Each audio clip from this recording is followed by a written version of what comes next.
Hey everyone. Welcome back to part 4 of What If Naruto Was Madara's Grandson. As always, huge thanks to all of my Patreons. I really wouldn't be able to make any of these videos without your immense support. As always, the full story is already out over on Patreon for you guys along with a couple other stories as well. Anyways, enjoy the video. Chapter 19, Reunion. The morning skies of Sunagakur are lit with etheric, blue starlight. The massive winged humanoid glides toward them, and the rising panic of exhausted Sunanin is swiftly seen to by their current security team leader. Settle down. Tamari orders stonily. That jutsu belongs to Uchiha Naruto, he must be the aide Konoha sent. Naruto Susanoo shifts into an upright position above the great wall surrounding the village. It sinks down, slowly dissipating from its armored legs upward until the Konoha shinobi deftly land next to Tamari. Sakura takes the lead. Where is the Kazekage? What's his condition? She and Tamari are already leaping across flat rooftops. Poisoned by Akasuna no Sasori. We can't measure how much is in his system, but we know it has some unfamiliar metals that attack muscle cells. The only reason that he isn't dead is because he's kept himself awake for the past 36 hours and used his jitten to stop as much of it as he could. Tamari spouts clinically. Sakura will tend to the Kazekage. Have there been any further breaches?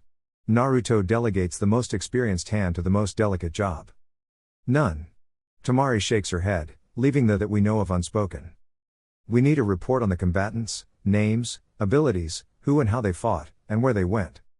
Sakura nearly opens her mouth to protest, to say that the Kazekage is the immediate concern, but Tamari beats her to it. How can you say that right now? My father and brother are dying and our village is in shambles. You were warned. Naruto snarls furiously, making Sakura jump and something unpleasant rakes across her shoulders. Tsunade notified you well in advance that the Akatsuki was mobilizing. How many were there? 50? 100? How many shinobi did the Akatsuki enlist to capture the Ichibi? Naruto. Guy tries to quell his rage. Tamari swallows in discomfort, refusing to look back at him. Naruto's brow twitches and his next question is accompanied by a low growl. Where is the Kazekage? So something in this situation might be salvaged. He practically spits out. Medical wing. In the tower. Tamari stutters out with fear tinging her quiet voice. Sakura, go on ahead. Guy, I need you to be their bodyguard. Make sure that they're safe in case the Akatsuki comes back to put the village in more chaos and make it harder to regroup. Understood. Guy nods, perhaps unwilling to separate from his students but understanding that Naruto is Konoha's premier expert on matters relating to the Baijuo. Guy can protect, Naruto can search for clues. Besides, Team Guy are equipped with radios, they'll be able to spread out and do welfare checks on each other through code. The rest of Team Guy, I want you to investigate the battle site. Question witnesses and try to determine the combat capabilities and numbers of the assailants. I'll do some external recon, and we'll meet at the tower in 3 hours unless you conclude your investigation sooner. Move out. Yes, Captain. The Konoha shinobi chorus. As they fan out, Naruto makes his way to the nearest messenger aviary. The distinct lack of strong chakra makes the birds easy to find in the wasteland that is Sunagakur, given the lack of many domesticated animals. He strolls past the Sunanin inside, and they are too fearful to question what he's doing. Fusikoi, dense and malfeasance, contagion. Most of the hawks and small birds appear to take on Naruto's Rinnegan. Will you make the voice go away? The weak Jinchuriki asks him quietly, nested in the mouth of his explosive bird. Yeah, kiddo. Deidara confirms, although uneasily. The sealing ritual is only just beginning when Zetsu decides it's a good time to inform Deidara and Sasori what to expect. Konoha has deployed Uchiha Naruto. I'd concentrate if I were you. We're well hidden, but don't underestimate that man. Fantastic, Deidara gripes sarcastically. And I thought it was going smoothly. The Jinchuriki didn't put up much of a fight. Neither did the Kazekage. Sasori's gravely puppet voice growls out, on his respective mark. The sealing will continue as planned. Pain cuts through the chatter. And when he finds us, Deidara challenges. We'll be finished by then. Do not engage him in combat if it can be helped, get away from the site. I have prepared a measure to ensure that even he will be delayed by. You will have your time to escape. Like I can trust you, Deidara doesn't care much for the organization, and the high he'd gotten from the freedom to practice his art is starting to wane. The fuck was I thinking, joining you cult loons? Oh yeah. They'd kill him if he left. So, what? You gonna get Kabuto to do it? 'Cause it worked out for his master, Datara speculates, somewhat snidely. Focus. Pain orders instead of elaborating. Moron, who can stop that guy in his tracks? Is it happening? The Jinchuriki asks softly, as tendrils of red chakra are slowly wrenched from him. Yeah. Datara replies without looking, not wanting to look at the pitiful kid. I'm gonna die. Yeah. Datara repeats. The chakra spools out of him quicker. I can finally sleep? Datara can't stand to look at him. He spouts off the rhetoric that Pain and Zetsu share instead, not wanting to lie to the kid in his last moments. You're gonna be part of a world where you can sleep as much as you want. One that you can be happy and have everything that you need. Why are you letting me be part of this world? Gaara asks, eyes fogged with exhaustion. I don't think anyone deserves to be left behind like that, Everyone gets to be happy in the new world, No one wants me. Gaara states factually. Kiddo, you don't have to worry about who wants you anymore. From here on, it's about the people that you want.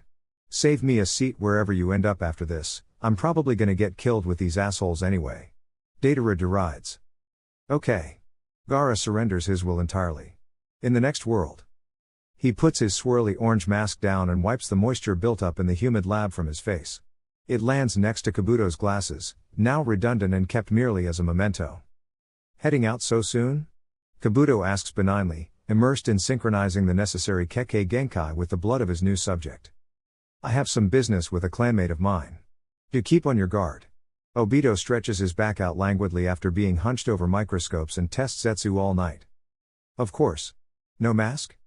The truth of my identity will play an important role in stirring up Konoha internally. It's time I shed Madara's skin, so to speak. Leader Sama will not be so appreciative of the truth. Kabuto muses, actually unconcerned. Obito's lips twitch into a crooked, cruel smirk.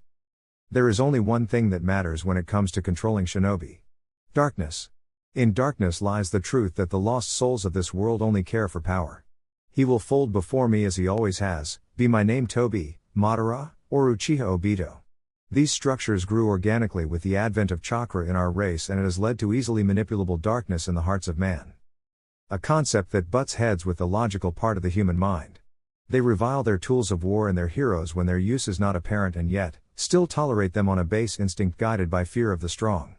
Thirsting for peace but desiring conflict, leading to pointless suffering to the innocent. The threads of fate will be severed in this world. They wouldn't have to fear. They wouldn't have to desire power. They will all be happy and the cycle will never start anew, ever again. It doesn't matter who becomes the savior, so long as the world is rescued from its suffering. The people need to be saved. And Obito is going to maximize his chances of the dream coming true. Exploiting a bit of darkness here and there is a means to an end to bring in a final, glorious light. A thrum of excitement builds up in him and in a twisting distortion, whirls away to do his part in guiding the world to peace. Come with me, Kabuto. Naruto has quite a bit on his plate as it is, I see an opportunity to throw him off. You know that your preliminary procedures don't make you that much stronger, don't you? You're better off staying here and getting ready to have your real flesh and bone regrown. Ah, but you did say that being exhausted would likely facilitate the spreading of the Mangekyo and Rinnegan enzymes through my body, did you not? Kabuto shrugs, throwing on his Akatsuki coat. So long as you're careful, Obito. You're surprisingly compatible with the planned experiment, I'd hate to have to start from scratch. Seeing through many pairs of disconnected eyes is slightly disorienting, but he gets used to it quickly. His genjutsu spreads from the hawks and into local fauna, releasing the birds from his control. Rabbits, foxes, parrots, owls and the like. Anything mobile enough to scout the terrain from this distance. Surely we didn't pass them on the way? Naruto thinks, discovering a general cone away from Sunagakur towards Kawa no Kuni where any animal that he is controlling would simply die without warning. Although his Rinnegan allows him to see through their eyes, he is limited by the senses and bloodline capabilities of what he's controlling and can't sense chakra with a natural species limited chakra accessibility. Kawa no Kuni is right between Suna and Konoha, how could he have missed anything when they came through? Unless the Akatsuki already have their secure sealing site, hidden under a powerful barrier to avoid detection from sensory jutsu. Naruto scowls, a twitch plaguing his brow as he tries to contain his anger. It took 12 hours to get here flying at his top speed, and the messenger hawk delivering a backup request to Konoha had taken a full day, plus the 2 days it had taken for Suna to finally send a message that they'd been invaded. It could already be too late and the Akatsuki are closer to their goal. He releases all of the animals under his control from the genjutsu and leaps away to the Kazekage Tower, leaving behind bewildered birdkeepers. 3 hours of standing perfectly still and staring off into nothing would probably unsettle most normal people. Sensing that Team Guy hadn't finished their information gathering but Guy himself is standing guard vigilantly over Sakura, he decides to get any information about the patients that he may have garnered. What's the Kazekage and his son's condition? Declining, quickly. Sakura is trying to divide her attention between them both but Guy trails off. Naruto nods at him with certainty, making his decision already. Sakura, you're to focus on the Kazekage alone. Ignore the boy. Kankuro will die if he's not given the same attention. Tamari protests with wide and fearful eyes, turning to Sakura. You have to work on them both. Sakura disregards her wordlessly. Tamari's pleading visage becomes disheartened. Naruto rolls his eyes and makes a hand sign. Moku Bunshin no Jutsu would clone 2 Narutos separate from his main body. There. One will try and save this Kankuro, and the other will assist Sakura. They can communicate telepathically, so what one learns can be actively applied to the other patient. But make no mistake, the boy is not our priority, and our time is running low as it is. As soon as Team Guy gets back with their findings, we're leaving and your medics will have to pick up the slack if you want either of them to live. Ooho tilde. An Uchiha who knows Uryo ninjutsu. Rare indeed. A distinct aged woman's voice chuckles mirthlessly. Chiyoba-sama. Tamari dips her head immediately. Naruto pointedly ignores the hag, and sets on Guy again. Did you learn anything more about this Sasori and his accomplice? Akasuna no Sasori is a famous puppet master, but his role in battling the Jinchuriki was limited. He infiltrated the village on foot and unnoticed before engaging Kazekage Raza and Kankuro in battle at the same time that his accomplice found the Ichibi Jinchuriki. Sasori was branded a missing nin for the murder of the Sandaime Kazekage, who was considered the strongest Kazekage to date. I wasn't able to gather any information about the other Akatsuki member. Guy's observations are limited in detail, but the broad sweeping truth that Sasori was capable of killing the most powerful Kazekage is something useful at least. I may have to go ahead, it could already be too late. You'll need to take over here, it'll be at your discretion when to leave. Naruto points out, probably needlessly. I'm counting on you. Not to worry, Naruto-kun. Guy gives a mighty pose for his thumbs up. I'll have my team explain their findings to your most youthful clone-kun. And don't fret, I will protect Sakura-chan with my life. Naruto smiles for the first time since the mission started. I see why Kakashi considers you to be his closest friend. He dashes away as Guy collapses to his knees dramatically. Kaka-shi. Guy pumps his fist up, looking unnecessarily emotional. Tamari and Chio look on with disgust. There is surprisingly little wreckage from a fight between 2 powerful shinobi. A few crumbled buildings here and there, the residence of the Jinchuriki though, has essentially been reduced to dust. It's on a far-flung corner of the village, inconspicuous and not anywhere near where the Kazekage's family lives. As if by explosive detonation, there is rubble fanning out from what was once the Jinchuriki's home. Whatever did this has to be far more powerful than the average explosive tags, even used in conjunction with dozens of them. The fight must have been settled quickly, but there are too few people that are actually willing to give any information as to what occurred. A Jinchuriki should have put up more of a fight. Neji is frustrated by the lack of compliant spectators to the abduction of the Jinchuriki. Good lady, I implore you. This is most vital for the ongoing security of your village. Lee pleads. No one wants that monster back. The young woman spits out, child in arm, and turns her back to them instantly. You are still in danger. Neji states firmly, stopping the mother in her tracks. Do you think they won't come back to finish this village off while your strongest shinobi are incapacitated or missing? This is not a matter of who wants your Jinchuriki back, your village needs the help of every citizen who can see and talk, or else you may find yourself in worse danger than just a couple of strong shinobi hunting down one person. Leave her be, Konoha shinobi, her husband retorts. We're safe with that demon gone. Neji breathes out a small sigh, pursing his lips in annoyance. Alright then, so what do we know? Shinobi casualties are minimal, with the exception of Kazekage-sama and Kankuro-san. Lee nods with his eyes closed, as if he just revealed a great mystery. Gaara-san probably didn't fight back, or at least he got captured before he knew what was going on. Only 2 Akatsuki members, one took care of Kazekage-sama and Kankuro-san, while the other came here like he knew exactly where Gaara-san would be. A synchronized attack that only lasted about 20 minutes. Tenten gives what she knows, or at least her informed guess. His residence was the only site where damage has been observed. Neji mutters in thought. But the damage in that isolated spot is still significant. The building has been completely leveled. Tenten provides her professional assessment. It was a single explosion. Explosive tags are too weak to do that much with a single charge. I think it was ninjutsu, but there are no excess boulders or moisture before they dissipate and become natural energy. I'd say wind, but the amount of force needed to flatten that building with futon would have had to do more collateral damage than it did. Wind's strength is meant to be its precise cutting ability, not a direct gust. If we're going by the general rule that enemy shinobi use testers first to gauge how much resistance their opponent is going to use if they're unsure of their strength, then it has to be some kind of explosion-based jutsu, probably a Kekkei Genkai. So Lee trails uncertainly. They can explode stuff. Kekkei Genkai, but might not be? The unfortunate crux of it. They hadn't learned anything substantial besides that there hadn't been much of a struggle, and that there were only 2 infiltrators. Let's just report back. Maybe Naruto Dono can make sense of this. Neji claims, though unsure. It's nearly been 3 hours. If no one wants to help, then screw 'em. We have places to be. Tenten wrinkles her nose snidely. Wait. Please. An elderly man calls out, desperate and weak. I saw them. The ones who kidnapped Gaara-sama. Hime all but surrounds the old man.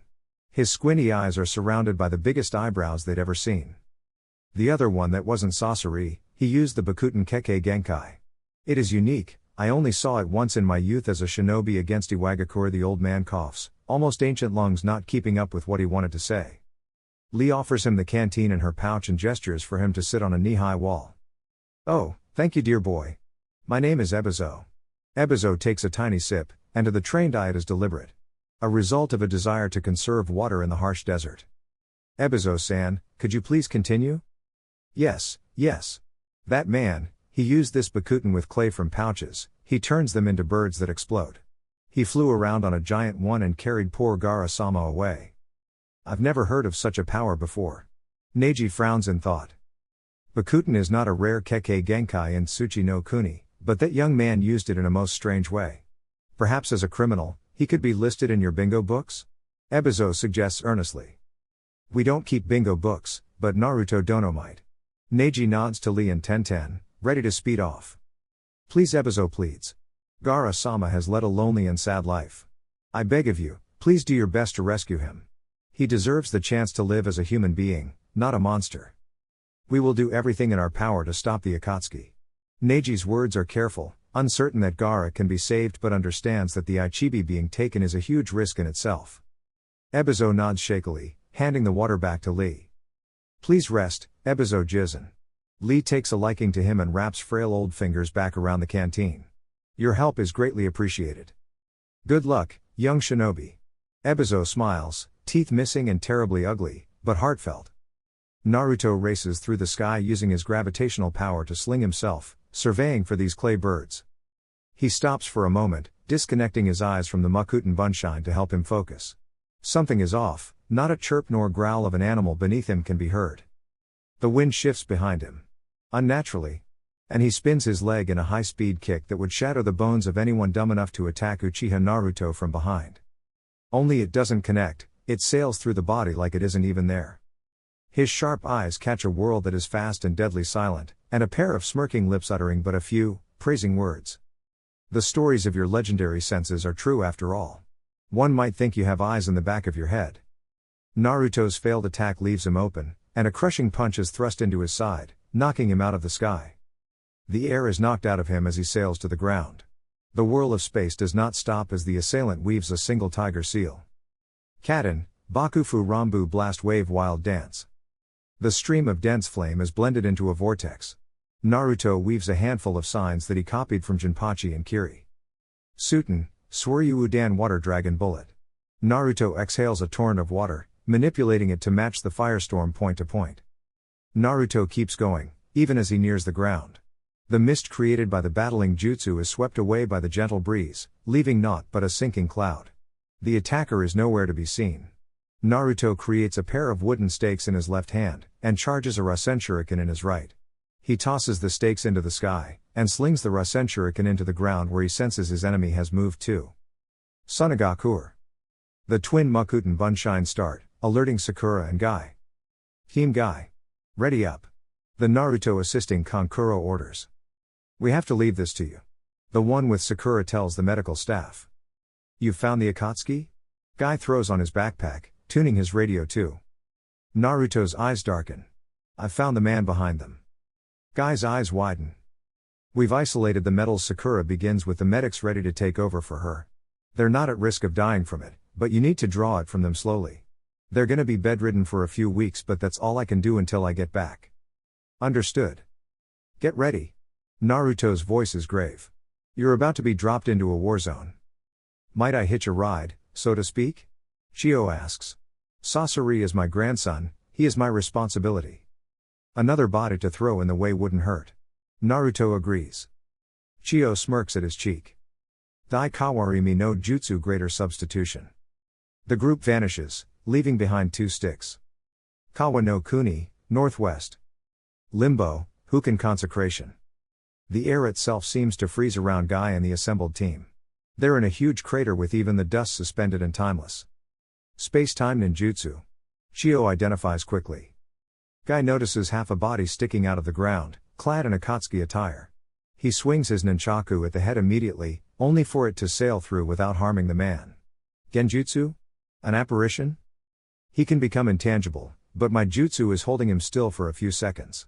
He can't hit you and be intangible at the same time, you need raw speed to land a hit. Naruto explains quickly. My spacetime jutsu doesn't completely nullify his. That's the Sharingan. Sakura stammers on seeing his features. This man. Guy looks at Naruto. Focus for now, finding the Jinchuriki is your priority. Guy hardens his resolve. The man is eerily familiar, but he cannot sacrifice the fate of the Jinchuriki to chase fascination and curiosity. Senpu, Hekigeki no Jutsu Sage Art, White Rage. Another voice calls out. Senpu? Naruto mutters in confusion. Guy reflexively looks down. He knows from spars with Kakashi that it makes it more difficult for a user of the Sharingan to fight if they can't look him in the eyes. Naruto does not, and the brightest flash he's ever witnessed in the middle of the day blinds the Uchiha. Arg. Naruto shields his eyes. Chio covers her eyes with the long sleeve of her cloak. Team Guy and Sakura were looking the other way in the first place. Don't turn around. Guy orders desperately. With his eyes shut, Naruto makes a tiger sign. Katen, Jingakur no Jutsu hiding in dust and ash. Thick smoke blots out the unbearable light in Naruto's little safe spot, and said Uchiha uses the opportunity to Sogo Kawarimi mutual substitute, the rest of the squad away and into the woods. Guy notices that the trees are shaking, but they're far enough away that this light and sound attack can't reach them. Keep going. One of the Moku Bunshine orders. I'll give you time to get to the ceiling site. You're gonna be looking for a barrier, I'll join you as soon as I can. The clones each use snake signs and begin transforming into massive, humanoid Mukuten jutsu. Good luck, Naruto-kun. Guy all but salutes. Naruto. Sakura tries to reason, but Naruto won't have a bar of it. I'm not useless, even without my sight. Go, Sakura. It was good to see you again, Guy. The mysterious Uchiha waves, suddenly on a large branch. Guy ignores him and dashes away with the group, but the thought sticks with him. What do you mean, again? Reunions are so awkward. Obito shrugs carelessly, even as a massive arm punches through him and destroys the tree he's standing on. You've grown up since I held you in my arms and threatened to kill you in front of Sensei. Getting married. I'm not brave enough to face that. It's enough to make a grown man cry. You mean to say you didn't dry up when your little girlfriend got run through by Kakashi? Naruto snarks. Idiot boy. A twitch in his brow, but no more. Insulting a man who lost his childhood crush? Low blow, Naruto. Your parents are rolling in their graves. Still hung up on her, huh? I'll be making a tip at Child Protection Services once I get back to Konoha. They'll have guards posted around her grave in hours. Obito gives him an identical glare. Despite their jesting words, there is tangible hatred hanging between them. The silence is killing me. Kabuto interjects. Looking well, Kabuto. Naruto compliments, not taking his eyes away from Obito. Look good, feel good, Naruto-kun. Kabuto preens, purple sage markings around his eyes helping the yellow and slitted pupils stand out. Obito can practically see the cogs turning in Naruto's head. Naruto isn't going to waste time, he's going to act fast and efficiently. Kamui. Giant shuriken sling from his Sharingan. Naruto does not dodge, only summoning his Susanoo to bat them away and deliver an crushing slash at the same time. Bright blue chakra streaks across the ground, towards Kabuto rather than Obito. Kabuto only cartwheels out of the way, barely using any signs as he does so. Senpu, Muki Tensei inorganic reincarnation. Huken. Naruto freezes Kabuto in place, but Kabuto's jutsu doesn't stop. As if nature itself protests his presence, spears of rock shoot out of the ground, unmelted but appearing malleable. The trees around him and even the air itself closes in on his Susanoo, making it hard to move. The transformed stone erupts from under him, the weak point of an incomplete Susanoo, along with Obito who has chains wrapped around his wrists. Unable to tell if it was a deception, Naruto seems reluctant to use his Deva path to blast him away, leaping around the rocks and letting his Susanoo fade so as not to get stuck under the upturned earth. The chains tangle him as Obito slips through. And then Naruto explodes, revealing himself to be an exploding cage bunshine. Obito's strong body keeps him together but the blast rattles him, leaving him with burns. Dense chakra-laced smoke permeates the area again. Naruto's voice echoes from every direction. You didn't think it would be that easy, did you? 4 points, all marked with the same tag. Neji surveys with his Byakugan. What are they teaching you in Konoha? Chio shakes her head in disapproval. The tags are a deception, they're going to be trapped. Use clones to remove them. It's an exercise in keeping your squad. I don't know how to bring down a barrier like this. Naruto's our specialist when it comes to this stuff. Sakura admits. We can't do nothing. Lee exclaims with fiery eyes. Use clones. Chio's stare is deadpan as she repeats herself. Unfortunately, that would waste quite a bit of chakra that we can't afford to lose against the Akatsuki. Guy shakes his head. I can probably use Naruto's jutsu to substitute all of you to come back here after getting the tags, but that'd require a lot of my chakra. Sakura suggests half-heartedly. And I can supply the chakra that you do lose. I am a medical shinobi. Chio's words are not an offer, but an order. But the question now becomes one of chakra control. Sakura is the best there is with control. Neji affirms. Not entirely trusting of Chio, but knowing that Team Guy would be too valuable, Sakura agrees. Come here, I'll stamp all of you. Tune your radio, and give me one too. I'll bring you back as soon as you hit the tags. Just find me something about the same weight as each of you to make it easier. Guy and Lee immediately smash up the stone cliffside with their bare fists, making a stone each for the team. Sakura marks the rocks with the same stamp as Guy puts the radio on her neck. Here goes nothing. She takes a steadying breath. Kabuto gets some amusement out of Naruto trying to hide in the smoke, sensing that his chakra signature has dimmed. But Sage Mode offers too much of an enhancement to his senses. Obito doesn't fare so well but he can look out for himself. He makes a few signs and expands his lungs with his soft physique manipulation. Futon, Teifuika passing typhoon. The smoke is blown away, but the 2 Mokujin from earlier set upon him. Kabuto allows them to pick him up, and his body stretches unnaturally in response to the attempted dismemberment. Kabuto can feel them siphon his chakra, a natural response for the Makuten against Senjutsu or Baijuu chakra. Take as much as you want, Naruto-kun. I have more than I'll ever need. Kabuto informs the constructs, knowing Naruto can see and hear him through them. Obito finds it odd however, like he's seeing something that Kabuto isn't. And his eyes widen in realization. Stop, Kabuto. Obito shouts, using his Bakufu Rambu and Kamui combination jutsu. The precise vortex weaves around Kabuto, punching holes through the constructs that didn't so much as expand in response to the inundation of chakra. Ha ha ha ha. Naruto cackles maniacally from above. Kabuto curses, having been so focused on the ground that he didn't attempt to feel the sky. So this is what Senjutsu chakra feels like. Naruto gives a wicked, menacing smile. Obito freezes, though not by Naruto's jutsu. No, it appears he has an inkling that they've made a mistake.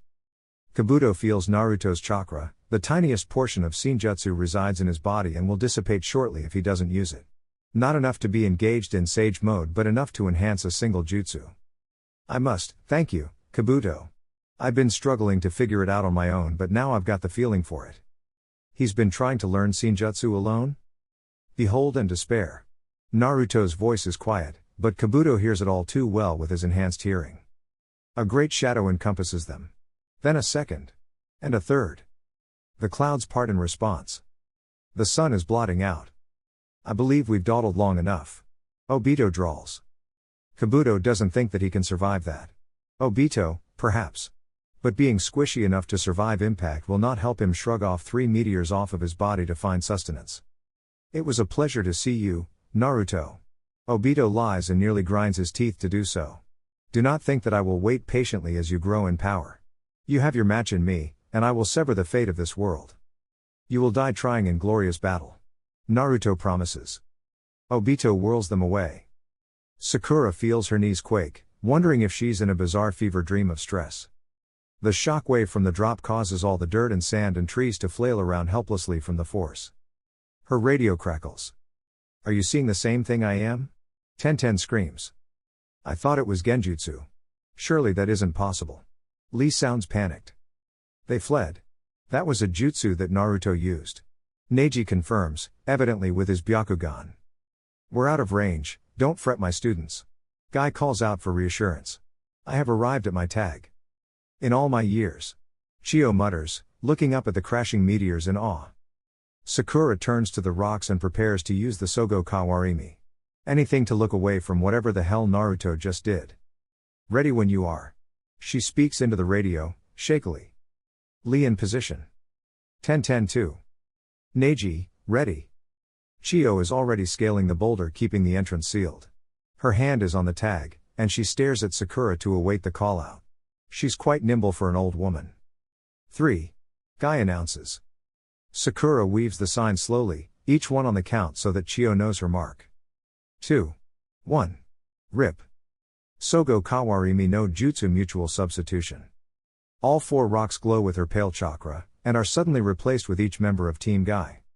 She knows that she severely underestimated the amount of chakra it would take given the distance, but she wasn't expecting to feel lightheaded and drop into a near faint. There are spots in her eyes and she barely realizes that she's being moved into an upright position. Well done, young Kunoichi. Chio praises, already transmuting her own chakra into Sakura's. That boulder is still in the way. Neji shakes off the disorientation of being transported suddenly again. I can see inside now. It appears that we might be too late. Not to worry. I'll blow it away with a single punch. Guy cheers. Or he would have, if Naruto didn't land right beside them without a hint that he had even been approaching. We're not here to fight them on their terms, Naruto informs. They have the advantage of preparation and terrain. I'll fix that. By dropping another 3 meteors? Sakura asks weakly. This is not the time for holding back. Naruto states seriously.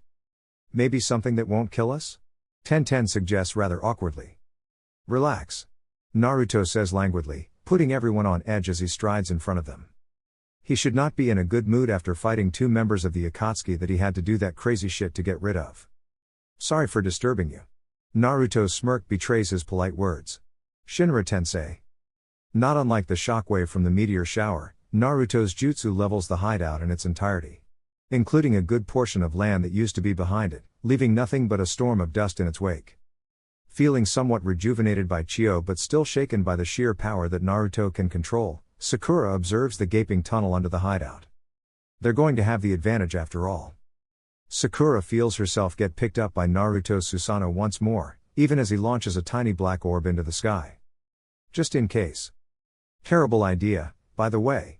Deidara complains, throwing another handful of exploding spiders to cave in the walls once Konoha comes running. Zetsu informed them that they could escape the same way the Geto Mazo had burrowed its way to them.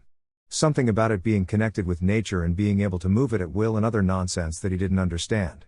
Neither he nor Sasori know where the huge tunnel even leads if there's a way to escape, but it's better than fighting Uchiha Naruto and Might Guy. Shut up, Deidara.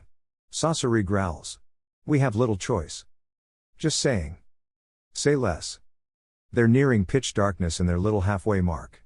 It's tempting just to pop a few explosions to see how much it would echo. And keep your juvenile jutsu for when Konoha follows us. Deidara nearly pouts. You just don't understand fine art, Un. It's barely a moment before etheric, blue light starts to illuminate the tunnel. Aw, shit. Datara jumps back onto his bird with the Jinchuriki's corpse nestled in its mouth. He pops another one for Sasori to ride. Time it right. Sasori commands. You don't need to tell me, I know this stuff much better than you do. They're flying as fast as his art will allow, but the light blue Susanoo chases them with its wings wrapped around itself to fit in the tunnel and dives after them faster than anything he's seen before. Damn it. Datara curses. Sasori no Dana, jump.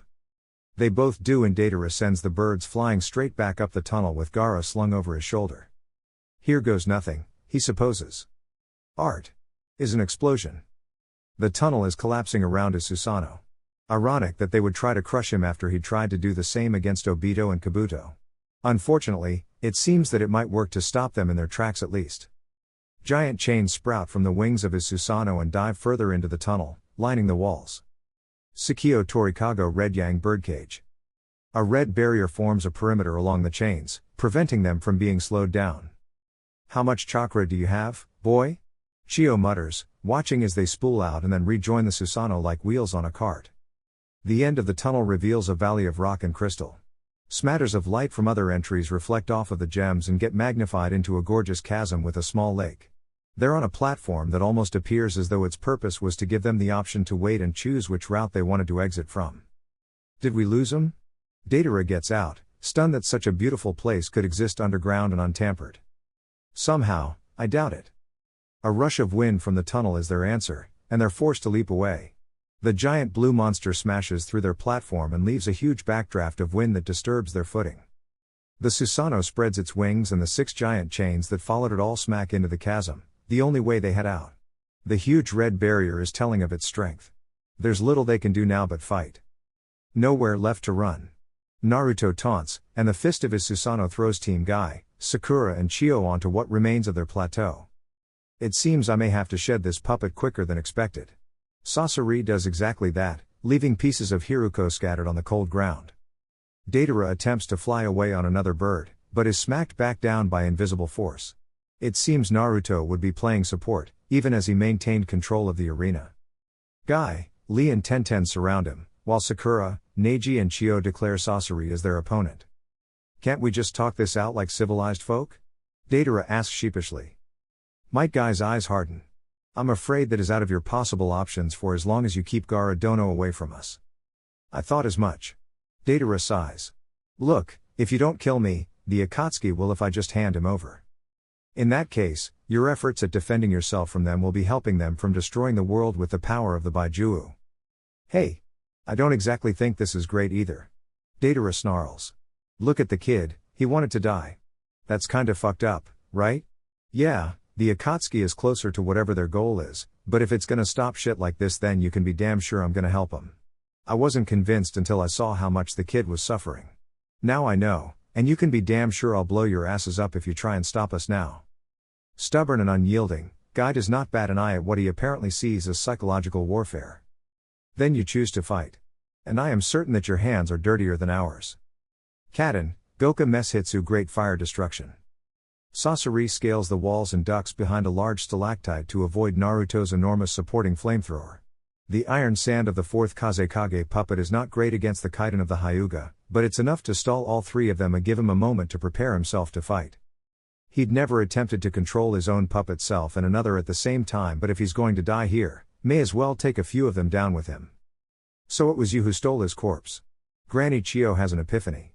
A useless, mundane one. Sasori is coming to terms with his mortality against power he has never seen before. He looks over at Datara, who also isn't faring well against his enemies. Might Guy is a force to be reckoned with, his speed as he bounces off the walls is truly something to behold. His moniker suits him well. The little ones are not so frustrating, but still an annoyance when Uchiha Naruto is peppering you with hellfire. They share a discreet nod. There's no returning from this. May as well embrace a little of Datara art before they kick the bucket. Datara flies around the streams of flames and dragon heads that chase him around. He sees a blue chain pick up Gaara by the waist and knows his defense is all for naught. In a blur, Guy knocks him off of his bird and shreds the cloak off of him. He feels his arm tear away from the sheer force of this beast. He slams against the rocks, wounding his back, and he struggles to breath through the pain. He takes a discreet look as Sasori, whose puppets are beginning to look worse for wear, and they hadn't managed to even land a hit against the teamwork of the three against him. Deidara gives him a nod, which is returned. At least they can be eternally remembered as the two men who killed Uchiha Naruto. All of the clay he has is shoved into the mouth on his chest with his remaining arm. It hurts to move. But at least he'll avenge them with this. What are you up to? Naruto senses the upswing of chakra from the moment Deidara started feeding clay to the horrid mouth on his chest. The Bakuten chakra spikes as Deidara body seems to close in on itself, slowly vanishing and leaving little more than a saturated, black mouth. A suicide attack. Retreat. Naruto draws twin blades that stab into the walls near the separate teams. They run along the flat edge of the swords and Naruto allows them passage into his Susanoo. What's happening? Sakura asks, disheveled but unharmed. Chiyo looks like she's seen better days but sports no wounds. The Akatsuki were thoroughly outmatched this time. He's gonna blow the place sky high. We have the Jinchuriki, it's time to bail before he kills all of us. Naruto deactivates the barrier so he can fly deeper into the chasm and claps his hands together. Chibaku Tensei. The earth shakes and it appears that the team remembers what his little orb was for earlier. Limbo, Huken. Naruto looks back and freezes the floating, glowing mouth for as long as he can. Naruto-kun, should we not flee further? Guy questions. Too far, we don't have time. Neji denies after checking around with his Byakugan. It's fine, we're getting out of here. I just need a second to weaken the surface so we can break through from here. Tenten squirms, pointing at the glowing orb. Calm down. Naruto orders, readying his blades. An excited voice echoes from Deidara Jutsu. Art. Is. An. Explosion. Blinding white light erupts from it. Naruto swings at the ceiling of the safe, shattering it open and allowing more rock to be drawn upwards. Naruto flies towards sunlight, allowing the force of his jutsu to drag him up quicker. The team is treated to the sight of Deidara Jutsu erupting from under them as well. This is bad. Tenten screams. Naruto manages to ignore her this time, and flies directly into the rock satellite and lets his Susanoo get sealed inside of it. They are submerged in darkness, the only light being that of the Susanoo, and the final flash of Deidara Jutsu as it slams into them. Straining to maintain his Susanoo under the pressure and continue to form the satellite, Naruto braces for more of the explosion. Rock continues to rise up from the rubble and form a greater shield around them. The sound penetrates through any crack that it can. After an excruciatingly long time, the team feels the pressure ease up and finally breathe a sigh of relief. Mission failed, but at least they're still alive. Naruto lands them in a clearing after inspecting the explosion site. Poor boy. Chiyo strokes Gaara's greasy, untamed red hair. You precious child. You didn't deserve this life. You should have had better. I should have given you better. I'm guessing the Kazekage kept trying for children until he got one with Jiten? Naruto asks glumly. A child compatible with the Jiten of the Ichibi. More or less. Chiyo sighs. And look at how he was treated. Sunagakure's understanding of the Baijuu is outdated and it has reflected poorly on an innocent boy. I was the one who sealed it in him. I doomed him. Unfortunately, death will be a mercy to him for this life. Yes. Chiyo hesitates, but ultimately agrees. Suna Nin began to flood the clearing as backup. Kazekage-sama and Kankuro-sama are recovering quickly, thanks to you Sakura Dono. Sakura waves them off, feeling exhausted and emotionally drained. I hope you got some closure today, old woman. Naruto addresses Chiyo. No. I still feel as hollow as I did before. Perhaps more. Naruto frowns. Chiyo looks up at him. Safe travels, Uchiha Naruto. Your efforts here today will not be ignored. I appreciate yours and Konoha's assistance greatly. Naruto nods curtly. With the Kazekage recovering, they have no purpose in being here. Too much was lost today. Hopefully he can ensure that little else is in the coming future. Chapter 20, Trust. The gates of Konoha peer over the horizon through the dense foliage. Naruto landed them a short distance away, and the walk back is somewhat awkward. The serenity of Konoha's surroundings do little to ease the tension. Hawks cry and bugs chitter, but the noise, it seems, is drowned out by each other's thoughts. Naruto-kun, that man? Guy's question is tentative and uncertain, as if he believes he's been led on to something that was meant to be a secret. It kind of was. Naruto hadn't counted on Obito revealing himself like that, but the cat is out of the bag now. Guy's curiosity has been piqued, and even if Naruto himself doesn't say anything, Tsunade probably would in a potentially misguided attempt to have Guy keep Kakashi in check. Once they're back in the village, Naruto is going to have to be careful with how to reveal this information to Kakashi. Kakashi is trustworthy, however. He wouldn't skip out of the village to go hunt down his supposedly dead friend, especially when he has a wife and a child, and his students who defer to him when they need it. Naruto is more worried about the ramifications this secret would have on their relationship. But he can't hide this forever. If it harms his friendship with Kakashi, then so be it, but better to have one of Konoha's best warriors prepared to fight than an emotional turmoil when the truth comes out. Telling Guy the full truth now could backfire, but there is still a chance that he would have the Jounin in his corner if he can explain early before rumors start screaming across the village. He wasn't lying, he does know you. He might even have been your friend at some point. Naruto reveals cautiously. Team Guy and Sakura listen in without any subtlety. I don't recall being close with many Uchiha throughout my life, Naruto-kun. Guy leans in, eyes sharp. His name is Uchiha Obito. Guy stops in his tracks. Naruto doesn't, he keeps up with his long strides before Guy leaps in front of him, posture imploring Naruto to say otherwise. That's impossible. Obito is dead. My grandfather rescued him. Naruto states without preamble. Kakashi knows that Obito died for certain. Yes, well. Turns out an old man with a penchant for cheating death and prolonging the life of another, also has a talent in bringing people back from the brink. Obito would have come back. Naruto stops and takes a breath. He can feel the lower-ranked members of their team looking at them, possibly confused. Possibly odd that Guy is willing to contest Naruto after the havoc he caused, possibly simply curious about this Obito that has Guy wound up. People can change, especially an Uchiha who knows what love is and what it's like to lose it. Madness is an ongoing problem I'm trying to exterminate from our genes. Kakashi deserves to know. Guy cuts him off, sternly. Kakashi needs to be kept far away from Obito, even if he does deserve to know. That is not for you to decide. Obito was his friend who saved him, and he has the right to have closure now before it's too late. He murdered my parents. Naruto shouts, finally snapping and releasing the stranglehold on his chakra. The ground cracks under the pressure and they recoil from his presence. Obito is a psychopath trained by my grandfather to replace him. He released the Kyuubi from my mother and caused the damn near destruction of Konoha. He is the one who inducted a clan-murdering monster into his organization to do the same thing to everyone, and he is the one trying to upend all of society and turn it into nothing but a vat for broken souls. He is a problem child from my clan, who is now rampaging across the world to destroy it and everything that anyone ever loved. Guy is stupefied into silence, but Naruto doesn't let up and pent-up words fly from his mouth. I've been training and fighting and evolving for the sake of fixing these mistakes that my grandfather set into motion. I've been trying to correct the 1,000-year weakness that has plagued my clan that allowed this mess to be possible in the first place. Every damn thing I do is to protect Konoha and the rest of the world from eternal darkness brought by our hands. Our legacy will be one of nothing but hatred and fear, all because Uchiha are born broken. This disaster is my responsibility to fix before it consumes the entire world, so don't you dare go lecturing me about closure and deservedness. Naruto. Kakashi already has a target painted on his back, just because he has a fraction of Obito's full power. He has a wife and daughter that don't deserve to go without him, and he has worked too hard for his happiness to just have it extinguished by one of my kind. He guided me in my youth, taught me what it meant to be a man and not just a shinobi. It is my responsibility to protect him in turn, from an foe that he cannot possibly conquer. We are the problem.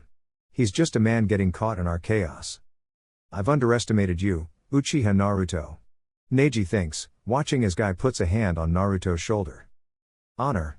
It's about honor. Naruto had always been something of an enigma to him, and it had always been hard to distinguish who Naruto really is behind his reputation, behind his status as someone who stands with the greatest shinobi that have ever been produced by Konoha. He puts up a front of being a clown sometimes, making dark or lurid jokes, but it's quite clear now just how seriously he's taking the conflict with the Akatsuki. What they're up to has him worried, and it apparently involves the Uchiha clan to a great extent. The leader of the Uchiha clan is taking full responsibility for his wayward clanmates, and it has made Neji respect Naruto even more. He could claim that it has nothing to do with him, two people from before his time turning the world upside down. But instead of letting them drag his name through the mud, he's being proactive about maintaining an identity of positives to the eyes of everyone who watches the Uchiha clan. Hiashi had gone on explosive rants with many of the Hyuga elders 3 years ago when Naruto hadn't just revealed his innate power, but also sealed the Nibi into Sasuke. His uncle believed that it was a power play to secure a higher position in the village, stating things like the Uchiha clan now owning a Baiju for the sake of terror, and revealing forgotten powers at the Chunin exams in front of hundreds of potential clients, including powerful nobles. But Neji had been there that day. Naruto sealed the Nibi and Sasuke because he had no choice. Naruto hid his own power for evidently a good reason, because Neji can blatantly see that Hiashi and the Hyuga clan's ego is too great, and they would have wanted orders that Naruto would keep the Sharingan to himself and never reveal it for the sake of letting the Hyuga be the premier dojutsu wielders in the village. Everything Naruto has done has been for the good of himself, the Uchiha clan, and the village, be it intentional or otherwise. Naruto has a gift for making things work, despite strenuous circumstances. No Hyuga has ever been capable of doing the things Naruto can do, and yet, Neji feels that Naruto's ability to hold himself back and just lord it over everyone in the village is a quality that the Hyuga also lack. His clan does it to each other. What would happen if given the power to control an entire village? Naruto has earned his support through all of this. He has proven himself to be a responsible and trustworthy asset to Konoha, far beyond what Neji's preconceptions led him to believe. Neji will support Naruto's efforts going forward. It's the least he can do for the man using all of that godlike power for the sake of his village. Naruto Dono, I won't forgive myself if I were to let you face these terrors alone. Neji announces to him. You have my allegiance when it comes to this matter. Neji can't ignore his own problems, but the Akatsuki seems too big to ignore too. Naruto seems caught off guard by the proclamation, but all of Team Guy reaffirm that he's not in this alone. He shouldn't be. Tsunade-sama, go home. Shizune's voice orders loudly from behind the Hokage's office door. No tilde. Tsunade whines miserably. Naruto's confusion is abated when he opens the door and sees Tsunade keeled over a bin. Tsunade looks weakly at him before retching. Tsunade-sama? Sakura gasps, moving forward. Are you alright? She's fine. She just needs to go home. Shizune shrugs, evidently knowing that this isn't a rare occurrence for women in this condition. Go work to do. Tsunade protests again. She needs to hear our mission report. Naruto adds, and Tsunade looks at him gratefully for a second before he knocks her down again. You can take her home after that. I'll take over her duties until she's ready to come back. Tsunade-sama should really be resting. I know that, but this is something that can't wait. I need you to get me a skilled Yamanaka, a scroller from the Barrier Corps, and start convening the elite-level Jounin in the village for a briefing. Sasuke and Jiraiya too. Is it really that serious? Shizune mutters, almost rhetorically. Tsunade grabs the younger woman's arm. Do as he says, Shizune. Please. Naruto turns to Sakura and Team Guy. All of you stay as well. Your exposure to that man will serve as a second account to my report and help impress how important the next few weeks will be. As you say, Naruto Dono. Neji affirms, and the group hears the flittering of Anbu as they dash away to assemble everyone. Sasuke is alert after being given emergency summons to the assembly hall in the Hokage Tower. He wisely decides not to approach Naruto, who appears to be receiving a mind reading through Yamanaka Inoiki's hand, while the blonde man's other hand rests on the forehead of a scroller that he remembers seeing in the barrier division. Any word yet? He hears Yuhi Kurenai ask Kakashi-sensei. No, nothing. But I don't imagine anything good. Is Kakashi's observation, obvious though it may be? Sasuke observes as Inoiki recoils away from Naruto, shaking his head as he does so. Your mind is a pain to move through. Inoiki mutters to Naruto. But you got what I was showing you? I did. Would it not have been easier to use genjutsu? Me using that kind of genjutsu on people tends to end with them being catatonic, and I don't know how to scroll memories myself. Ah. Sasuke remembers being subject to Naruto's Tsukiyomi before. Excellent at showing memory in vivid detail, but it had left him exhausted after being pumped with so much of Naruto's dense chakra at once, and that had been when Naruto was taking it easy on him. The scroller sets to work at apparently cataloging Naruto's memory while Inoiki moves on to Jiraiya. Naruto whispers something into Jiraiya-sensei's ear. He sees Sakura and Kakashi subtly making their way to him. Sakura's body language emanates stress, while Kakashi appears to be quite languid as usual. Sakura bursts into nervous whispers to them both. Look, you're gonna hear it, but this is bad. Sakura hisses out quickly. Sasuke, the people after you, they've got someone that even Naruto couldn't kill. Sensei. Calm down, Sakura. Kakashi puts a hand on her shoulder, but Sasuke sees his posture change immediately into ready mode. Attention! Tsunade shouts over the bustling shinobi, although it is comparatively subdued to her usual volume. She looks a bit green around the gills and Sasuke wonders if she's been drinking. Madara gives an amused huff in his mind, as if she knows something he doesn't. Naruto stands up at the forefront of the room, brushing the bang that covers his eye off of his face and looking all business. Firstly, I didn't prepare this report in advance. This emergency meeting has been called because of the events that just occurred on our mission to rescue the Ichibi Jinchuriki from the Akatsuki. Naruto looks around as the assembly shuffles and maintains silence. We failed. The Akatsuki has successfully captured the Ichibi and the Jinchuriki is dead. By the mandatory process of their advanced Fuinjutsu, the Nibi Jinchuriki must be next. To prevent the Akatsuki from obtaining intel about him, all operations involving Uchiha Sasuke are strictly qualified as S rank. If you hear so much as a murmur about what he's doing, you take that secret to your grave. Fuck. Sasuke tenses, clenching his fists. Indeed. Madara breathes heavily. The Akatsuki operates in teams of 2 S-rank shinobi. The 2 that captured the Ichibi are now dead, but have been replaced with 2 more powerful members that pose a greater threat to Konoha and the continuation of all life in this world. We'll be reviewing the known members of the Akatsuki now in order to prepare for an inevitable invasion attempt. The barrier corpsman throws up his scroll, one so big that it touches the ceiling. Colored blots of ink rake across it and transition into a clear picture smoothly. Uchiha Itachi and Hoshigaki Kisame come up first. Naruto goes as deep into detail as he can regarding their capabilities before another familiar face appears on the scroll. Yakashi Kabuto. Former apprentice of Orochimaru, and master of Senjutsu. His skill in medical ninjutsu is rivaled only by Tsunade. You will see more detail shortly on the display scroll based on my encounter with him on this mission. Naruto takes a deep breath before a boy appears on the scroll, one sporting vivid red hair exactly like Karen's.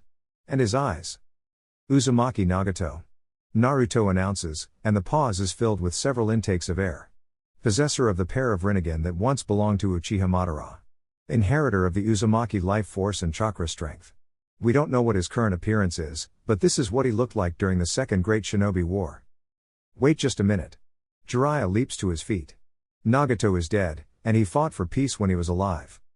The Geto-Mazo, the vessel in which the Baijuu are sealed in, can only be operated by someone who wields the Rinnegan. Since I was attacked by the true leader of the Akatsuki, I know that he does not possess the Rinnegan. That means that the person using the statue is Nagato, or someone with Senju or Uzumaki blood.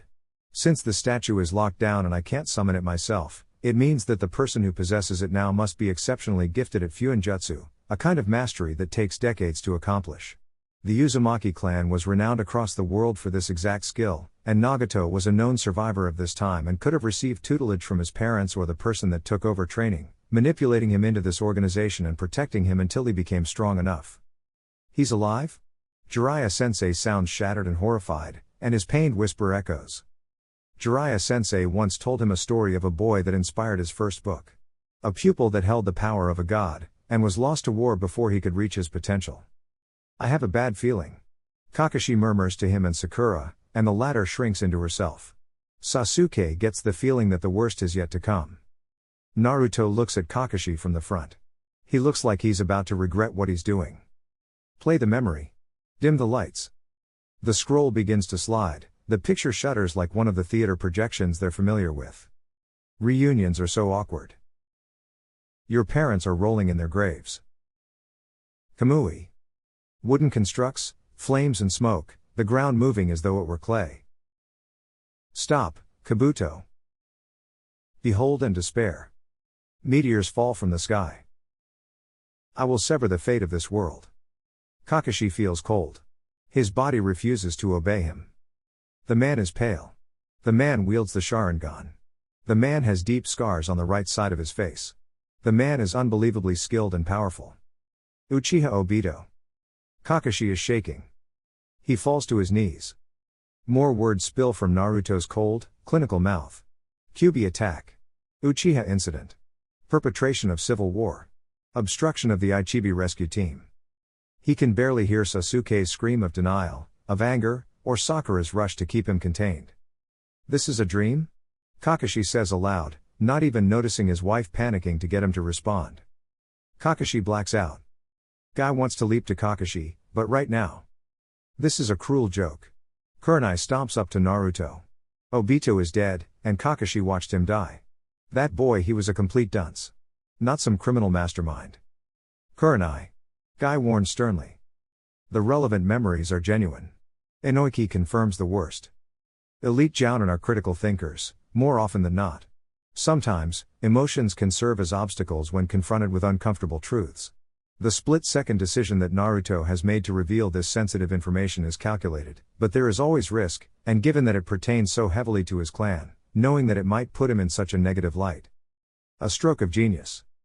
An opportunity has already presented itself for Naruto to control the flow of potential gossip and propaganda against him. Taking the reins as Hokage while Tsunade-sama recovers.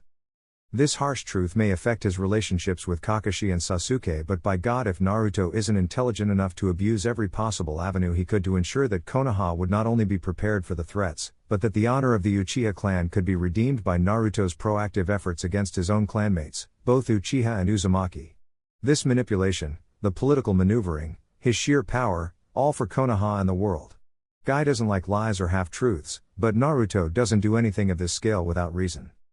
That took some serious balls, kid. Shikaku praises with keen eyes, and Guy presumes that the man has seen through it for the most part and is still impressed. Although he and many other high-ranking shinobi appear slightly pale, and Guy understands it. If it's not for the fact that Uchiha Obito is apparently alive and went from dead last to one of the strongest forces in the world, then probably for the fact that everyone in the room witnessed Naruto fighting from his own point of view. The blurring speeds and scale of his power is terrifying to say the least. It's inhuman, for a man his age to surpass everyone in Konoha. Seeing through the eyes of someone who is inconceivably stronger than them must hammer in the fact that yes, if Naruto is taking this threat seriously, they should be too. I hope you're aware that the next few months are gonna be annoying. Shikaku continues with little flair. I mean it, Tsunade-sama has a talent and years-long efforts to repel all the annoyances that tried to bother her for their own gains, but with fresh blood in the water, they're not gonna be so patient. That's the idea, Nara-san. Naruto looks as though he's about to wink, and Guy sees Shikaku's eyes sharpen ever so slightly. I see. Maybe it's for the best that Tsunade-sama takes a break, she looks a bit unwell. I hope you're ready for what's coming. As Shikaku is ready to turn away and discuss the meeting with his friends, Naruto stops him. Nara-san. Something cold in his voice makes Guy uneasy, although it's not directed at Shikaku. Shikaku stops and straightens. Naruto goes on. Konoha does not have clean hands, and I do not like to admit it. But even in Konoha, there may be undesirables that make this place something unworthy. Your boy indirectly pointed the finger at your clan 3 years ago with some harassment of my teammate with his own. I've been wondering if it was your doing, to get my attention and take a closer peek at what goes on between the clans of Konoha. Shikaku remains silent and thankfully their conversation goes unheard. I don't want pointed fingers, Nara-san. I don't want rumor-mongering and whispers. I want irrefutable proof that does not waste my time. If you have anything, you're welcome to share. But we're too late in the game of another entity to be playing with each other like this. I hope that you understand that subtlety will not get anyone far with me right now. I have bigger ambitions. Naruto takes a few steps up to Shikaku, all but towering over him, and the Nara leader meets his gaze regardless. We are aware. Naruto utters. And overt assistance will go a long way to protecting yours as well. Guy feels like he's going to get a headache with all the bouncing around between subtle and loud. Naruto seems to have this handled for now. Guy hopes that his presence at Naruto's side serves as its own deterrent for naysayers. I'd better check on Kakashi. Or he would, if Kakashi wasn't already in the process of storming over to Naruto. Did you know? The words fly from Kakashi's mouth before he can stop himself, before he can calm down enough to even try and perceive the situation logically. His throat is tight and his vision is blurring in barely controlled emotion, of which he can't identify yet. It comes out as a demand, not a question, but Naruto is wholly unaffected, perhaps having seen this coming, or maybe out of a lack of desire and care to explain himself. No.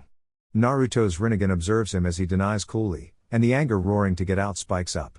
Or rather, we only suspected that he might be alive as of a few weeks ago. Tsunade and I compiled intel and guessed that if he hadn't died from natural causes then. You knew his identity. You knew he didn't die. Kakashi interrupts, words clipped in greater rage. Naruto halts, eyelids falling slightly, and Kakashi wonders if all he's going to get is another catered, clinical response. I want the truth. Kakashi demands, and his hand cramps at how tightly his fists are clenched. All eyes in the room are on them, waiting for Naruto to reveal just what the hell is going on. And Naruto just stands there with that calculating expression on his face. Like what he wants to say must be measured to what kind of effect it will garner. Kakashi had been indulgent with him when he was younger, letting him keep his secrets. But this. It's so exhausting. The deathly silence is finally broken.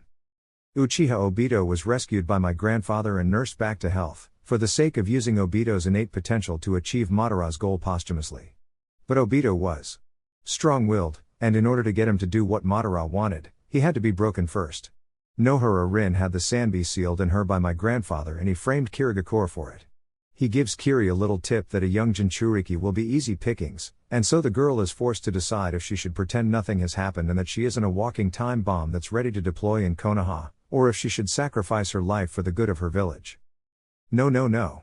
Kakashi lunges at Naruto, pulling the wide-brimmed collar. Obito recovers coincidentally just in time to see one teammate kill the other, beginning his descent into darkness.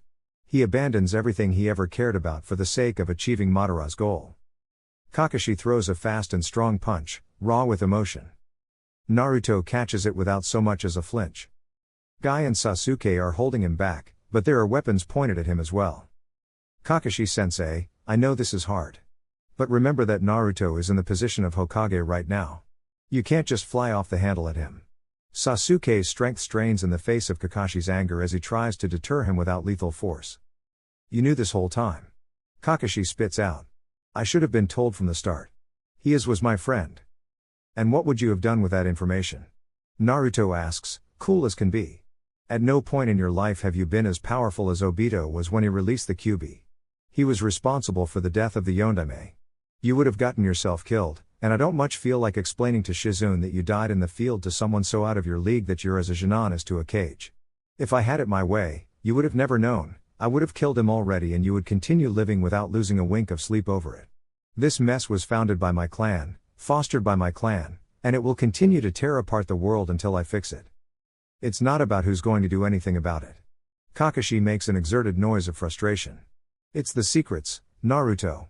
Maybe I can't do anything about it, but that doesn't mean that I don't deserve to know.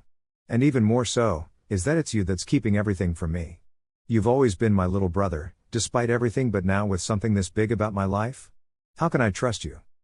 Sasuke doesn't think that anyone else sees the tiny movement on Naruto's face, one denoting something that he has never associated with Naruto before. Something uncertain, regretful, and maybe even emotionally frail. You and we are done. Until you learn to trust me, I don't want anything to do with you. Naruto's throat swallows clearly as Kakashi storms away. Shizune chases after him, giving a quick and uneasy look at Naruto as she does so. Go on, Guy. Naruto mutters softly. Your friend needs you. Guy does so without hesitation, bumping Naruto's shoulder in what may have been a gesture of comfort.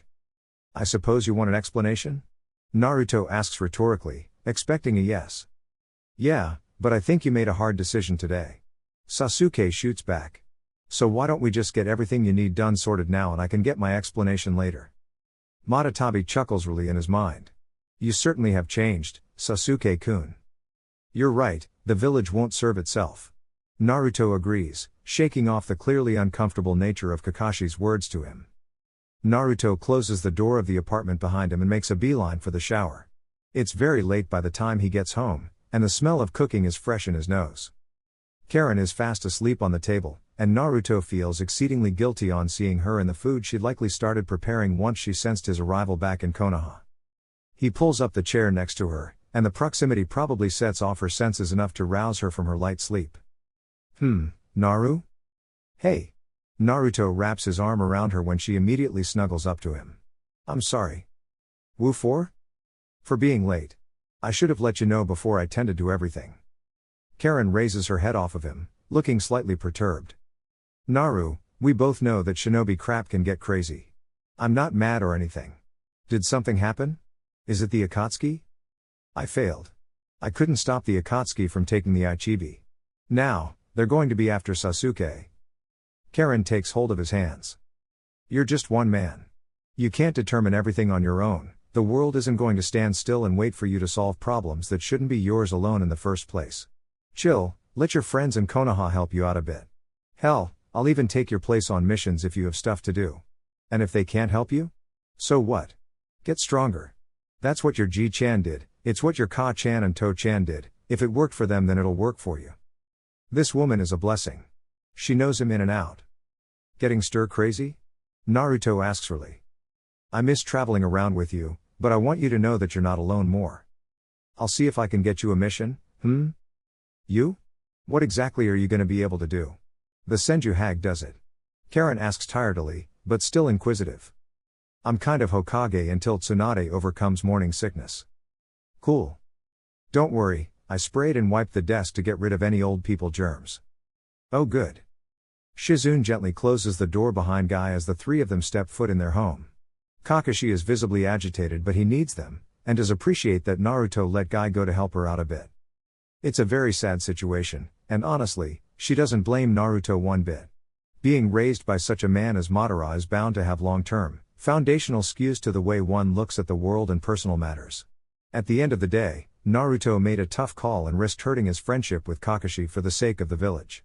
He's depending on the unity of Konoha, a Hokage-like trait. He has proven that he is not his grandfather at great cost.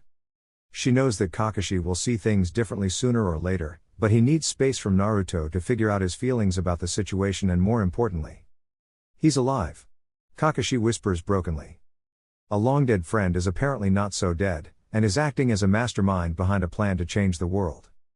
Kakashi and Guy exchange heated words, and thankfully Minako is being babysat so she wouldn't have to hear her papa and his best friends argue so viciously.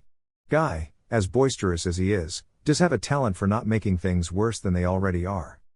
She'll check on Naruto later, her grown-up little brother. But for now, her place is at her husband's side. I'm far too old for this. Jiraiya lays beside Tsunade in their bed. I know. Nagato has been twisted by this Obito? We speculate so, unless he's acting as his own double agent.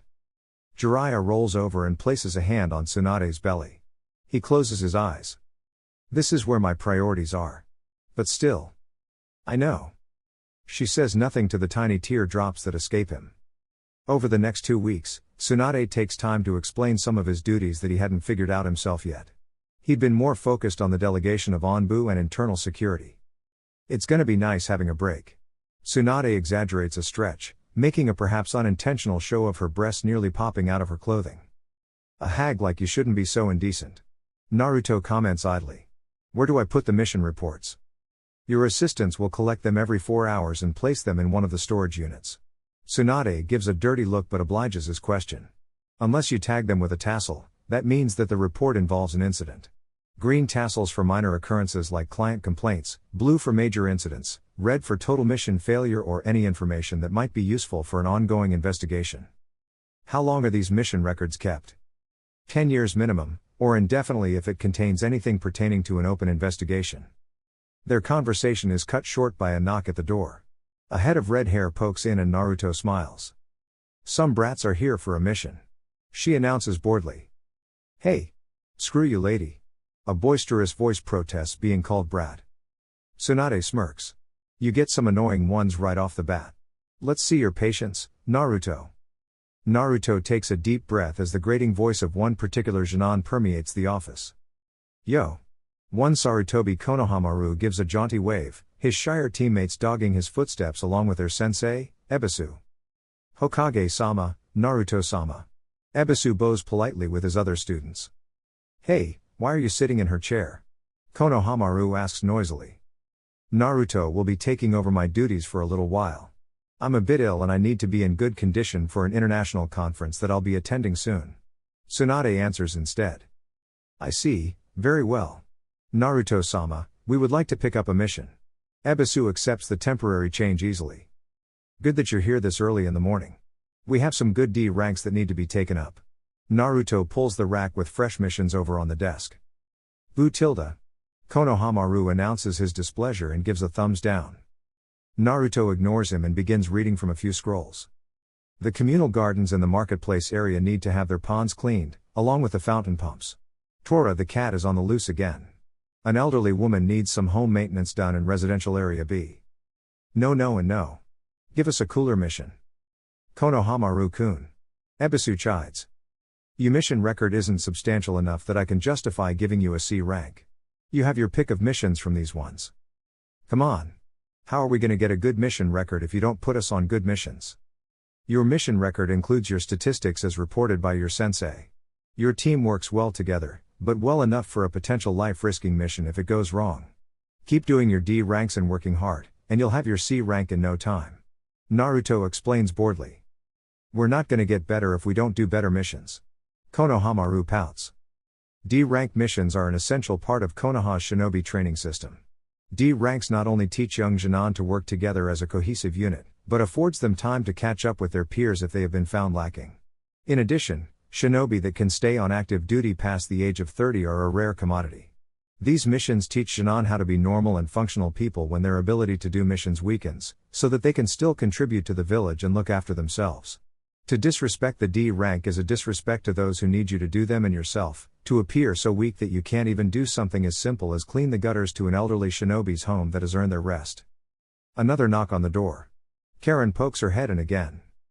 More runts waiting. Konohamaru crosses his arms petulantly. I'm not leaving until we get a cooler mission. You'll leave with a D rank, or I'll throw all of you out of the window without a mission at all. For emphasis, Tsunade casually opens one of the windows and enjoys the slight breeze that wafts through. We'll take Tora. Ebisu states decisively. Sensei. Very good. Naruto throws the scroll to him, hiding a smile. He remembers Team 7 being assigned Tora whenever Kakashi had been particularly annoyed with them. Good punishment for annoying students. He approves. No. Konohamaru freezes in place. Naruto makes a gesture with his hand, lifting a calligraphy brush with a juvenile use of his Rinnegan powers, and begins making a crude image on the boy's face. He sees Tsunade facepalm in the corner of his eye. The boy is released from his jutsu and immediately lunges red-faced while his teammates giggle. Ebisu grabs him by his scarf and drags him away. We'll return as soon as possible, Naruto-sama. Good luck. Naruto bids them. As soon as they're out and the next Genin shuffle in, Naruto pushes the intercom button and leans into the microphone. He puts on his mastermind voice. Kill them. Screams of panic erupt in the hallway from the Genin. The only thing that could be heard through the noise were Naruto and Tsunade's evil laughter and the Jounin trying to calm his Genin. Karen barges in suddenly, looking very annoyed. This is so damn boring, I don't know why I volunteered to be your assistant. I want a mission. Let me see what I can do. Naruto shuffles the stacks of C ranks and B ranks. Wait your turn. Another impetulant Genin scolds. Gold chains sprout from Karen's back and twist around threateningly. The Genin promptly keeps his mouth shut. We've scheduled a protection mission to Yuki no Kuni. Commissioned by a movie director? To protect their lead actress. It'll be you, Sakura, a Jounin called Yamato and Team Otto. How's that? Sounds divine. Karen sighs happily, wanting to get out and about for a change. Karen leaps over the desk and tackles Naruto to the floor. Be safe, Karen. It's a dangerous world out there right now, especially if you're marrying Uchiha Naruto. I will, don't you worry. You know I can handle myself. I know. Naruto sighs. It'll be nice to spend a week or so without my ball and chain. She cuts him off with a kiss. I love you. Karen whispers. I love you too. Naruto smiles back. Chapter 21, Wear these chains with hope. Kin of Team Otto feels slightly weary when Naruto-sama's redhead girlfriend turns up at the front gates, looking perky and excited to rush out into the wilds. The twinkle in her eyes makes Team Otto entirely fearful. If this woman has learned anything from Uchiha Naruto, then she's probably a menace to work with. Got everything, Karen? Sakura asks the redhead, motioning to the small pouches of scrolls on her hips. Oh, yeah. Karen nods delightedly. Got my makeup, some lunches, shampoo, moisturizer, other unmentionables and some shopping money. Think I'm pretty set. Kin's jaw drops open, along with Sakura's. Excellent. At least one of you is prepared. Yamato Taiku seems to find humor in it, if his little smirk is anything to go by. Karen preens happily. Wait. Karen, you can't seriously have no equipment? I'm working with amateurs. What's the point in being a shinobi if you don't look good while you're doing it? Karen whirls on the spot to speak with the team captain. Are you sure we should have these three? I don't think they understand what it takes for a high-level mission like this. Oi, Makuten man. She beckons Yamato closer to whisper in his ear. Kin sharpens her hearing, a trait trained up in their time from Otto. An ear-bleeding whistle causes her to cut it off and cover her ears in agony. When her hearing returns, all she can hear is Karen's mocking laughter. They're never going to want to work with you again if you keep messing with them. Yamato chides. It's not about them.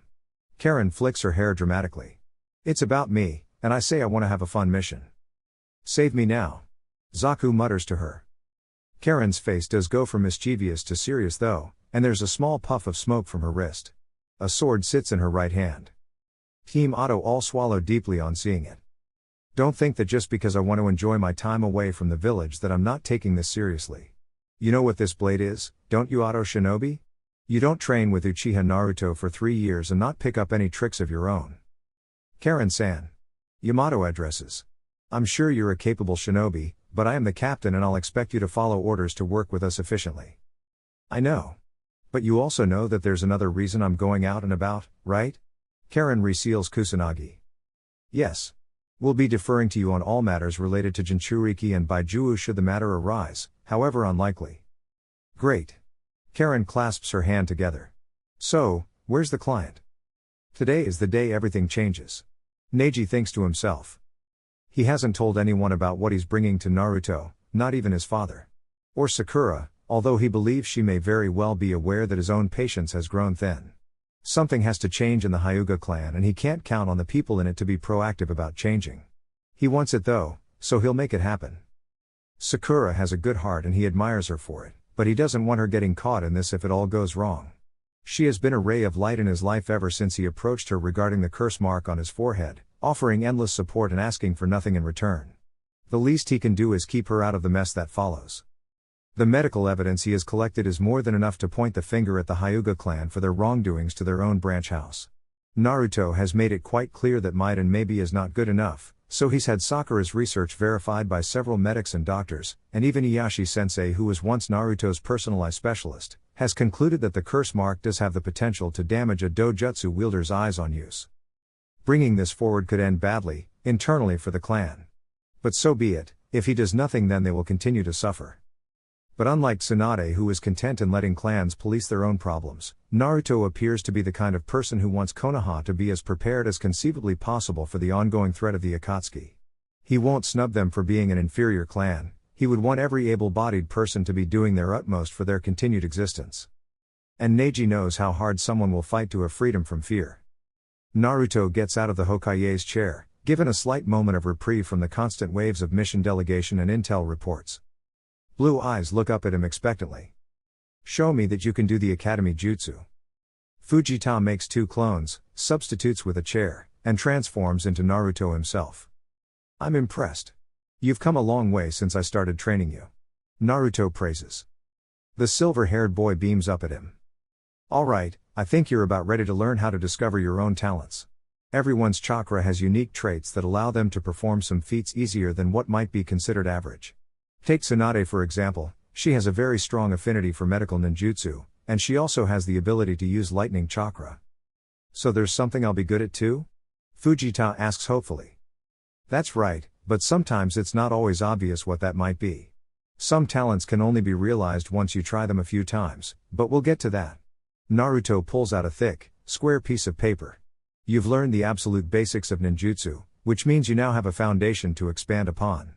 The academy jutsu are something we define as supplementary ninjutsu, something that isn't necessarily offensive or defensive. Now, we're going to learn about nature transformation, and how to apply it to battle. Take this. It's just paper. Fujita looks up inquisitively. Chakra induction paper, Naruto corrects patiently. It was developed for the purpose of identifying the chakra nature of the person holding it. We'll find out what your elemental chakra nature is once you channel some into it. Give it a try. Aren't you really good at sensing? Won't you be able to just tell me what my chakra nature is? I could, Naruto admits. But the point of this is that if someday you need to test your own students, or your own students have students of their own and if they aren't sensors, they'll be able to identify their chakra natures using this method. Fujita concentrates and pushes his chakra into the paper. It melts in his hands, the sagi remains slipping through his fingers. Your chakra nature is Suten. Just like Ji-sama. Your chakra nature is Makuten, right Naruto-sensei? Actually, I was born with two entirely different natures. Katan and futon. But I developed more of them as I got older. Remember what I said, sometimes your talents aren't always obvious. But learning to use your chakra nature will be a good start. Are you gonna teach me Suton? Fujita asks quickly. Yes, but before I do, you need to understand the importance of where and when to use it. The truth is, you're not always going to have a source of water to draw from for your jutsu, and learning to create your own will be difficult. Maybe the most difficult part of your training so far.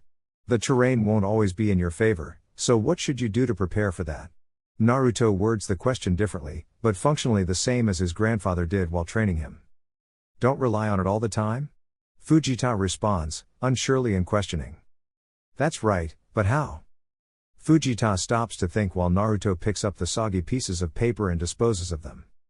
I should learn to not rely on it? That's why you always tell me to master the basics? So I can fall back on other stuff I know in case my Suton doesn't work. Naruto grins and ruffles the silver spikes on the boy's head. Very astute. Well done. Fujita beams at him again. There's a knock at the door, breaking the peaceful little lesson. Enter. Naruto orders, and Shizune steps inside with Minako close behind. Oni-chan. Minako sprints and wraps around his legs. Demon child. Naruto scowls with purposeful exaggeration. Train me too. Minako demands imperiously.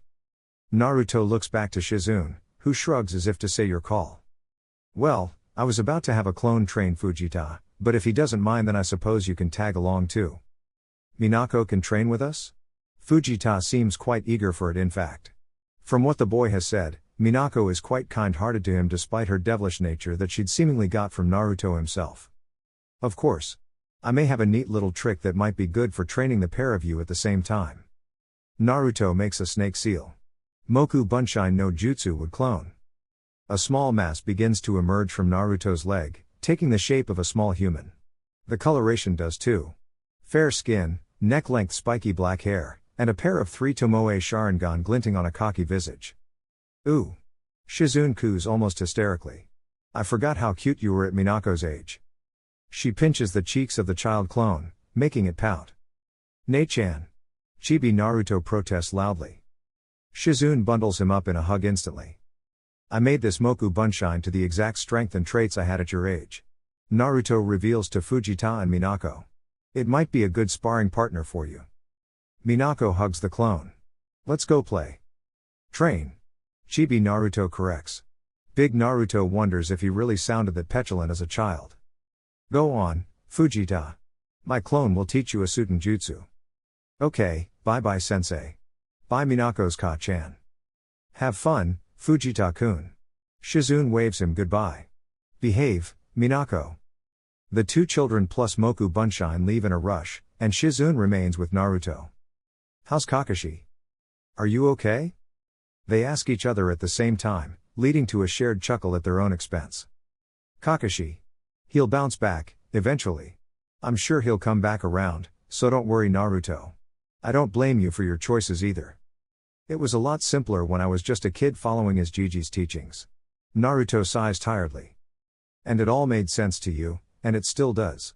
I know, Naruto. You can't just shake off years of foundational teachings, especially when they still serve you well. So don't worry, keep doing your thing. Naruto doesn't say anything to that. He knows that they serve him on a functional level, and well for the benefit of the village.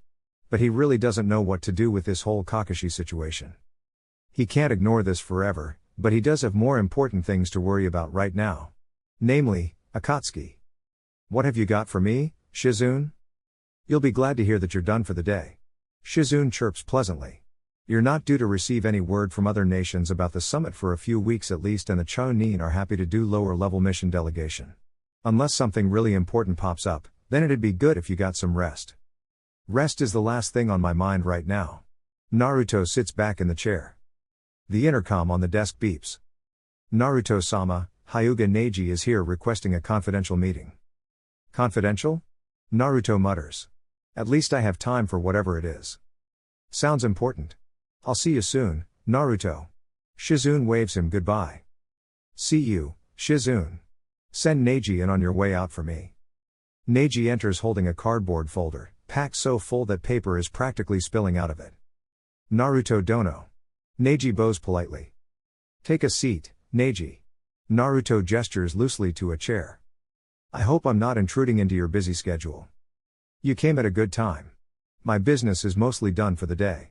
Now, what did you want? I want the laws regarding the use of the caged bird seal to be repealed entirely. Neji states, confidently blunt. Interesting. As far as I'm aware, the caged bird seal is generally regarded as a piece of Hyuga clan culture that is accepted by the people branded with it. It is only accepted out of fear of speaking out, Naruto dono. The legislation is also discriminatory against branch members of the Hyuga clan. No other clan in the village has such a law under the guise of bloodline protection. In addition, the caged bird seal has been verified to actively damper the capabilities of a Byakugan wielder who is branded with it. Naruto holds his hand up to stop him for a moment. Before we go on, this is a serious claim. I want you to understand that bringing this to light may poke the beehive. Actively hampering a shinobi's capabilities is something that cannot be ignored, but are you prepared on behalf of the Hyuga clan to stand by these claims, even if it causes distrust towards them for consciously choosing to use this seal? I am aware of any repercussions, and I accept responsibility for any and all consequences of this meeting. Naruto leans forward. Very well. Start from the beginning. Give me your assessment on this legislation, and the details on how the seal is affecting Hyuga shinobi. 1 week later, Land of Snow. Something's fishy. Karen wrinkles her nose up, the oppressive icy wind assaulting what little part of her face it could with how bundled up she is in warm clothes. That better not be an ocean pun. Sakura chides. It's just. Something here is messing with my ability to sense chakra. I should be able to detect ambient blank spots in the general location of someone trying to hide their chakra, but there's something dense and strong, covering a huge area. I can feel all of you because you're close, but there's something hiding by outputting chakra everywhere. Blending in by fogging up my senses. It could be a barrier. Yamato guesses. But regardless, we proceed with normal caution. Don't let your guard down before we dock. Look at this frigid tomb. A deep voice booms. Karen whirls around. Who said that? What? Sakura looks at her confusedly. There is no life in this wasteland. No hatred, but no love. No struggle, but no growth. I grow tired of this eternal contemplation. Tired of existing with no purpose. Didn't you hear that? I feel you, Uzumaki. Raking your senses across me. Trying to grasp something that you cannot begin to comprehend. Karen feels a strong headache pounding and tries to massage her head, not understanding what's happening. A trap for sensors? Dosu asks Yamato. It's not like anything I've seen before. Yamato keeps keen eyes on Karen. She's not under genjutsu, this is something different. Karen. Sakura bustles to her side quickly, making her sit down. You strain against my presence. But you will learn quickly enough. Come find me, Uzumaki. I would very much like to speak with you. Karen slowly fades out of consciousness, oblivious to her panicked teammates. Yamato storms up to Yuki Fujikaze's assistant, Sandayu. If you are hiding something from me, you will tell me right now. Sandayu reels back, stuttering as he replies. I don't know what you mean. Yamato takes none of it. Do you know who that red-haired woman is on my team? That's the future wife of Uchiha Naruto, who is not only our current acting Hokage, but quite possibly the most dangerous man alive. If he finds out that she got hurt or worse, he will stop at nothing to find out who was responsible, and if that means he has to crush every nation one brick at a time, he'll damn well do it. Do not lie to me. I lied about the contract. Sandayu blurts out. But I don't know why she fainted. I swear. You will be paying triple the stipulated mission fee. Yamato tells, not asks. You will tell me every last detail you omitted from your request, and you will be waiting for us to investigate what exactly caused this chakra disturbance in her. Sandayu has no choice but to bumble his way through an explanation. Kanahagakur, Hokage Tower. Have the clan heads been informed? Naruto asks through the intercom. Yes, Naruto-sama. Are you prepared for the meeting? I am. Please send Umino Iruka here to cover low-rank mission delegation, and Onbu Internal Affairs to escort the relevant medical specialists to the meeting chambers. Thank you. Of course, Naruto-sama. Naruto stands up and makes a swift and brief journey to the meeting hall. Neji is already waiting outside. Don't be so nervous, Neji. Present everything exactly as you did to me, I'll make sure there aren't any interruptions. I cannot help but be apprehensive, Naruto dono. I've worked hard to get this far, I don't want it to come crumbling down now. Neji straightens up his kimono. Or some confidence. Fake it till you make it. Naruto is entirely unconcerned. Neji's report is pretty unflattering, and besides, the meeting isn't a vote. Naruto will be telling them how it's going to be, and that future attempts to engage in such obvious bullshittery will not be tolerated. They wait in the chambers for everyone to arrive, Naruto taking a seat in Tsunade's spot while Neji stays on the other side, ready to present numerous copies of his works for each clan head to go through. Soon enough everyone is present, although there is some grumbling from Shikaku, obviously not keen on being dragged away from some new napping location he'd found to escape his wife. Hyuga Heihachi looks displeased as well, though an underlying apprehension mars his visage at the sight of Neji. Be seated. Naruto orders. Ordinarily, clan matters such as this would be sorted out in private.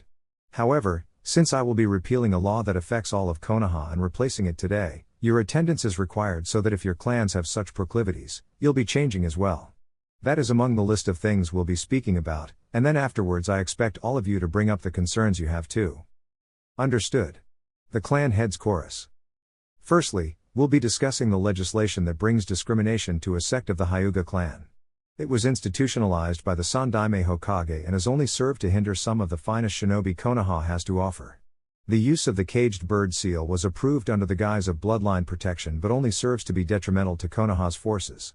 We have Hyuga Neji in attendance to present reports from doctors and medics that he commissioned to investigate the health effects of the seal, as well as said specialists to verify the concerns. Naruto leans forward, Rinnegan glaring ominously. I do not think it needs to be said that anything regarding active measures to sabotage Konoha's shinobi will be acted upon with prejudice. However, I will allow any party with vested interest in this topic to contribute their assessment of this legislation before doing so again at the end of this case when the research has been shared. Would anyone like to speak up? Heihachi shoots out of his chair, expectedly. The caged bird seal is Hyuga clan tradition. To repeal the law that allows us to use it is an attack on our clan and culture. The seal prevents any enemy shinobi from stealing the Kekkei Genkai from those in the clan who do not have the talent or skill to keep it to themselves. It is only for Konoha's benefit that this legislation is in place, to stop the enemy from obtaining our bloodline. There are nods of agreement, given that it is a practical use of the seal. Naruto takes it in with a straight face. Hyuga Heihachi has spoken, would anyone like to present an agreement or argument to the point? Neji stands up and makes his way to the guest lectern. Heihachi Dono raises a valid point on the nature of Kekkei Genkai protection. Neji agrees, a slow straight-faced although Naruto knows it pains him to do so for the sake of a bureaucratic meeting. What Heihachi Dono has omitted however, is that the caged bird seal is primarily used as a tool to force Hyuga branch members into submissive slavery. I have the research to prove that the torturous nature of the seal is extremely detrimental to anyone who has had it used on them. On the grounds of branch members being too weak to stop their Kekkei Genkai from falling into enemy hands, Hyuga clan culture dictates that the vast majority of branch members are to only operate as servants to the main branch, and do not have the opportunities to outgrow this culture on their own. With the removal of the seal and therein a removal of that innate fear of torture, Hyuga branch members can explore opportunities to become servants of Konoha as shinobi, or any other trade that benefits the village. Naruto nods, not giving an agreement to either side of the argument. Anything further? He asks the assembled clan heads. A small pause of silence gives him the message of no. Hyuga Neji, you stated that the caged bird seal is used as a method of torture and slavery, but you also stated that it has tangible effects on development in Hyuga shinobi. Explain your statements and provide evidence. Neji passes a stack of papers to one side of the room, and each clan head takes one, along with Naruto. According to shinobi medical specialist Haruno Sakura, on data collected by assessing 14 branch Hyuga members who frequently receive exposure to the seal, the subjects displayed optical nerve damage, which is verified by Ayashi-sensei, who is present here today. In addition, branch members are 10% to 300% more likely to experience seizures while engaging in active duty, verified with data collected from head neurologist in Konoha's hospital, who is also present. And finally, a Hyuga branch member is 800% more likely to suffer from severe depression before they're 30, verified by Yamanaka Inoiki. Inoiki stands up and stares down Heihachi confidently. I stand by the research. I've been saying this for years along with the other specialists, but we have been consistently blocked from bringing it up to Konoha's council. Yes. Naruto cheers inwardly. Finally, I can chase up what Tsunade said. Blocked? Naruto interjects immediately. You will explain this to me later. But for now, I want everyone's attention on the matter at hand. Hiashi visibly holds in his anger. I went over the data when it was presented to me at an earlier date, so my mind was made up before this meeting was announced. What you are here for is to understand that any action against Konoha's shinobi or even its civilians will not be tolerated under any circumstance, no matter your clan. I hereby repeal the Bloodline Protection Act, of which has been used to marginalize a group of our finest. All Hyuga branch members are to report to me immediately to have the caged bird seal removed, permanently.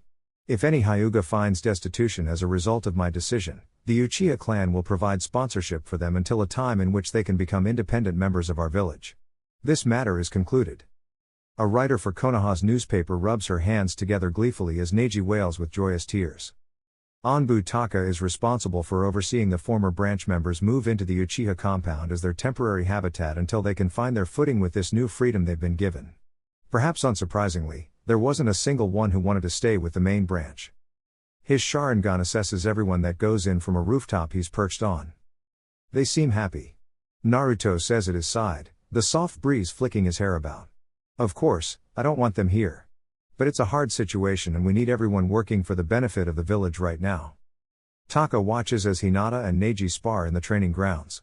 The meek girl cries in frustration at herself, and all Neji does is lift her up to try again, and again. Family is wonderful. Naruto says again. It's something that was taught to me by the matron at my orphanage. I didn't really know what it meant at the time, but I understand it after Karen, Kakashi, Shizune, Minako, you, and even my old man. Families will go to great lengths to protect each other, to rise above whatever comes their way. Of course, there are always bad apples. But can you see an ideal like this and understand just how attractive this might be to a lonely orphan boy? I understand well, Naruto-sama. Taka replies formally. Sasuke, you're not fooling anyone with that stupid bird mask. Your hair and eyes stick out like a sore thumb. I get it, Naruto. I do. And it's not stupid, it's representative of the dismissal of my personal desires for Konoha's sake. Did they haze you and make you paint your own mask? Naruto interrupts jokingly. Yes. Ha ha. Ha ha ha ha. Taka is thankful that the mask hides his embarrassed face. Don't you have important Hokage crap to be doing right now? Taka grumbles. Yes. I suppose I should make an appearance for my super important meeting. I'll leave you be, but be on standby in case I need you. I have a feeling that it's going to be an interesting one. Naruto flitters away with nary a sound. Asshole. Taka mutters. You said you were being blocked from bringing your findings into the Hyuga clan to council meetings. Explain. Naruto orders Inoiki, who takes a seat alongside Nara Shikaku and Akimichi Kuza. We believed that several clans were colluding for the sake of protecting each other, a secret alliance, but we couldn't prove it. We had circumstantial evidence at best. Inoiki states evenly. Shikaku straightens and picks it up. It hasn't reared its head in a while, since Tsunade-sama took position as Hokage, but it was always the same clans being bailed out when they caused trouble. Sandaime-sama was very overt with it during his rule. Whenever Uchiha Fugaku tried to bring attention to criminal behavior during his time as head of the Uchiha police force, Sarutobi would always deny the happenings or pass them off as shinobi simply unwinding after difficult missions. Even the worst offenses would be passed over as nothing unless public scrutiny was too strong, and that included crimes such as murder and rare occasions or sexual assault being more common than that. The process for bringing this to the attention of the council was and is still too slow, unless you have a friend in a high place like Hyuga Neji did. The reports have to find their way through too many people, some of those people having sympathies and biases towards certain clans. I see. And you believe that this continues to affect the process of the judicial system when it comes to shinobi crime? Naruto tries for further clarification. Yes, Naruto Dono. Kuza confirms. Members of the Akimichi clan have found that discriminatory crimes and assaults were often ignored, but only when the accused were from a small list of clans. Tsunade-sama has had her hands full cleaning up Danzo's mess, so she hasn't been afforded the time to look into this. And what is the consensus between the three of you? Which clans do you believe to be colluding and obstructing justice, and do you believe that your clans are being targeted with this? Shikaku shares a look with the other two. We looked into it as best we could, collecting information from as many different clans as were willing to participate into our search for figuring out what was going on, and across the board we found that the Sarutobi clan, the Hyuga clan, the Shimura clan, along with Sarutobi's two advisors who were on his Jinan team, all have a dramatic overrepresentation in Konoha's judicial system. Everyone who tries to take action against these three clans find that their claims get lost in the works. This happens to us, but even we're able to slowly work our way up the ladder in those occupations. The only two clans that were completely excluded from even participating were the Uchiha and Senju, because the higher-ups of these systems seemingly didn't want them there. We couldn't figure out why that made sense. Inoiki comments. Only one exception to these examples was ever made though. I was the one who did Uchiha Itachi's first psychological evaluation when Sarutobi recommended him for Anbu. I found that Itachi's behavior was too unpredictable, but Sarutobi sponsored him to get through to the next stage. Hatake Kakashi refused it anyway. Naruto interlocks his fingers and stares at the three of them. You have told me nothing I didn't already know. But you bringing this to my attention has provided me a reason to look into it using Konoha's resources. If I act on these accusations and investigate, are the three of you willing to provide a statement should anything suspicious be found, and that you prompted me to look into it? Yes, Naruto Dono. The three agree readily. You are not to speak a word of this meeting to a single soul. Am I understood? Understood. Good. You are dismissed. The three clan heads leave, and Naruto lets out a high-pitched whistle. An Anbu appears before him. Gather your team. I have an S-rank internal affairs mission for you. Karen veers off the path again, trying to follow the calling of the strange voice. Off into the storm of white mist, and how easy it would be to get lost. Idiot. Princess Koyuki spits out. Only death is out there. You want to die all alone? No, that's what you're gonna do when people realize what a shriveled old slag you are. Karen returns fire but doesn't turn to face her. She's entranced by the powerful sensation in the wastes. Karen, try to concentrate. Stop sensing over there. Yamato tries to persuade. Will you walk into my parlor? Or will I have to reveal myself to you? It says it's gonna come here. Karen rubs her forehead. Yamato turns to the rest of the squad. We'll set up camp here with the film crew for tonight. The storm is getting bad. He turns back, only to find Karen missing. Oh 4. She ventures into the snow, following the increasingly powerful chakra. The closer she gets, the less widespread the sensation becomes. It starts to become a singularity of pure power, so massive that even Naruto barely matches it when it comes to density. But unlike Naruto's chakra, this feels so dark. Karen stops. Well? I'm here. Amusing, that the person to find me would happen to be cut from the same cloth as the one who lost me. There is a gold glow before her eyes, and the heat melts the frost from her goggles. She takes them off to stop the fogging, and the wind that begins to whip around feels warm and even pleasant. As the wind clears the fog away, the mound of snow before her begins to avalanche back. Orange fills nearly the entirety of her vision. A massive cocoon like a flower bud unfurls slightly before expanding and launching a gale so strong that the snowy fog blasts away, leaving a moonlit sky and a clear picture of just what was calling her here. Two slitted red eyes peer down at her in front of 9, swishing tails. You finally grace me with your presence. Kyuubi. Karen mutters in shock. I see that you understand what I am. You moron.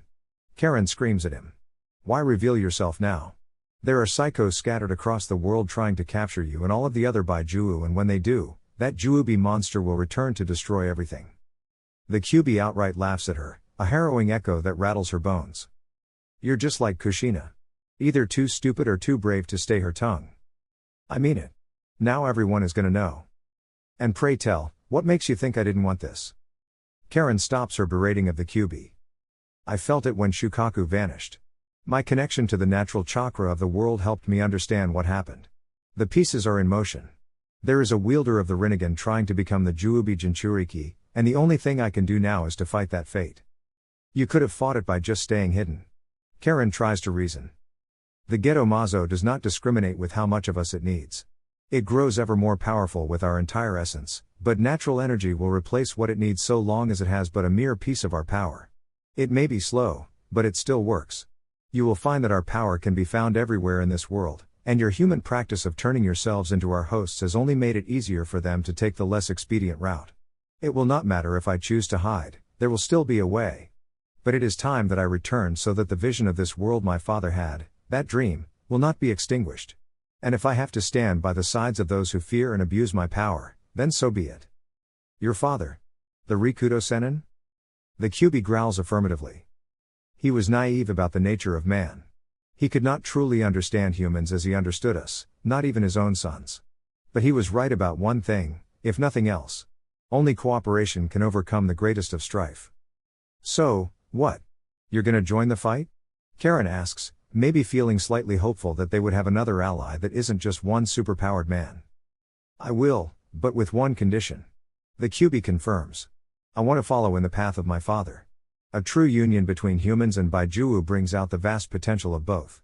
Neither can be as strong without the other. I am willing to try for the first time, the power of our own motivations, be they hate or love. We can only overcome this conflict together. Its red eyes look down upon her. And you are powerful enough to handle it.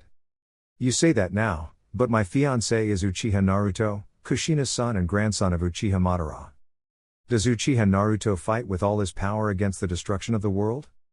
Karen swallows, understanding that the QB has already made its mind up. He does. He's doing everything he possibly can to fix Madara's mistakes. Then you and I will fight, side by side with him. What is your name? The QB clenches his paw and puts it out, expecting the same gesture in return apparently. Uzumaki Karen. She puts her fist out. Be honored, Uzumaki Karen. You are the first human to ever hear my name. Kurama.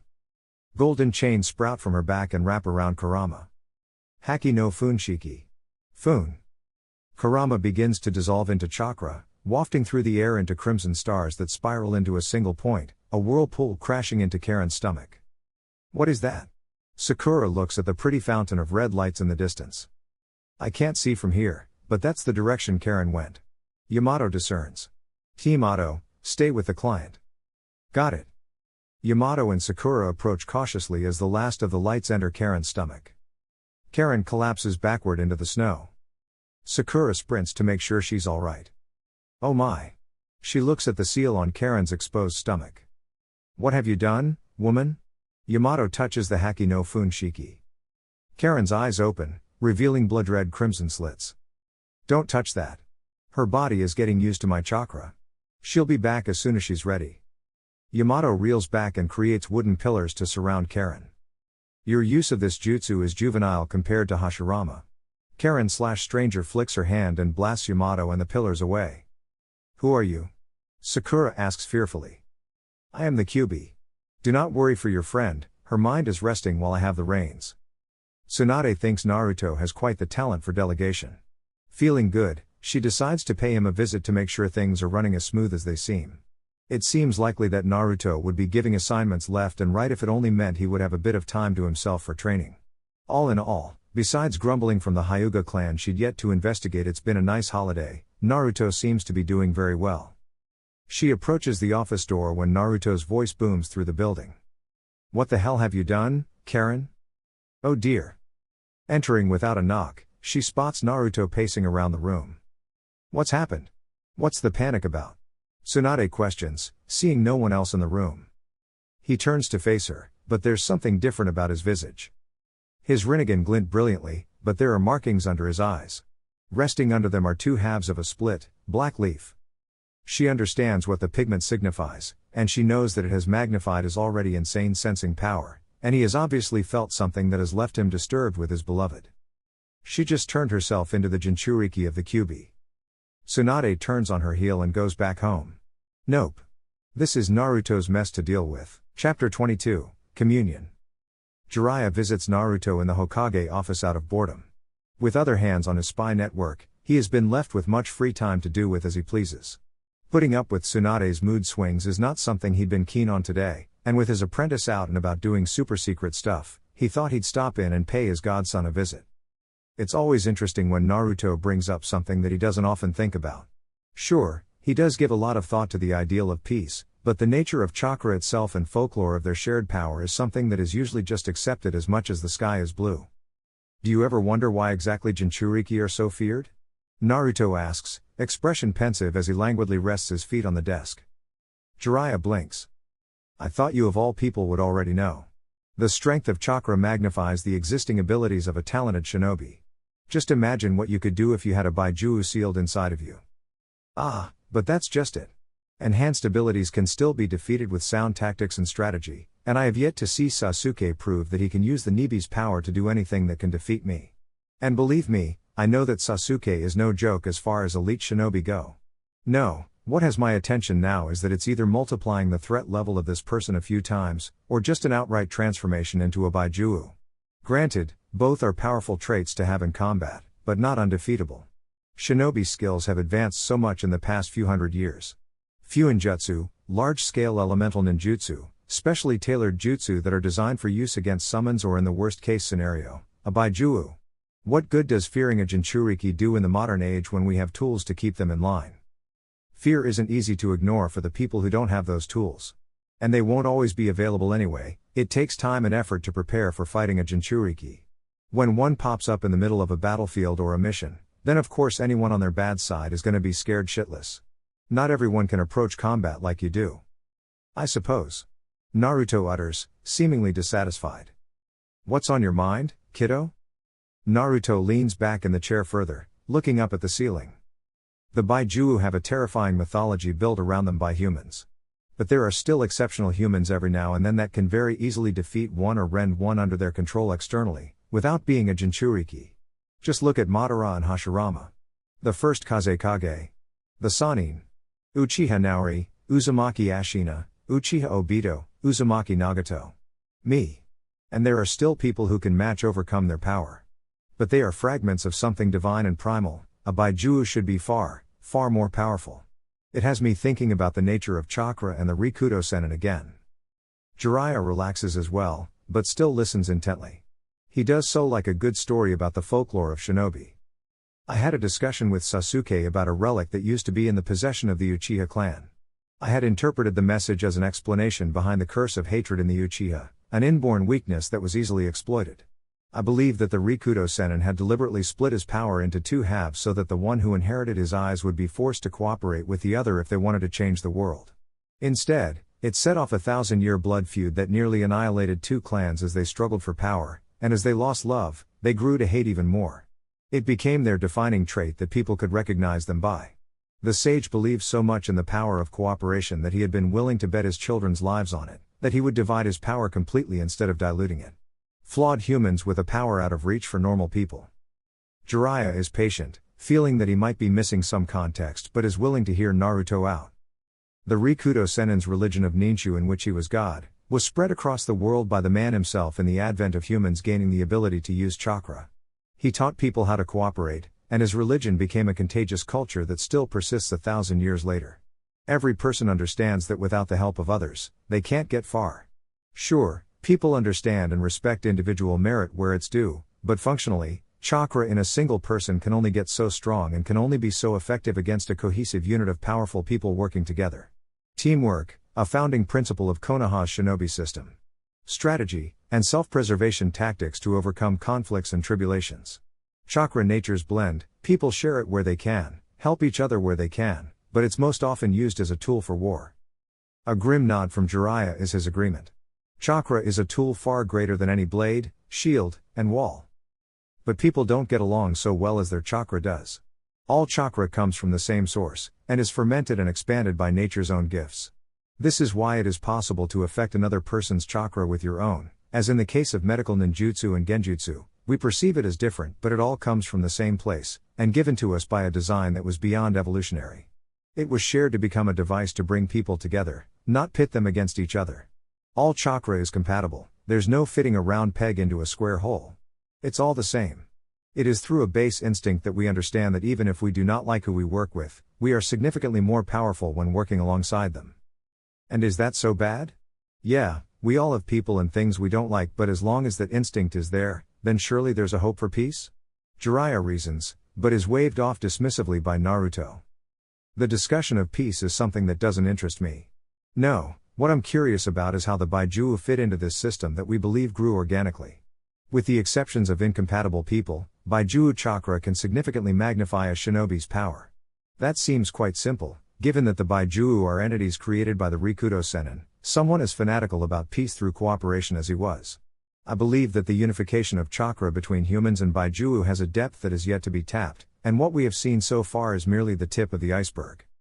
Naruto leans forward this time, eyes gleaming. If such a theoretical powerful state exists, then maybe an opposing theory is viable too. A separation of one's own chakra from that of other people's, and a spiritual and physical consolidation with one's own chakra. A kind of enlightenment for people who believe that they should have the power and agency to be able to do things on their own without relying on other people or entities. Don't you just find it fascinating? Still trying to do everything on your own. Jiraiya shakes his head exasperatedly. Some of the theory goes over even his head, but Jiraiya still feels not much will come of this. Naruto would only get more curious if he said it probably wasn't possible, better for him to figure things out on his own. But what if? Naruto ponders aloud. That was the point? Perhaps the Rikudo wanted people to outgrow his teachings on their own. To forge their own paths and break free of fate on their own terms. Maybe this is all intentional and he made this system intelligently for goals that we can't perceive yet. I think Jiraiya leans forward in the creaky chair. That you have too much time on your hands. Should have known you wouldn't understand, geezer.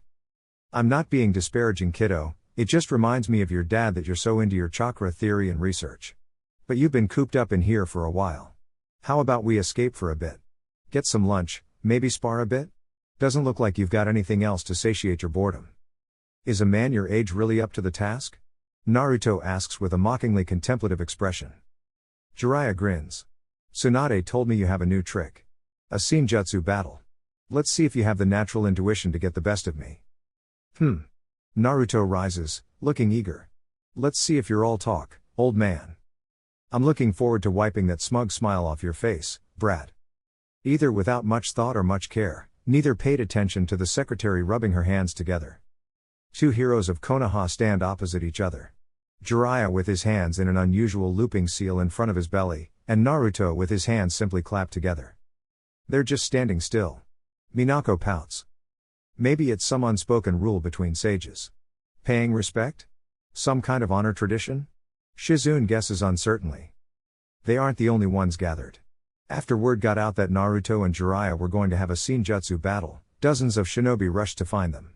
Some just for the spectacle, and others because the Hokage's secretary had elected to start a betting pool. Off-duty members of the Barrier Corps turn up immediately, a good sign of initiative on their part. The Doden-wielding shinobi in the crowd using their chakra to create a stadium cradle is a bit over the top, but Shizune guesses that boredom is a strong motivator. Grandstands are built separately in conjunction with the Barrier Corps. Rather than limiting the fighting area with one large barrier, they elect to create smaller stands with protections surrounding each one. Shizune spots another mop of silver hair. Oh look, Fujita-kun is here too. Wanna say hi to your friend? Minako is already running off before she can finish her sentence. Oh good, Shizune sighs, not wanting to be a bad influence. She turns to the bookie. 20,000 ryo on Naruto. What are you up to? Naruto can't feel natural chakra coalescing around anything but himself, but Jiraiya seems to still be controlling a massive amount of his own. Does he have some different method? Naruto refocuses and continues to absorb energy. This wouldn't do. Entering sage mode takes far too long. Finally, he feels the balance in his energies and nature. Done yet, old man? Naruto taunts cockily. Jiraiya opens his eyes and grins back. He bites his thumbs and wipes blood down his eyes. Just waiting on you, brat. Two huge plumes of white smoke erupt on his broad shoulders, mystifying Naruto. All that waiting for a summoning? Only the amount of chakra used doesn't match up to the small creatures Jiraiya brought forth. When the smoke clears, Naruto sees two creepy toads perched on each shoulder. I was in the middle of making lunch, a dumb brat. Go easy on him, ma, Jiraiya-chan hasn't seen us in so long. He probably missed you. Ma, Pennsylvania, sorry to inconvenience you. Was got you riled up, Jiraiya-chan? Look right in front of you. The toads ma and pa do exactly that, eyes popping out clearly as they take sight of the confuddled Naruto. The Rinnegan. Pa exclaims in shock. He's using senjutsu chakra, pa. Jiraiya-chan, this man. He's not an enemy. Jiraiya shakes his head, and Naruto notices his enlarged nose riddled with warts and misshapen eyes. This is Minato's son, Naruto. I'm sorry to say that if I didn't summon you for this spar, he'd wipe the floor with me. Minato-chan's little boy? Pa asks excitedly. With those sacred eyes? What a marvel. Pish posh. So what if he has some creepy eyes? You took me away from lunch. You're one to talk for having creepy eyes, frog hag. Naruto provokes, seeing that she probably wouldn't cooperate with Jiraiya unless he pissed her off. You're as disrespectful as your mother, Stupid brat. Now the boy is just confused. Let's introduce ourselves. Naruto vanishes in a blue of motion, ground shattering in the wake of his dash. His entire body twists for maximum output and is punched straight to Jiraiya's face. There is a gust of wind behind Jiraiya, but all the man does is catch the fist. Naruto is surprised to say the least. That punch should have sent Jiraiya flying. Enhanced sensory perception, enhanced speed and strength. You don't think this is all Shinjutsu is capable of, do you, Naruto? Let me show you the power of Jiraiya the Gallant, the Toad Sage. Jiraiya whips Naruto's arm up and sends a kick to his stomach. Naruto leaps up to whirlwind his own kick at Jiraiya's head, but he is brought down to the ground again by a pressure that he doesn't see. Jiraiya's kick doesn't land, but it still makes a shockwave so strong that spittle flies from his mouth as he gets sent away 100 feet. Naruto scrapes along the harsh ground before flipping back onto his feet, readying himself again. I'm positive I dodged that. Can he replicate his punches in any direction using Shinjutsu? No, it felt like a punch that split off from his fist. His taijutsu is tailored to match the power of Toad-style Shinjutsu. Spectators look on as Naruto cartwheels back onto his feet and into a more grounded and ready stance. What the hell? Kiba asks aloud in shock. Indeed. Neji looks on with wide, pale eyes. Jiraiya-sama is not to be underestimated, even at this age. Even still, I wouldn't underestimate Naruto-sama. Hisashi adds. We have seen him adapt to difficult situations before. I wouldn't put it past him to identify just how Jiraiya-sama did that without hitting him. I, for one, didn't see anything. Neji looks thoughtful, however. Perhaps there is more to this spar than we can perceive anyway. Shinjutsu is supposedly legendary. Naruto doesn't hesitate, eager to gauge Jiraiya's skill and feeling the thrill of a potentially difficult fight for a change. He breaks out into a sprint, and he blurs into motion, enhanced by the power of his Sage Mode. Jiraiya sees it coming, or feels it, and his stance changes. Naruto catches a punch by wedging it between his hands, rather than deflecting. Jiraiya tries for an open palm strike, intercepted again with the younger man jamming his foot into the palm. I see now. Naruto grins, wide and wild. Interrupting the movement stops the invisible Shinjutsu strikes from splitting off. He goes for his initial strike again, whirling into an axe kick that pelts Jiraiya straight in his head with enough force to shatter the solid ground beneath them. Unsurprisingly though, Jiraiya braced himself for it. As powerful as the kick was, one hit wouldn't be enough against another sage. The eruption of dust is kicked around more by spears of long, sharp white hair swishing around and smashing through any rock in its way. Realize you can't win with taijutsu? Naruto ducks and weaves narrowly. His coat gets nicked more than once, but the dodges are precise and not a strand touches his body. Taijutsu is one thing, Jiraiya strikes a mighty pose. But let's see you add everything together. It's not really fair to use the Rinnegan. The old man is giving it his all, he wants to have fun just as much as I do. Jiraiya and the toads clap their hands in unison. Senpu, Goemon Sage Art, Bath of Boiling Oil. 3 jutsu combine to make a tsunami of boiling oil, so packed with heat that it glows white. Naruto observes the wave, crashing and burning anything it came into contact with. He could feel the heat as the landscape changed, getting closer and putting the battlefield advantage in Jiraiya's favor. But what makes it Senpu? Is it only possible by using natural energy? The wave should be spreading out, but it's behaving as if guided. No matter how much it tides and surges, it's still coming towards him. Shinjutsu chakra isn't a flat power boost, it grants control over the jutsu to a level that isn't feasible for normal people. For people with fine chakra control, it would be a linear boost in chakra strength. Even still, Naruto wants to know just how much this will affect his own ninjutsu and genjutsu. He's letting me work it out on my own when he could be pushing for the advantage. You really are a good teacher, Jiraiya. Let me give it a try. Naruto doesn't weave a sign, but inhales a large breath. Senpu, Futon Daitapa Sage Art, Wind Release Great Breakthrough. Even Naruto didn't expect the sheer concussive power of the stream of wind that launched from his mouth, but batting the boiling oil away wouldn't be effective. He concentrates and splits the burning sea with his jutsu straight down the middle and gets ready to send some katen down the passage. If only Jiraiya made it that easy. As soon as the oil parted, sound waves that sounded like the croaking of frogs began to disorient him. Genjutsu. Naruto realizes. If he stops the futon stream then the oil will get him, but he can't resist the genjutsu forever while already concentrating. He feels like his brain is rattling around in his skull, but he focuses enough to remember that Kabuto used a sound jutsu with his own Sage Mode. Jiraiya is using it now in conjunction with frog croaking, Kabuto used a deployable light, and Tsunade uses whistling to attract Hiranbu. The latter seems like his only option to expand on, given that he doesn't have summons. And what is more powerful than a whistle? He claps his hands together, movement extremely shaky as he drags more air in through his nose and gritted teeth. Senpu, Hidoi him a terrible scream. His roar echoes through the passage like the call of a vicious beast, hammering sound into sound. The ground quakes as his voice screams across the landscape.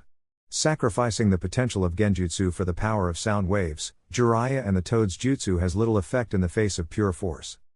The oil that had been split away sinks into the earth, slowly dispersing into natural energy, although the lingering heat and hot wet patches still pose a hazard. Naruto's successful use of Senjutsu emboldens him, and he tries another on the spot with what he just learned.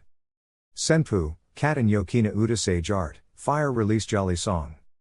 As one might blow out a ring of smoke from a cigarette, Naruto does the same with fire.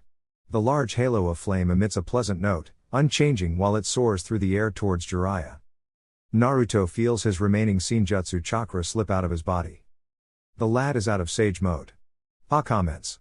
Naruto-chan learned this on his own? Yep, I dunno how, but he figured it out. Still, let's see how he does now. You still gonna fight him? You just might hurt him. Ma frets, seemingly having calmed down, and comes around to the idea of testing Minato's boy. Don't let him fool you. Senjutsu or not, he's the most dangerous man in Konoha.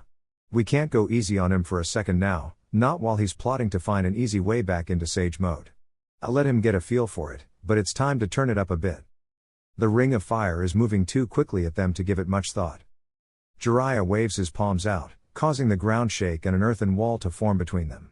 As if like a fungal growth, the insides of a toad's fireproof stomach emerge on the defensive barricade. They collide, and instead of fizzling out like Jiraiya had expected, the ring expands with violent force and severs everything in a burning wave, a small blast radius but ridiculously powerful, and the cataclysmic sound left in its wake made Jiraiya want to cover his ears. He feels Naruto sprinting at him, full speed. Naruto-chan ain't gonna hold back. Ma sees the change in Naruto's demeanor. Naruto dances around Jiraiya's rapid punches and kicks, intercepting when he knows Jiraiya is going to use the invisible attacks of his Senjutsu. He grabs Jiraiya's arm and does a side-on cartwheel to avoid a deadly pressurized stream of water, cutting into the landscape and swiping off the tattered sleeve of Naruto's coat. Mid-roll, he hefts Jiraiya up off the ground with impressive strength and moves to slam him headfirst into the dirt. Just as Jiraiya is about to crash, the ground turns to mud and Jiraiya sinks into it. He's not going to exit Sage Mode, not with those toads helping him. I need to get back in as soon as possible. He really is a master of ninjutsu. But he's figured out how to absorb Senjutsu chakra before, not just through his own stillness. Humans can't absorb natural energy on the move, but a certain kind of ninjutsu can. Mokuryu no Jutsu Wood Dragon. His Wood Dragon wiggles out of the ground and dives into the muck, following the Toad Sage. The ambient natural energy coming off of Jiraiya feeds the dragon, and transfers Senjutsu chakra to Naruto, but not nearly enough to re-enter Sage Mode. But while the old man is distracted, he can take better measures. Moku Bunshine no Jutsu Would Clone. An exact copy of him crawls out of his skin, and they both run in different directions. Jiraiya decides to come and dance at last, no doubt having sensed that Naruto's chakra has split slightly. The real Naruto engages with Jiraiya again, and the flurry of attacks leave the spectators amazed at the level of combat they're capable of. Even with Senjutsu, you can't hope to match the power of my chakra. You're gonna burn out eventually. Naruto jumps onto the wood dragon, riding it up and sending a veritable shower of fireballs down at Jiraiya. Don't go talking smack so soon. I was a sage before you were in diapers. You didn't tell me he had the Makuten, Jiraiya-chan. Not now, Ma. The constant transmission of Senjutsu chakra from his wooden clone is making him cocky, so he tries to reel in his ego before he ends up embarrassing himself in front of an audience. Jiraiya's chakra begins to manifest in his palm, a luscious and brilliant green rapidly turning into the dangerous and oversized whirl of a Rasengan. Naruto feels the powerful energies of nature re-enter his body in full. His own light blue chakra, sparkling like starlight, does the same. I'm proud of you, Naruto. Jiraiya smiles nostalgically. I'm proud of myself too, Jiraiya. Naruto grins. Cho Udama Rasengan. Jiraiya groans, waking from a deep sleep but feeling exhausted. Did I win? Is his first question. Tsunade whacks him over the head with a clipboard. No, you idiot. In fact, the pair of you are idiots. You completely destroyed the training grounds and shredded the barriers of our most skilled corps members. Shit. Jiraiya tries to leap out of the bed and falls flat on his face. Relax, no one got injured. Besides the two of you, that is. We didn't ask for anyone to watch us. Don't these people have anything better to do with their time? Seriously, in our day. Chakra burns all up your right arm. Bruises everywhere, cracked ribs and severe concussion. Jiraiya. That's what I had to heal with you. Tsunade interrupts, voice clipped and clearly displeased. Jiraiya nearly cows at the tone. He would pay for this, but... Is Naruto alright? Jiraiya asks hesitantly. Oh yeah, he's fine. Got the same injuries you did, minus concussion. He just walked it off for a few minutes and he was good as new. Lucky brat. Jiraiya groans on the floor. Oh yeah, he's lucky. Karen doesn't have to worry about losing him to his own stupidity. You on the other hand, have a very angry and pregnant wife that doesn't want to raise her baby alone. Aw, shit. Sasuke and Madara meditate and speak with each other in their sealscape. On the outside, however, it appears that he's just passed out on Himari and Yuito's couch with Tsukimi sprawled out over his stomach, in equally deep sleep. Both of them are oblivious to the parents cooing over them with a camera. Do you feel that you are making progress, Sasuke-kun? I didn't expect a cure for my fear of what Itachi can still do, but I'm not dissatisfied. I'm definitely working towards what I want, a safer Konoha. It might not be my brother yet, but still enemies that pose a threat to my people. Still, I wonder just how long it will take for me to get to a level that I can feel truly confident that I'll be able to protect what I want without fear. Sasuke is laying down in the sealscape too, looking up at Madara as she rests languidly. Her heterochromic eyes look down at him with patience and understanding. Why do you help me, Madara? Sasuke asks, truly curious as to her motivations. Now isn't that a complicated question? What brings this on, Sasuke-kun? I'm trying to understand you. What do you really get out of being my partner in battle, and my therapist on the side? Fu, I will tell you that it's nothing too complicated. I simply enjoy watching your growth, dear child. You are becoming an admirable man, worthy of respect. You should carry yourself with the dignity you have earned. But that is but one reason. Part of my desire to synchronize with you completely is selfish. You could not understand this as a mortal, but I simply do not get tired of living. I love humans, I love our conversations, I love the things we can do together, and it is my desire that I live out eternity without regret of never having made the most of my time with your species. Madara's fiery fur skates across his body, leaving no burn. I do not wish to die. I have helped countless humans do great and terrible things, and perhaps I am part of the reason why my kind is so feared. But I made those choices. I have the power to decide what I do with this immortal life. That is something that I am thankful for to my father. And I hope that one day, perhaps you, or perhaps another, will truly become one with me. I want to reach my absolute best. Is this not a natural desire in humans as well? Do you think it's possible? For a human and a Baijuu to truly reach that level together? If you can think of something better for me to strive towards, do let me know. But do not give it so much thought, Sasuke-kun. My desires are hardly ominous. I truly do not want much, only to live happily on my terms. Sometimes that is too much to ask for. I mean, what if you could enter Mugen Tsukiyomi? Madara is silent for a moment. Merely an addictive temptation. Such thoughts take us away from living happily in the now. I want my happiness to be a result of my own efforts, not to have them handed to me. Life is full of miseries and mishaps, but it is our suffering that gives meaning to the joys we can experience. One might say my goal is as a gardener. To whittle away which poisons the fulfillment of many others. That is what you do now, Sasuke-kun. Our union can let others experience more joy than they would have if we don't do dirty work. Necessary evil. Sasuke says aloud, not liking the phrase. But it brings up questions about his life up until now. What if he has the best possible outcome already? That perhaps others enacted necessary evil to bring him happiness. Maybe there is more to his life than he thinks. And maybe he needs to understand just what people have sacrificed for him.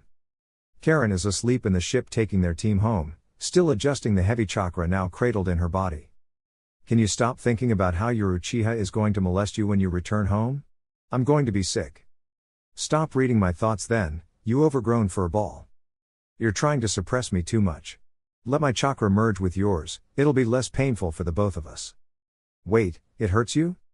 Your control is slipping in your efforts to keep me down to mitigate your physical pain. Your concentration is focused too much on something you don't need to do when my chakra will heal you quicker, and it's letting your emotions bleed through our connection. My pain is mental, from witnessing the horrid things you two do in that bedroom. Karen ignores that, but tries to let the chakra through a bit steadier than before. Better. Kurama lazily put his head on his paws, tails flicking. I don't get it. Why do you really want to be sealed in me? Karen asks, trying to blink away the headache. My father envisioned that a time would come, where humans and Baijuu would stand alongside each other. I have witnessed what your kind is capable of, in both hate and in love. This Mugen Tsukiyomi was destined to happen again eventually. Our father foresaw that despite his efforts to unify humanity, they would not weather the coming storm alone. He created us, with what your species was not ready for. I want to fulfill my purpose, to live alongside humanity through what I perceive as both the good and the bad. That brat's mother taught me how strong love can be, and his wretched grandfather taught me the hatred of your sniveling race. Give me a damn break. Your father created the curse of hatred to force his kids to work together. Hold your tongue, wretched child. Kurama howls viciously, shaking the mindscape. The full force of Kurama's hatred rattles her senses, and she nearly passes out for real. Kurama calms himself. My father was a naive being. His kind could not truly be called man, but he sought to understand humans like no other had ever done before. And when he traveled the world, sharing his power with them, he learned to understand love as humans do. He felt it too, for a female of your species, and sired 2 children who he treasured like nothing else. He witnessed what man is capable of. He did his best to turn those boys into wise, strong leaders, and he even gave them his power to do it. He sought to give the best parts of himself to them, his eyes and his body, his very being melding into them just to give them a chance at the joy that he attained in his life. Karen listens carefully to the fox and his reverent words. He, in all his wisdom, could not have predicted what happened. 2 halves of himself, bound together in an unnatural body, gifts that were powerful and yet did not have the grounding that the people who he shared chakra with through other means did. They were not ready, they were made broken. One child was so consumed by hatred that it defined his existence with suffering, and the other so infatuated with ideals and platitudes that he had unrealistic expectations of what people should be like, rather than what they wanted to be like. They didn't understand humans, because they were broken humans, made by a mistake. Kurama huffs, letting go of his anger. Naive, he was. Loving, he was. Malicious, he was not. His love for his children overrode his sense. Humans and Baijuu paid the price. Do not be so quick to judge those you know nothing about. Chapter 23, Aberrant.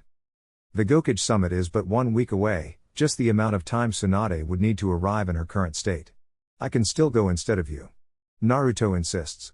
I'm getting pretty good at this crap. You're in no condition to be fighting off Kekkei Genkai thieves and other Kage. No, Naruto. I need to make an appearance myself, it was me who called for this summit in the first place. Besides, your appearance would probably just poke the hive. I'm good for this, and besides, you've assigned the best to me, haven't you? After weeks of back and forth diplomacy, all nations had agreed on each Kage being permitted to bring 2 bodyguards to the neutral nation of Tetsu no Kuni, where the meeting would be mediated by the legendary samurai warrior, Mifune. Naruto nods in confirmation, not looking pleased that a vulnerable woman would be heading into the meat grinder. First up is Kakashi, pretty self-explanatory. And Guy, he's a different kind of beast altogether. They'd be foolish to underestimate him. Perfect.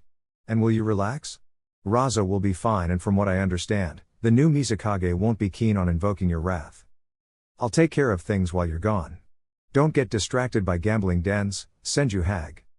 Naruto narrowly dodges a stapler thrown with such force that the window shatters and leaves a gust of wind in its wake. I haven't gambled in years, Uchiha runt. Tsunade grumbles as she leaves. Try not to break my village apart while I'm gone. Bye-bye, Fujita-chan. Bye-bye, Ba-sama. Fujita waves happily.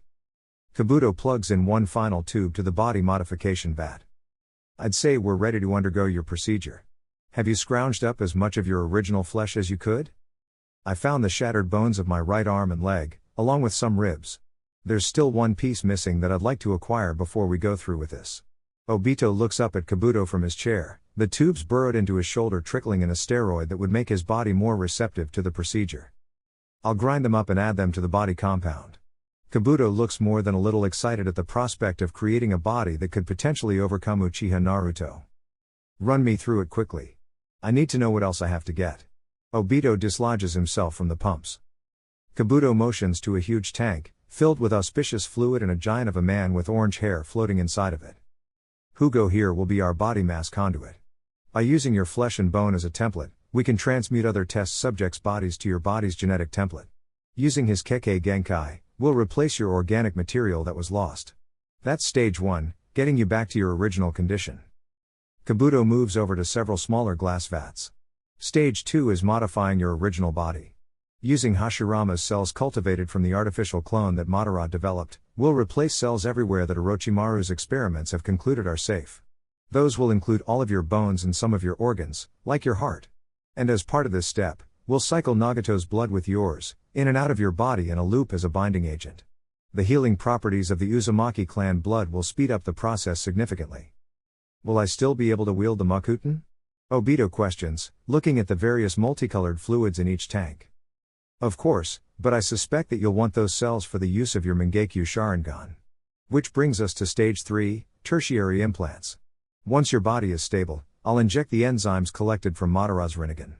With everything already done to your body, you should quite rapidly awaken your own equivalent to the eternal Mangekyo Sharingan and grant a level of refined vision that you didn't have before.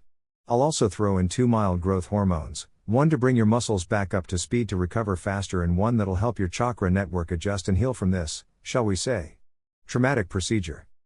You have outdone yourself, Kabuto. Obito praises genuinely. Your passion for this project has left me in awe.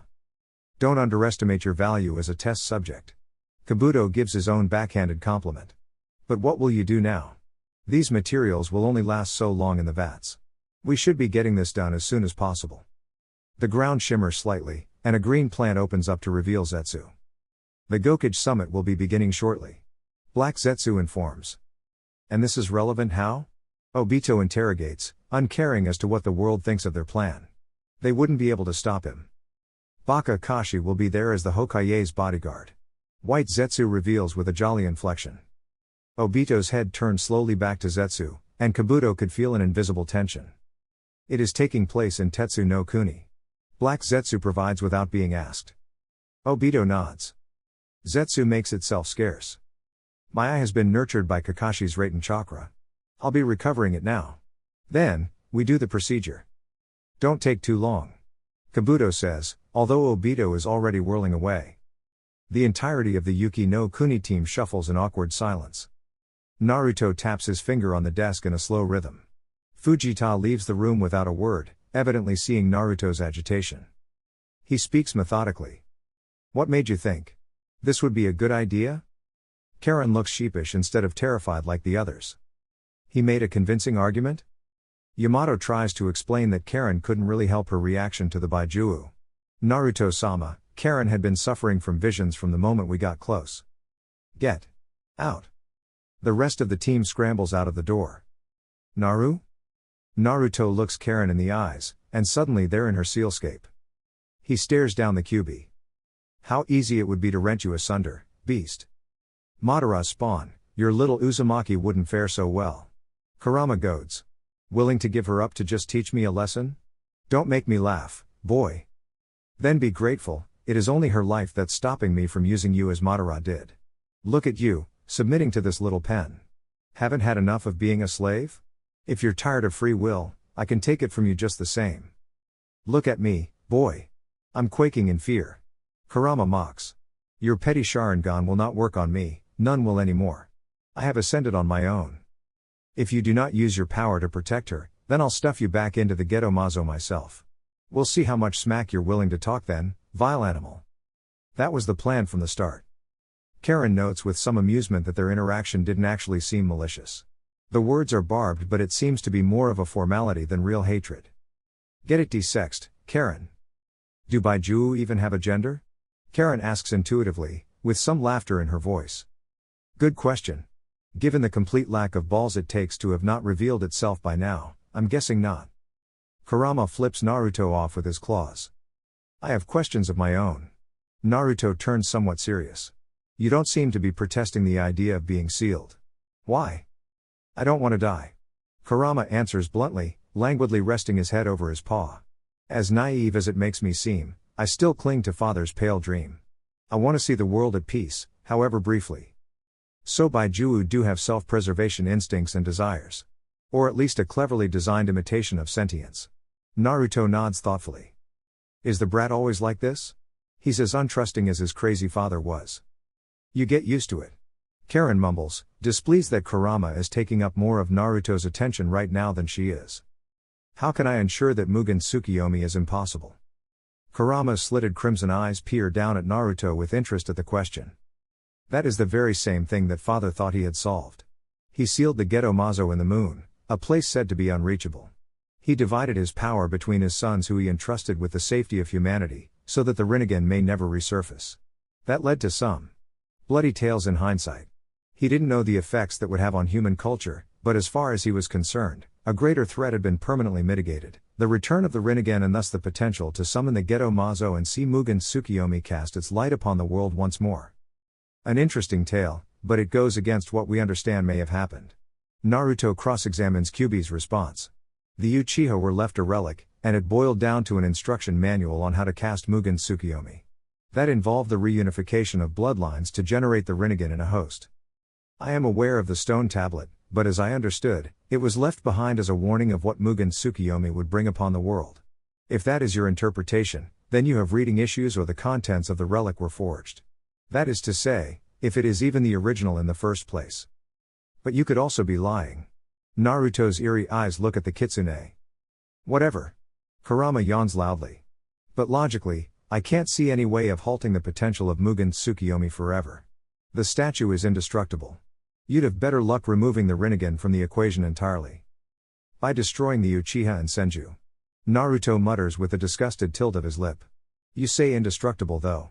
How? We were under the impression that the sealing process of Baijuwu is linear from weakest to strongest, and sealing in the wrong order will destroy the statue. It is the expedient solution, not the only one. You'd sooner starve to death than seal me first. Chakra attracts chakra, the more of it you have, the easier it is to control the chakra of others. Baijuwu included. It's faster to seal us in order, but once one of us is in it, natural energy will begin to strengthen it. Naruto stays silent, though his mind whirs obviously to Karen. His motionlessness worries her, unblinking as he stares off into nothing. The creation of all things, he muses, calculating. Izanagi. Bringing fantasy and illusion into reality. Through the medium of chakra, but does the cost transcend my power? It's already an esoteric piece of history. What can one give up to secure the fate of the world, possibly through sacrifice? People would sooner forfeit their lives than their power in this world. What becomes of those who give up the power to protect and destroy what they want? Karen is completely lost from Naruto's thinking aloud. Kurama rolls his eyes. Like I said. Just the same as his crazy father. He's reaching conclusions that he's not deigning to share. You have given me much to think about, Kyuubi. Suddenly, the vision of the sealscape collapses and Karen is standing back in the Hokage office. Send them back in. Naruto says through the intercom, rubbing his forehead. An entire week of trawling through countless files and records had barely scrounged up anything. Taka. Come here. Nico calls out. What have you found? I can't find a thing in this mess, it's so disorganized. Taka responds, taking in the completely unordered piles of files and folders in the dark cavern. Spider webs swish in a soft drafty wind, and the floorboard bridges are covered in a grimy moss that makes it hard to stand on without slipping. The old root base had certainly seen better days since Tsunade-sama had completely dismantled what remained of Danzo's little goon squad. The vines creeping down the old pillars of stone had burrowed into any crack and crevice. The lighting left something to be desired, but Taka's Sharingan helped him see in the dark much better than most. Nico and Kuma don't fare so well, relying on torches and instinct to find their footing. Their investigation into a few clans had led them to finding any kind of documentation that might be of some relevance. Official Konoha records only explained what they were looking at, potential discrimination being conducted by the few clans, but nothing concrete to make a passing judgment. They needed proof that was becoming harder to find, until Nico had the bright idea of searching through any of Danzo's old bases. The Shimura were one of the clans implicated, and Danzo had been found at the time of his death to have committed abominable experiments on himself using material acquired from dead Uchiha and Senju. A revolting story, but also a potential lead. Danzo's lack of subtlety in increasing his power may very well be the key that they need to unravel this mystery, to see if it's truly malicious or benign. Either way, Sasuke is getting bored of reading through files. You'll want to read this, Taka. Nico's voice is grave. I hope it's not another file on Danzo stalking my family. No, Sasuke. This is much worse. Kuma, look through that lot of folders. I think we've stumbled on something that Hokage-sama and Naruto-sama are going to need to know. Taka blinks, not expecting Yugao to use his real name. With a sense of trepidation, Taka takes the folder from Nico. He opens it to the table of contents. Uchiha Itachi, age 12. Flight risk level manageable. Induction to route successful. The subject has learned to consolidate himself with the threat of the Uchiha on the entirety of Konoha. However, the subject is unable and unwilling to let go of his attachment to his younger sibling. Sarutobi Hiruzen has attempted to convince the subject that the Uchiha must be bred out or eliminated to prevent the myth of the curse of hatred to continue spreading. The subject reacted violently to Sarutobi Hiruzen. Conclusion: subject values the life of his younger sibling over that of Konoha. However, the subject sees that the Uchiha pose a threat to his newly instilled values. The subject will turn his hand against the Uchiha clan willingly so long as his sibling is spared. The sibling can be eliminated afterwards discreetly. It's some kind of fantasy. Kuma places the stack of folders that Nico identified as the source of what she found. We will need to cross-check each one. Why? To ensure that the contents of this file can be verified as the truth. Kuma's monotone barely does much to snap Taka out of what he just read. Taka, we're on to something big. We need to get through it, mask yourself. Nico insists. We'll take everything to Naruto-sama right now. I would like to see the stand-in Hokage. Hyashi announces regally to the temporary assistant, who appears to be filing her nails down. You got an appointment? She asks uncaringly. It is an urgent matter regarding his decision in the recent emergency council meeting. With a dainty press of her long nails to the intercom button, she contacts Naruto through it. Naruto-sama, some Hyuga guy is here for an urgent matter. There's a brief pause. How urgent? Something about the emergency council meeting. She sends back. Is someone dying? Is the village under attack? Don't think so. Then he can book an appointment like everyone else, for fuck's sakes. I'm trying to stop this village from collapsing. You heard him. You need an appointment.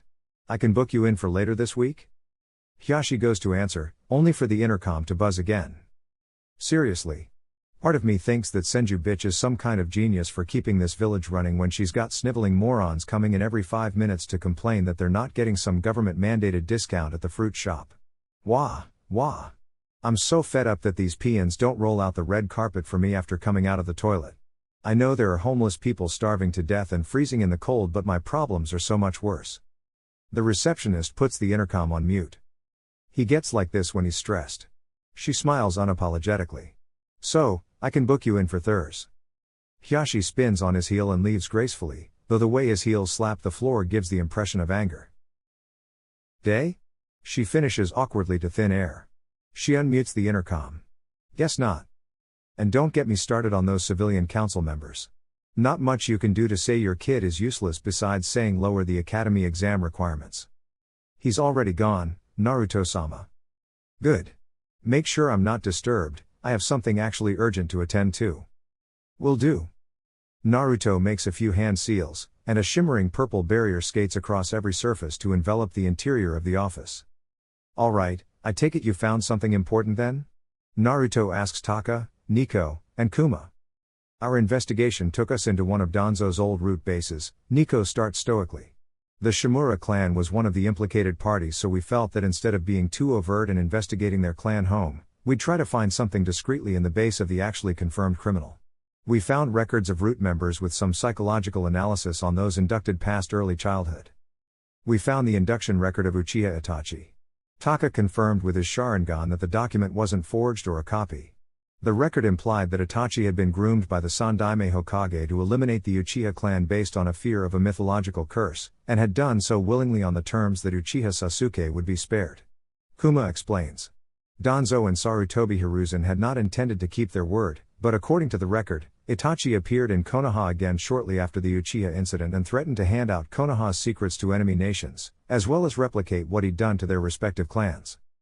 Naruto leans back in his chair, and discomfort is quite clear to the Anbu who see is fidgeting.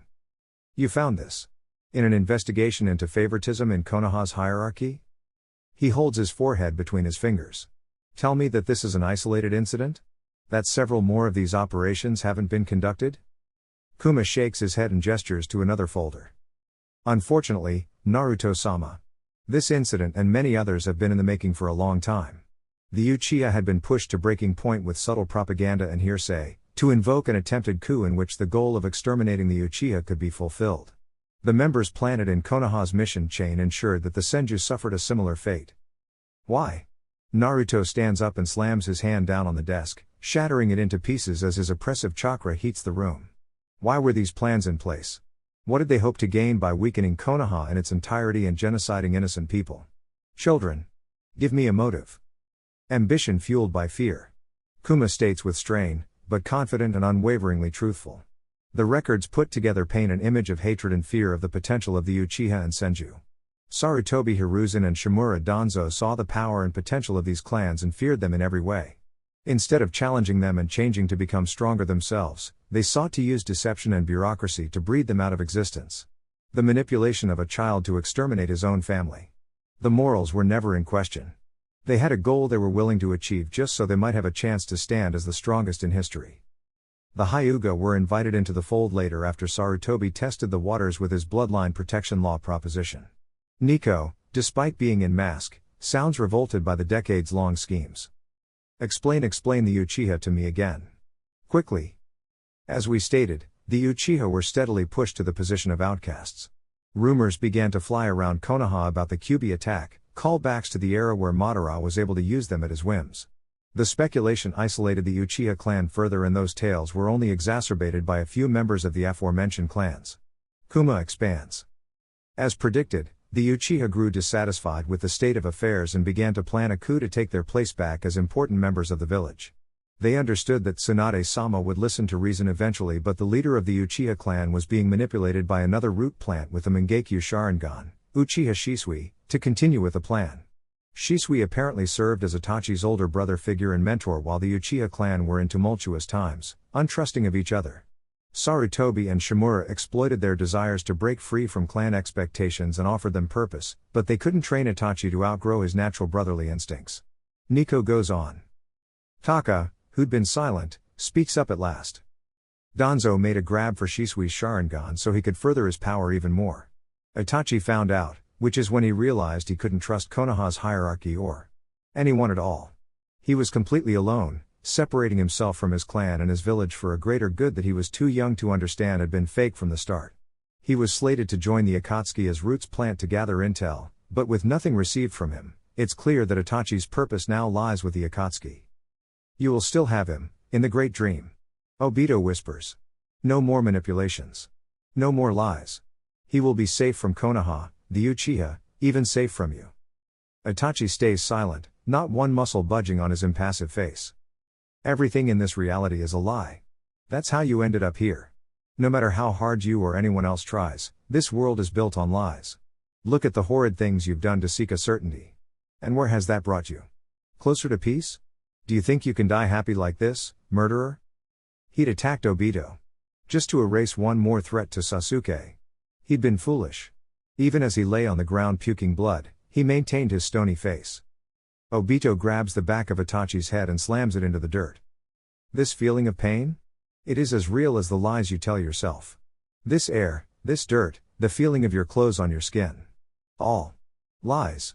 There is only one true reality. One of happiness, closure, and true peace. You will die trying to fight for this lie that you live. The wicked pattern of Obito's Mangekyo whirls ominously with the crimson glow. Tell me what you want, Itachi. Do you even know? Dear, lost child. You can't even figure it out yourself. Join me, make your life have truth and meaning. You can end this all, my boy. All you need do is rid yourself of the shackles you cling to, these ideals that have made you throw your young life away for a lie. Itachi's goals aren't certain anymore, but he poses a threat to all around him. Whether his purpose lies completely with the Akatsuki or for the sake of protecting me, he has proven that he is willing to destroy the lives of innocents for his goals. Sasuke is your shackle to this reality. He is your one driving force. Black flames sail harmlessly through Obito's body. This Sasuke is matter built on lies. He is not the vision you idealize so greatly. Consolidate yourself with this hell, because when I am through with it, there will only be truth in your world. No more shackles. Everything will be exactly as it should be. Won't you give peace a chance for once? Or do you still cling to the useless dogma of Konoha? You are exactly like them. Itachi spits out blood viciously. Manipulating me, you are exactly everything you're lecturing me against. Ho? Is that so? Obito kneels down, scarred visage grinning. Then why don't you tell me, is the chance of happiness so revolting to you that you're unwilling to hear anything from anyone but yourself? You've been stuck inside your own head for years, boy. You are so utterly alone that you can't even comprehend what reality is in the first place. Fine. Have it your way. Be lost to the sands of time without purpose and without your sense, what little of it they let you keep. Taka takes off his mask. 2 long streaks of blood from the eyes slide insistently along the pale material. Itachi was just a boy, used and abused by everyone at every corner. His life had been planned and set up for failure. But that doesn't change the fact that he is a danger to Konoha, everything I consider precious, and myself. He is my shackle, and I have to be rid of him so I can be free. So everything I love can be free from his terror. Sasuke's Sharingan changes shape. I will have Sasuke? Itachi asks, broken on the ground. You will have everything you want and didn't know you wanted. Your soul knows you better than your broken mind does. Obito turns back to him, after having walked away. You promise me this?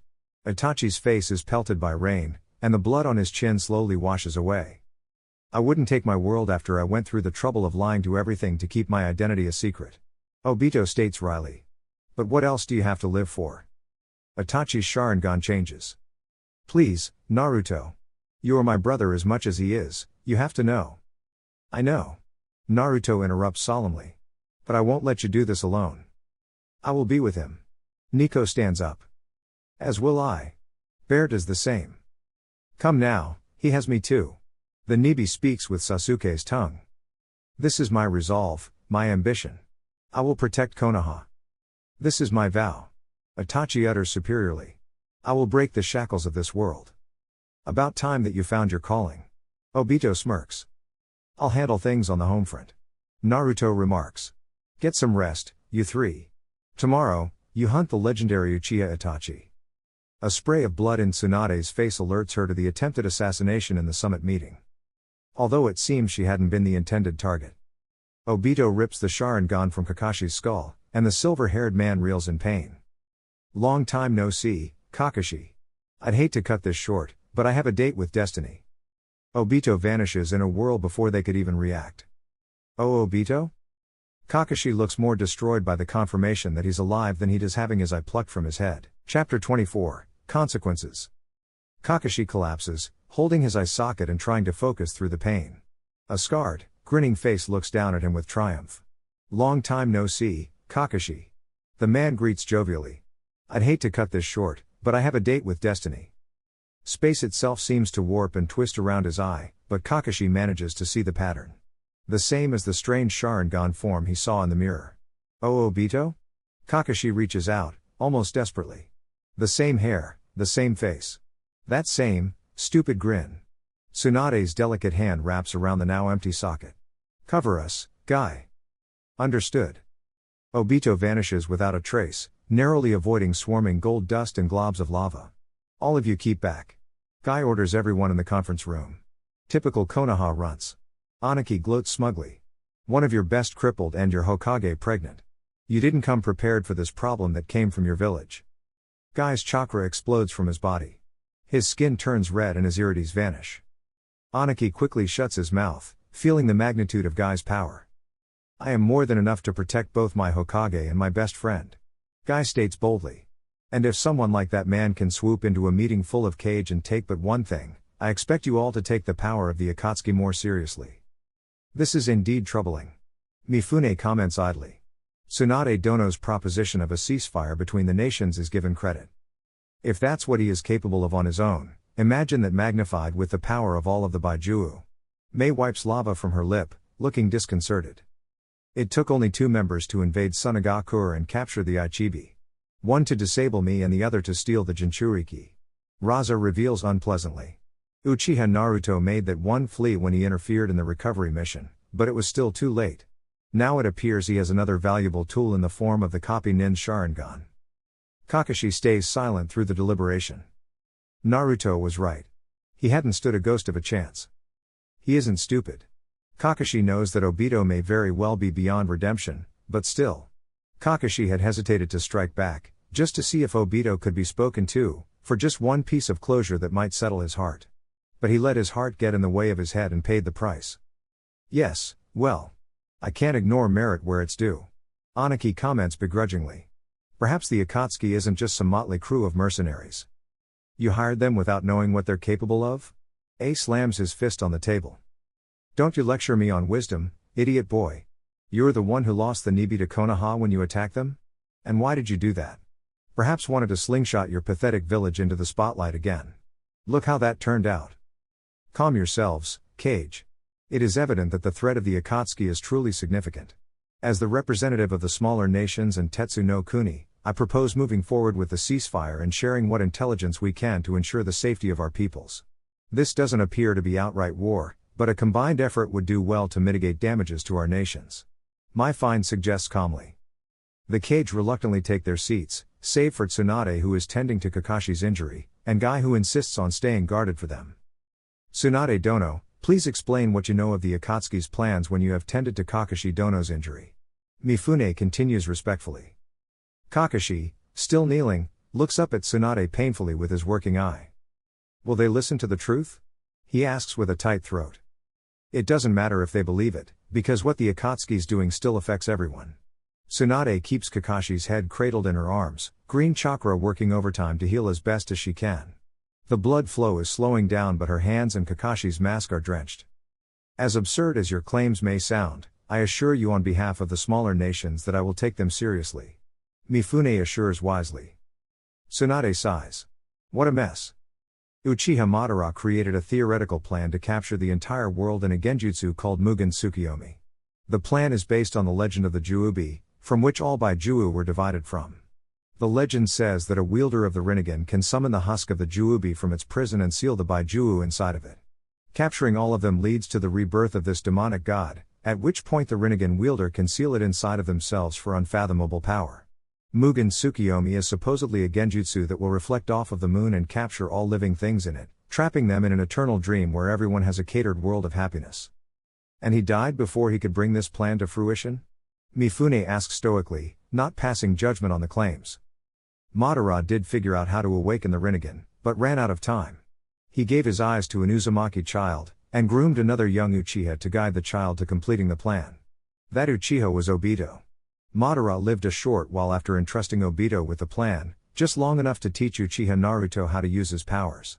Obito was responsible for the Kyuubi attack on Konoha, he was an accomplice in the Uchiha massacre, and also mastered a prototype version of Mugen Tsukiyomi to control the Yondaime Mizukage and lead Kirigakure to civil war. And you haven't killed Madara's spawn knowing this? Anako snarls. I trust Naruto with my life and the lives of every citizen of Konoha. Naruto is my candidate to replace me as Hokage. Tsunade reveals without a shred of hesitation. I would like to attest to Uchiha Naruto's character. Mei intrudes mildly. He was the one who stopped Yagura's rampage through Kirigakure. If not for him then we may very well still be in civil war or destroyed entirely. Instead of capturing the Sanbi, he killed it in order to buy time against the Akatsuki. These do not seem to be the actions of someone working towards Madara's goal. Naruto could very well have prevented the Ichibi from being sealed, had it not been for Obito's interference. Raza adds. Regardless of the historical accuracy, the collection of all the Baijuu still poses geopolitical catastrophic consequences. With that much power under one banner, nothing will be able to stand in the way of the Akatsuki from this goal or any other viable goal. For the sanctity of freedom and choice, I propose the nations undergo the ceasefire and share intel on this organization. And what do we hope to gain from this? A clenches his fists over the wooden table. How about your nation not turning into a battleground for the strongest shinobi of the era? Tsunade sneers at him. Reputation can be built back. The lives of every last man, woman and child can't. You think your village is in dire straits now? What if Obito turns up looking for the Hachibi with Naruto hot on his tail? A reluctantly backs down. Due to the conflicting nature of field missions, a ceasefire will not be proposed between standard shinobi operations. Actions taken directly against each other and the smaller nations, however, is prohibited. Any intel amassed on members and movements of the Akatsuki will be shared, however. All those in favor? Tsunade, Mei and Raza raise their hands instantly, understanding the gravity of the issue. A follows with no small amount of displeasure, but possibly his wisest public decision in years. And with an equal sneer, Anaki lastly, does the same. Naruto barges into each and every office in the Hokage Tower and freezes everyone in the room with Huken. The veritable legion of Onbu follow behind closely and arrest every last person. Inoiki, Iviki. Go through their heads and find out which ones are innocent of this discriminatory behavior. We punish only those who are guilty. Understood. They nod determinedly. Have the Senju been secured? Kuiza asks, acting as the group's muscle. Karen is protecting them, so no worries there. Naruto assures. I'll get the nastier ones myself. Make sure everyone is ready for processing when I get back. There is some chaos in the streets of Konoha as people are dragged out of their homes. Mission assistants, current and old, sometimes kicking and screaming and demanding for explanations. It's nothing personal, Asuma. Shikaku explains dully, having caught Asuma and a large number of Sarutobi in his shadow jutsu. What the hell is going on? Asuma demands. You know how it is. Shikaku shrugs. There's something big going on and we had to move hard and fast. You've got nothing to worry about if you've done nothing wrong. In the street, another group moves slowly towards T and I. Sorry about this, kids. Yamato says apologetically to a number of Hyuga. We can't take any chances. Of course, Yamato-san. Neji smiles, slightly unnerved but still confident. I have nothing to hide. Where are we being taken? Hinata asks meekly. Just to someone who can give you a quick peek into your mind. You'll be let go as soon as it's done. Yamato promises. Don't worry, Hinata-chan. Hisashi comforts quickly. Trust in yourself, you've done nothing wrong so we'll be let go. We'll be able to stay with each other, won't we, Yamato-san? You have my word. Yamato assures again. Hinata's stressful tension slowly deflates. Homura and Koharu are sharing tea when the door to their little ceremony is blasted away by invisible force. Naruto? What are you doing? Homura splutters indignantly. Naruto says nothing, only picking them up with his gravitational power and throwing them out onto the street. Spectators in the street look on in shock. When Tsunade hears about this, Naruto whips out a folder. They freeze in place, and not because of his jutsu. Look familiar? The veins on his forehead and hands bulge out as his hatred rakes across the village. This is your death sentence. You can't get away with this, Uchiha mongrel. Homura snarls, passive political calmness vanishing. Oh. Naruto mockingly gives a fake laugh as his anger spikes even more. What can't I get away with that you haven't? You're about to find out how it feels to be on the receiving end of someone manipulating the system to protect their interests.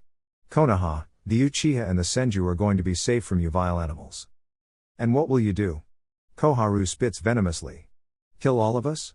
Justify our choices? Oh no, not all of you. Just the ones who are in on this.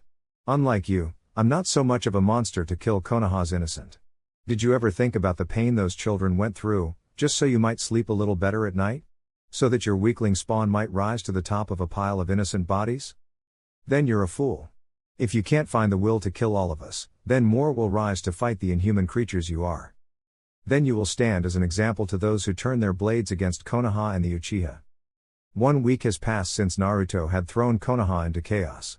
Many shinobi were working overtime to cover what clan members had been doing for missions, and Naruto had been using clones to do all of the office duties that were previously filled by said clan members.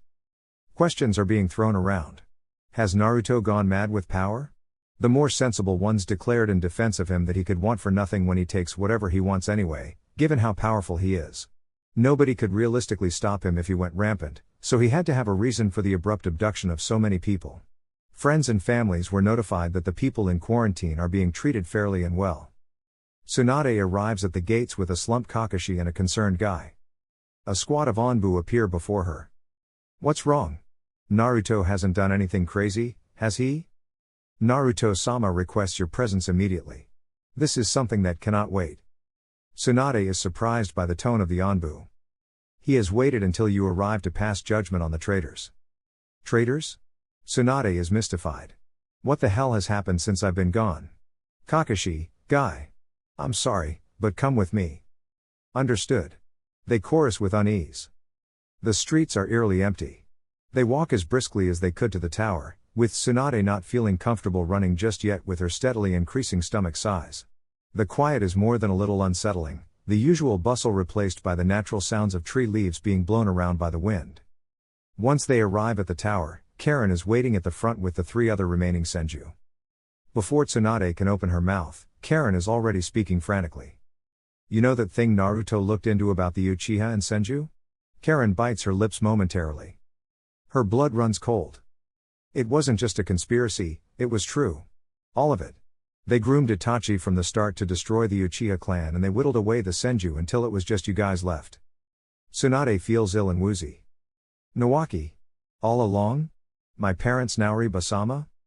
Behind Karen, Takehito rubs instantly at his eyes. Naruto hasn't acted? Tsunade chokes out. No, he was waiting for you. Then he has more patience than I do. Tsunade storms up to the tower. She nearly breaks the hinges off the office door when she barges in. Naruto is waiting, overlooking the village. The sky is a muted orange as the sun prepares to set. The rest of the group follows nervously. I'll warn you now, it's worse than you thought. Naruto waves loosely to a massive stack of files, folders and scrolls. We've only just finished the final interrogations. I've made a compressed report for you to go through. Tsunade sits down in the chair that had been Naruto's place for weeks now. The compressed report is still far longer than she's comfortable with, but she does read through it with growing anxiety. The temporary Hokage turns around and immediately sees something not visible to most. Kakashi, your Sharingan? Kakashi places a hand over the empty socket protected by his headband. You were right about me. I was too weak, I couldn't do anything. Obito took it back. You are not weak, Obito is just a different kind of beast. Come here. The mystified Kakashi walks towards him only to get wrapped in a hug. I'm sorry. Naruto apologizes deeply. I wanted to do what I thought was right. I never wanted you to get caught up in our mess. Kakashi is unused to this overt emotion from his surrogate little brother and doesn't really know what to think, but hugs back anyway. Don't be, Naruto. I should have listened and understood you were trying your best. I made an ass of myself instead. Let's just put this behind us and do what we do best. Let's. Naruto agrees, pulling back but placing his hand over Kakashi's empty eye socket. What are you doing? Kakashi thinks Naruto is just fretting. Tsunade-sama already did her best. Her best isn't Uchiha Naruto's best. Tsunade would probably take offense to that if she weren't engrossed in the report. His hand begins to glow with bright white chakra. You want to keep your scar? He asks candidly. I think I'd forget what it'd look like if I didn't have it. Kakashi replies in confusion. This is gonna hurt. Naruto warns unapologetically. Anakaryoku Seisei Life Force Rebirth. Kakashi fades from consciousness before even realizing what's happening. Naruto. What did you do? Guy catches Kakashi before he falls to the floor. Don't worry, Naru did the same thing to get rid of my scars and fix my eyes. Karen comforts. You gave him his normal eye back? Yes, although it might take him some getting used to. He's not going to get the Sharingan back, I'm destroying Obito's eyes as soon as I kill him. Guy peeks under the headband and sure enough, there's a very real eye hiding under the scarred lid. Incredible. Guy is amazed. You can regenerate a body? At the cost of a lot of chakra. He's lucky it's only an eye and not an arm. I don't think I have the skill for that just yet. And believe me when I say that using that jutsu isn't easy. Naruto reveals, Rinnegan flickering back into the Sharingan for just a moment before returning back. He'll be fine in a few days. I was. Karen comments. Kakashi isn't an Uzumaki, my love. But he'll be back on his feet in no time. Guy shakes his head. Naruto really makes all the insane things he can do sound easy, despite claims to the contrary. Can you take him home? Shizune is gonna be pissed at me for knocking him out like this, so I don't want to be anywhere near her. Ah yes, Shizune is a force in motion when she is upset. Ignore the rumors going around about this, by the way. Tsunade and I will probably make an announcement about everything that's going on. As you say. Guy hefts Kakashi up and piggybacks him ridiculously before speeding out the door, screaming something about doing hundreds of push-ups if he doesn't get Kakashi back without harm. Tsunade looks paler and paler as she slogs through the report. He even had plans for you? The report stated that Sarutobi was only appearing at the orphanage to check up and see how manageable I would enough. It was only because of my Uzumaki genes that they were concerned about me. Basically a senju by principle. Said it'd be difficult to act with Kakashi over my shoulder a lot of the time he was in the village, and that my skills were advancing too quickly. They hoped that I'd end up getting put with a shitty sensei until you threw a spanner in the works by putting me with Kakashi. What, Asuma? Tsunade's lips tilt in disgust. No, actually, Asuma is completely innocent in all of this. Sandaime kept him in the dark. The only thing he's guilty of is being a terrible teacher. They hoped I'd get inducted into Root so they could quietly call me with some aburame plant that has flesh-eating insects that can go through a body like a hot knife through butter. Weak leadership? Tsunade assesses the report in regards to herself. He put you in charge because he thought you'd be no good at it. You were reluctant to take the position in the first place, and the goal was to help people lose faith in Senju leadership. Again, it became difficult when you handled the attempted Hyuga kidnapping. We are putting a stop to this. Release everyone who's innocent. We need to have a discussion about what to do. Naruto leans against the window. Karen, please take these three into the conference room.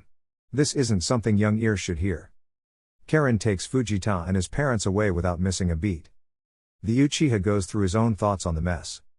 I'd initially thought exile might be a good idea, but scrapped it.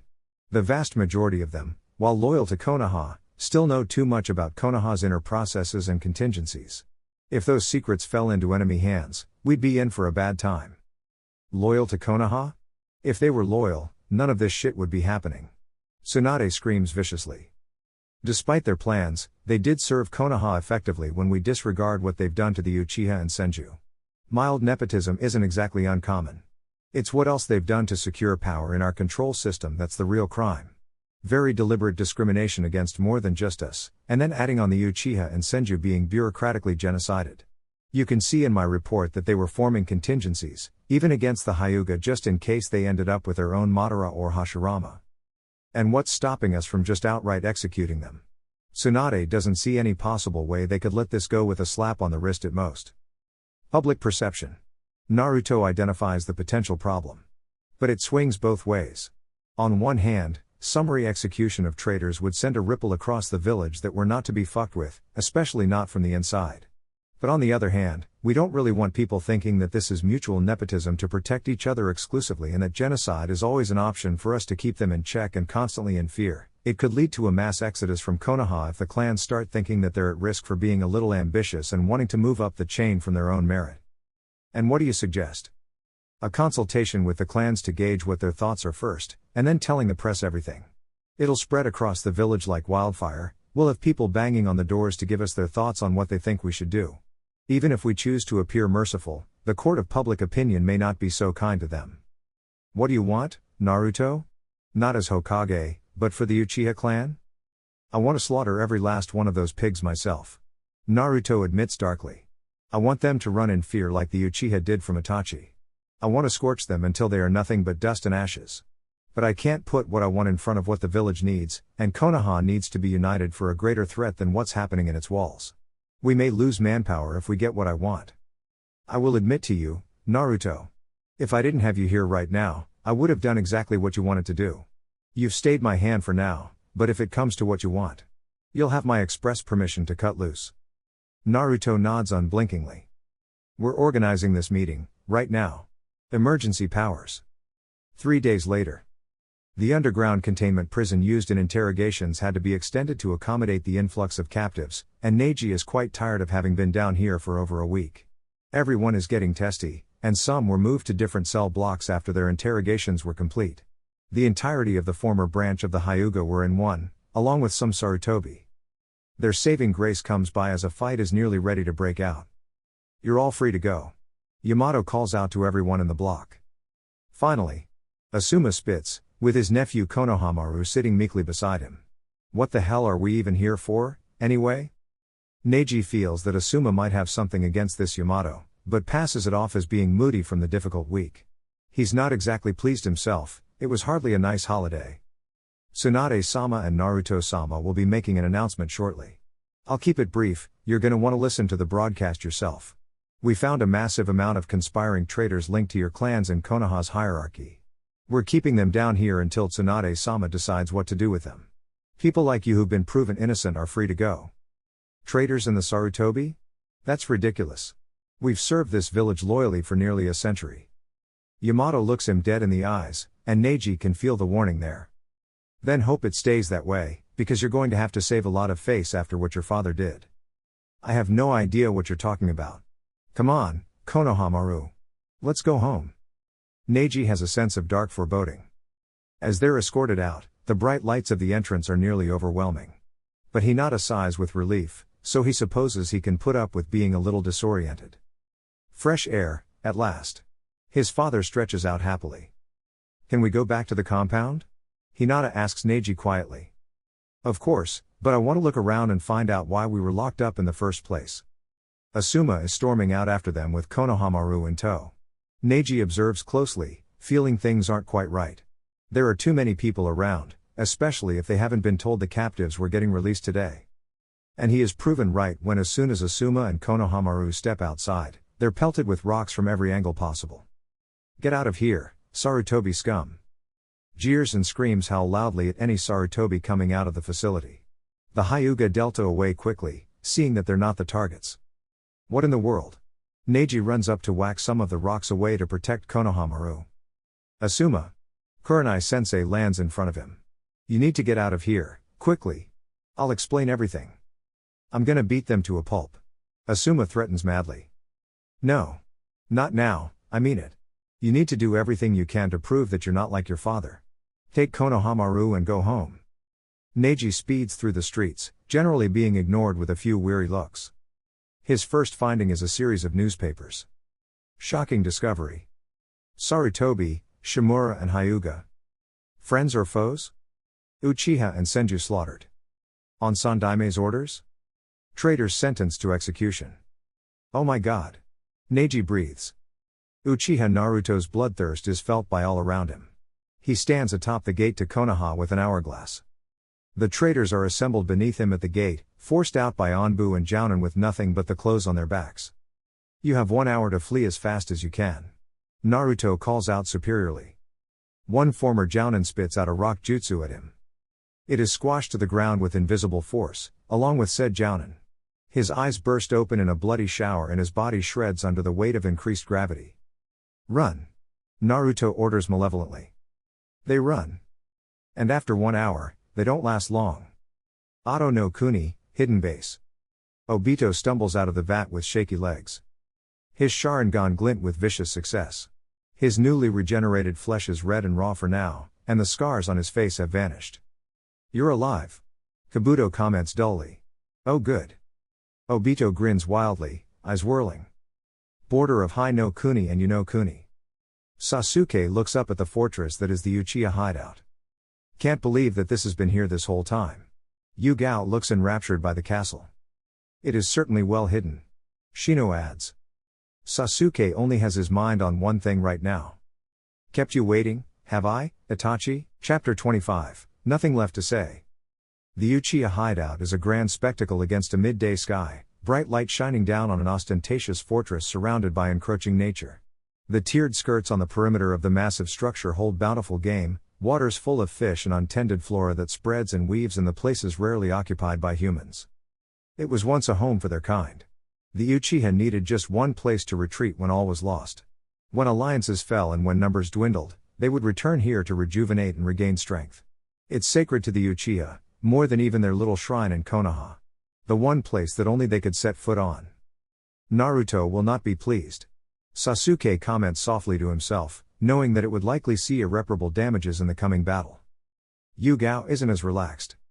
I don't like this, Sasuke. It feels like a setup. Itachi was never one for dramatics like waiting for you in some sanctified battleground. What if he has the battlefield advantage? Agreed, Shino adds. A tactical retreat is our best option. We have a greater advantage in a field of our choosing. We've known it was a trap since we felt the Inbi nearby. Yugao and Shino furrow their brows. We being Sasuke and the Nibi. The Inbi? It's a trap. Sasuke concludes carelessly. But they have the advantage no matter what we do now. They've already got the Inbi, so the fact that they haven't sealed it already means it's going to be used as a tool by Itachi to capture Madatabi and make the sealing process easier. They're going for me because they can't get the Sanbi, and if they have the Inbi and haven't sealed it yet, then they probably have the Gobi too and they can't seal that yet either. They were counting on me coming here. All the more reason to leave. Why? So they can't capture the Nibi. Shino argues, though his voice is dull. No. Obito got impatient. That's where he messed up. He hasn't taken into account that it doesn't matter what he puts in my way, it's not going to stop me. In fact, I see this as an opportunity to take the Inbi back. He's trying to get too much done at once and hasn't assessed the threat level of his opposition. Either that, or he's counting on someone panicking that those two Baijuo were captured and he's making a move separately to capture another one while everyone runs around looking for missing Jinchuriki. This area is too isolated for conventional backup. The summit was not a proactive enough attempt at hindering Akatsuki's movements. Shino seems to gain some insight. No use crying over spilt milk. We have an opportunity here, I'm not going to waste it. I don't think we have the time to rely on luck to find its way to us and send help. I can do this no. Matatabi and we're ready. We're about to show them a whole new level. They think they've backed us into a corner. They don't know how unprepared they are. We will be of no use, Sasuke. Yugao almost pleads, begging him to see that he can't do it alone. I'm a shinobi of Konoha. Sasuke insists, smiling as he stands from his kneeling position. I would give my life to protect it. Even against my own brother. So you two go get help, those are my orders. I'm going to need more shovels to bury them. Tsunade doesn't like the quiet that has taken over the village since Naruto's operation to eradicate the traitors. It's not too out of the ordinary, some days are slow and some are busy, but there's a foreboding silence. People are on edge, seemingly understanding the seriousness of what's happened and what's about to happen. Konoha cannot have infighting when there are madmen running around capturing primordial forces of chakra. I've kicked the Hyuga out of my compound. Naruto comments, not sitting on her chair for once and instead throwing pieces of balled up paper at Fujita while he's trying to meditate. Upside down. On the ceiling. Got sick of the uppity one demanding for better accommodation, but there's a lot of free space up in the actual Hyuga compound now. You mean the heiress? Tsunade scribbles something on a scroll and puts it away. I'll be happy if I never have to manage something like that again. Naruto states, looking a bit down. It's not easy for anyone involved. And I've never had to deal with something this bad before either. The worst is behind us now, put it out of your mind and let's focus on the more pressing matters at hand. But how do you feel about all this? Sarutobi was your teacher. My old man did some pretty horrible things, and it didn't exactly make me feel great. I am not my teacher. Tsunade insists firmly. I console myself with that fact alone. He was a guide for my skills but not my soul. I am my own person, and I refuse to become him in my leadership. You're not Madara, just like I'm not Sarutobi. Don't think so hard about it. Naruto gives a hum, not agreeing but seemingly thoughtful. The intercom buzzes loudly, startling them out of their little chat. Hokage-sama, we have an Iwagakure shinobi requesting an emergency audience regarding the Akatsuki. Send them in, now. Tsunade orders immediately. Fujita. Go home, we'll continue training another time. Naruto suggests to his apprentice. Okay. Fujita acquiesces nervously. The Iwa Kunoichi barges in, looking beaten and ragged. Her pink eyes stand out to them, and they don't fail to notice she's alone. Identify yourself, Kunoichi. Naruto orders her, standing up with his arms behind his back. She takes in several quick breaths. Kurotsuchi of Iwagakure, granddaughter of the Sandaime Tsuchikage. I have news, the Inbi and Gobi Jinchuriki have been taken. Exact location of both of them when they were taken and where they were last seen, and who took them if you can identify them. The Inbi Jinchuriki, Roshi, was in a hut near the border of Ishii and Tsuchi. Gramps had a platoon guarding him, which included me. Itachi killed everyone else. We don't know who was with him, but there were two. And the Gobi? Han was by 6 guys with orange hair and the same eyes as you, and we have no idea where they went. Naruto leans in incredulously. Nagato captured the Gobi himself? Naruto? Why is that important?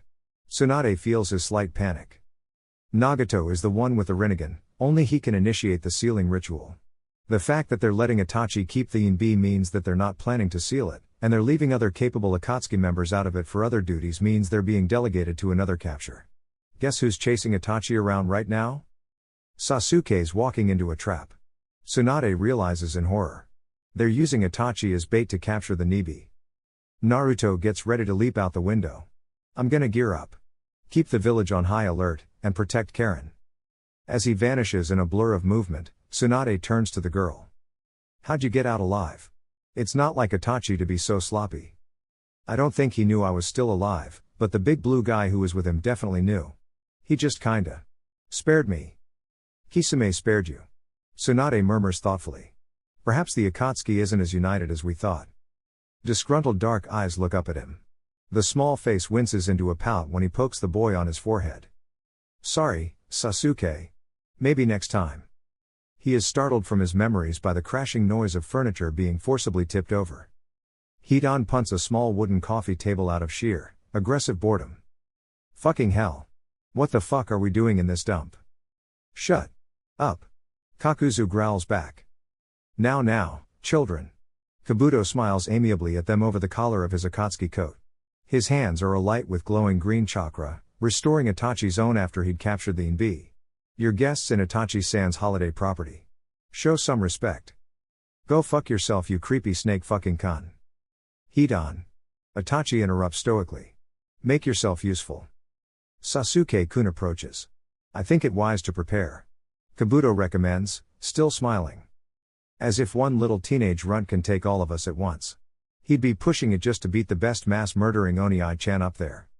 It may be overkill, Itachi concedes that point. He, Kisame, Hidan, Kakuzu, and Kabuto.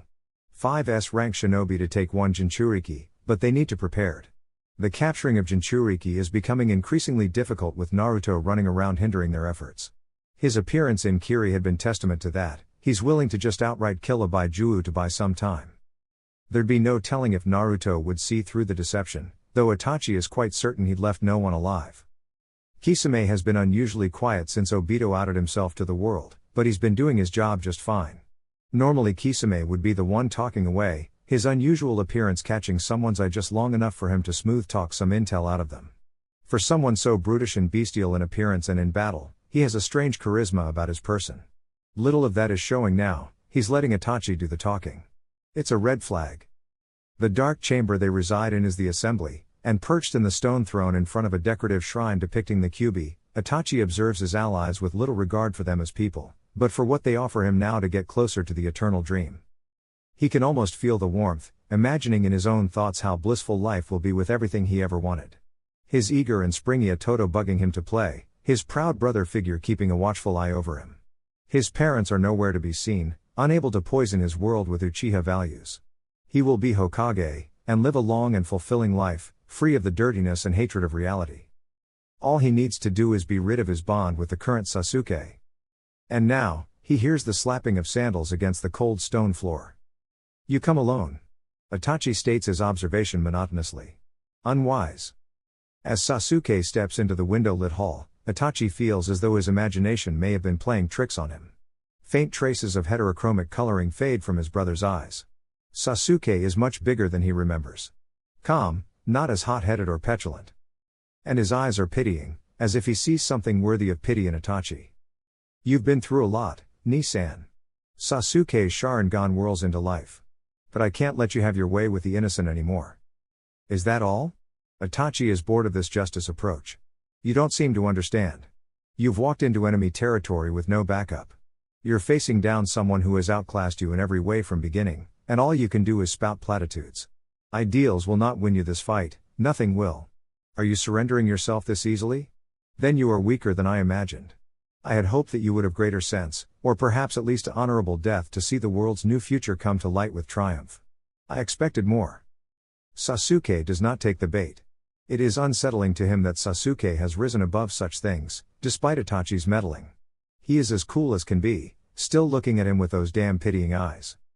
I'm sorry, Itachi. Maybe next time. Itachi's eye twitches, ever so slightly. Tsukiyomi. He renders the illusion as a perfect copy of the hall, other Akatsuki included, so Sasuke wouldn't be able to tell the difference. Only he didn't expect a massive, two-tailed flaming cat to appear behind Sasuke in the supposedly perfect genjutsu. Such a shame. The Nibi tuts. Itachi grunts in pain and covers his eye as the illusion shatters forcefully. Hidan and Kakuzu swoop in instantly, one with an insane cackle and the other stoic. A decorative scythe and earth-coated fist slam into Sasuke. Or it should have. A purple, etheric rib cage appears around his brother, just enough to cover him from head to toe. Sasuke doesn't say a word. Lightning chakra leaps out from the skeletal structure, zapping and sparking his assailants into retreat. The fuck is this? Hidan curses angrily. Tears of blood dry quickly, enough for Sasuke to pick the red shells off of his face. Sasuke's hand touches his stomach and twists. The potent energies of the Nibi leak out but do not consume him. The expansive chakra melds with Sasuke's own, causing a bright eruption of purple chakra. It forms a cloak of similarly colored light on Sasuke, make his skin glow just the same. His sclerae change to match the Nibi's, though his Sharingan remains unchanged. Straight black seal patterns crawl down Sasuke's newly formed cloak of purple chakra, Magatama appearing in the collar and back. He puts his hands into a horse seal. Kaden, Kasha Mekiaku. A colossal wave of blue flame spreads violently through the hall, decimating what little furniture remained. Itachi barely had time to summon his own Susanoo, the mirror shield deflecting the flames but not nullifying them. It does little to mitigate their danger as they immediately scorch Hidan to a crisp and Kakuzu attempts to shield himself with water, turning his skin earthen and attempting to retaliate with the natures of his other hearts. 5 chakra natures losing to Sasuke's sudden and immeasurable power. The redirection of flame causes it to crash against the assembly walls, weakening them and causing them to crumble. The roof falls down on top of them. Sasuke vanishes before their eyes, reappearing with a Chidori in hand behind Kabuto and spearing him through the heart before any of them even realize he's there. Itachi notices that Kakuzu howls in pain and anger too, only it's not Sasuke. It's Kisame. Going after the medic is an established tactic, I'm impressed with that little Sasuke. Kisame grins viciously. Kisame. You damn traitor. Seimata peels off Kakuzu's cat and heart. I really hate liars, and I'm sad to say that real life has more truth in it than Obito's dream. Kisame explains jovially, whirling Seimata around and tossing Kakuzu into the rubble that was once the stone ceiling. Kabuto sputters as he feels a massive hole form where his heart should be. The sparking lightning chakra burns his insides away. His head twists around unnaturally to look at Sasuke, though he's careful not to peer into his eyes. Even his Senjutsu-enhanced senses hadn't been able to keep up. You motherfucker. Hidan's scorched body comes running with scythe in hand, flailing furiously. Sasuke's palm opens through Kabuto's chest. Chidori Nagashi. Lighting streaks out and stops Hidan in his tracks, making him scream and flail in pain on the spot. Kabuto uses the opportunity to use body replacement, vomiting himself out of the mouth of his old body and slithering into the rubble to reconstitute. With Hidan being completely bullied and Kakuzu occupied with an apparently traitorous Kisame, that leaves Itachi and himself to fight off this unbelievably dangerous Jinchuriki. Worse yet, he can feel Naruto rapidly approaching and filled to the brim with natural chakra. He can work with this. He just needs to make a quick getaway to prepare his contingency. Zetsu spores wiggle out and attach to his skin. Good. While Hidan struggles to heal with his strange immortality jutsu, Kabuto will simply slink off for a minute. At least Hidan's voice box is the first to go when he gets fried by lightning. Sasuke vanishes again when Itachi's Susanoo swipes with the strangely fluid bright yellow sword. Itachi's Susanoo is quite different to Naruto's. It has some strangely versatile abilities. That sword should only be able to absorb so much. Matatabi points out. He'll hit the limit on what he's absorbing and have to dispose of it eventually. That'll be your best opportunity to catch him from behind. An assault from the front will do no good against that shield. I wonder. He appears before Hidan, digging elongated claws into his victim's back to lift him up, and throws the cultist into the path of Itachi's blade. What the fu you. Hidan seems to liquefy as he gets sealed into the gourd attached to the blade. Sasuke retracts his claws. We only have so long in this state, we are unpracticed. Go all out. He focuses all of the combined might of their chakra. Itachi glares with hatred. It's startling to see it as a real emotion, unfaked like it had been in the past. The yellow Susanoo points the gourd away, blasting Hidan and a huge amount of rubble out in a gust. He weaves hand signs to summon. Here we go. Sasuke tenses, focusing their chakra. Combined with his own, it remains purple and expands rapidly to take corporeal form. Kushios no Jutsu summoning jutsu. Itachi slaps his palm on the ground. Naruto's Susanoo soars as fast as it can. He senses numerous spikes in strong chakra, both inhuman in strength. He transforms his eyes into binoculars using Shirato. The old Uchiha hideout? He retracts his eyes when he sees a gargantuan plume of smoke and the Inbi appearing, enslaved to the Sharingan. But even from this distance, he can feel Sasuke's chakra levels skyrocket. What the hell has he done? And now, without enhanced vision, he can see a bright purple light in the middle of the day at the top of the terraced compound. Remaining still, he absorbs Shinjutsu chakra and enters Sage mode as the Susanoo carries him to his destination. He can feel Itachi and Sasuke. Kabuto is hiding somewhere away from the battle, but still present. 2 other signatures he doesn't recognize, with Kisame fighting one of them. At least that gives him a little wiggle room to get rid of the other unknown before taking on Kabuto, the greater threat. At least this way, he can let Sasuke extract some closure from Itachi in the form of vengeance or however he wants to justify it. Floating into place above the fortress, he lets his Susanoo dissipate and suspends himself in the air, judging what the best spot would be to drop for a shock entry. No doubt Kabuto already knows he's here. But something is off about this whole thing. He can sense a blob of weak and plain chakra signatures under the hideout. He wants to dismiss them as summons, but no summon has such weak chakra. But he needs to act regardless. This wild form Sasuke has taken is impressive, but everything has its weakness. He doesn't doubt there will be some way to counter it, or if it'll even last that long against the Inbi. Sasuke's chakra pulls out of him and takes the form of a purple Nibi, flaring gloriously with 2 swishing tails. Sasuke claimed he had come far with the Nibi's chakra. Maybe he has unleashed the theoretical state of being between human and Baijuu. Futon, Shinku Tabaikamu wind release, vacuum dive. Hidan's body begins to heal, drawing power from the souls trapped in his shadow. Sacrificed in the divine ritual of Jashin, their lives fuel his crusade to spread the power of a true god. He takes sight of the massive flaming purple cat. Seriously, what the fuck is that about? The kid doesn't even seem a slight bit scared of them and then he whips out that bullshit? Itachi is gonna fuck him up. But he can't fight something that big anyway, better to kill Kisame and add that fish fucker to his well of souls. Or he would, until his entire midsection gets ripped apart but a massive shuriken of screeching wind. It flies through him and curves around in the air towards Kakuzu. Oi, Kakuzu! Watch out! Hidan howls at him. I know. Kakuzu splits all of his hearts away, narrowly dodging the expanding Rasen shuriken. Footsteps next to him reveal just who decided to rob him of yet another life. A clink of crimson armor and a massive weird-ass gunbai on his back are dead giveaways. You're still alive? Uchiha Naruto asks disbelievingly. Ha ha ha. Hidan cackles delightedly. I'm immortal, cocksucker. You can't kill me. No, I think I've figured it out. Naruto comments again, offhanded and calm. You're trapped a bunch of souls in your shadow, I can see them with my Rinnegan. You let the soul replenish your shape when your body takes irreparable damage. Quite inventive, I don't know how you did it, but unlucky. I can control souls with these eyes. A black rod spears out of Naruto's gloved hand and straight through Hidan's heart, nailing him to the floor. Harder, daddy. Hidan cackles again, unflinching. You can't do shit. Near translucent blue orbs with dense red ones float around them suddenly, coalescing in front of Nibi Sasuke's mouth. Oi! Naruto balks. That's a bit close, Sasuke. You're dead, cocksucker. Hidan grins wickedly, already feeling his body put itself back together. Naruto narrows his eyes and plunges his hand into Hidan's shadow. Let's see how well you do now, then. Naruto grins back. Ninjendo. Hidan feels the pull on his shadow, and the following eruption of a rainbow of wisps that are the souls once trapped in there. Aw, fuck. Hidan panics. Though his body is restored, he now only has one life to toss away.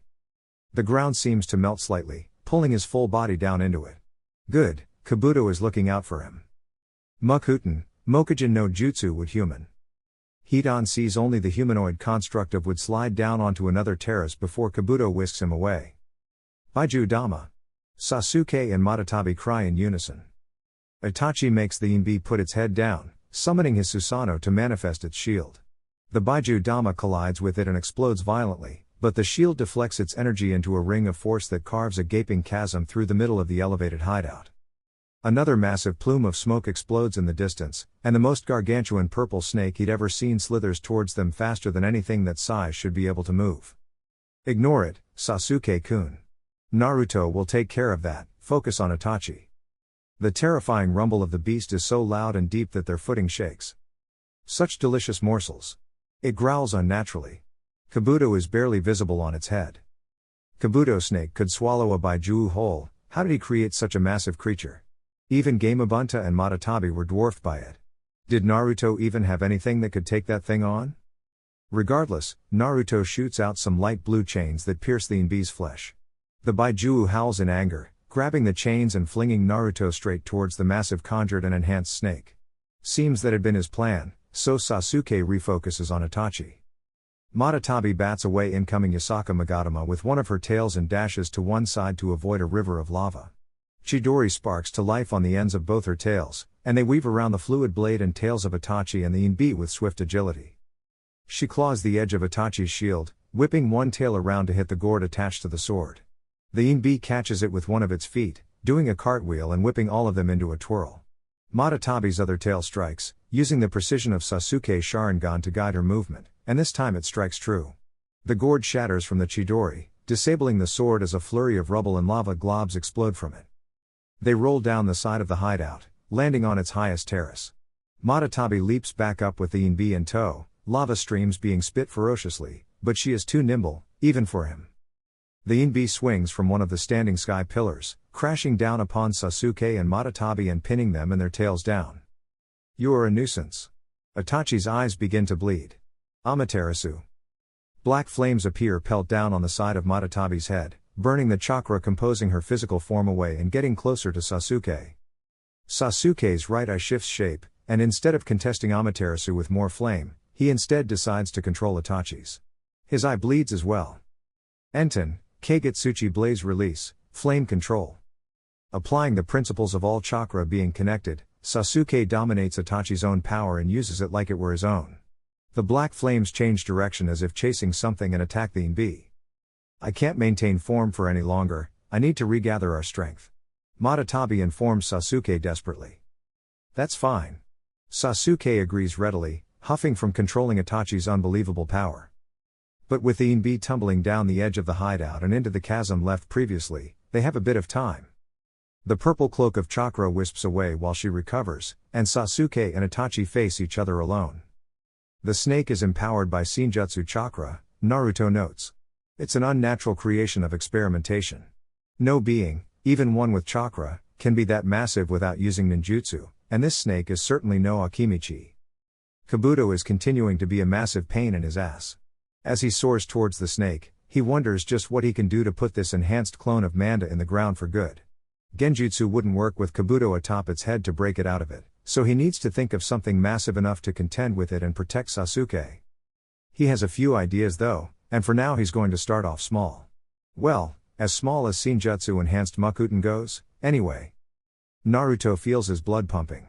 The thought that Kabuto has come this far, possibly far enough to be a worthy enemy, has him excited to go all out for once.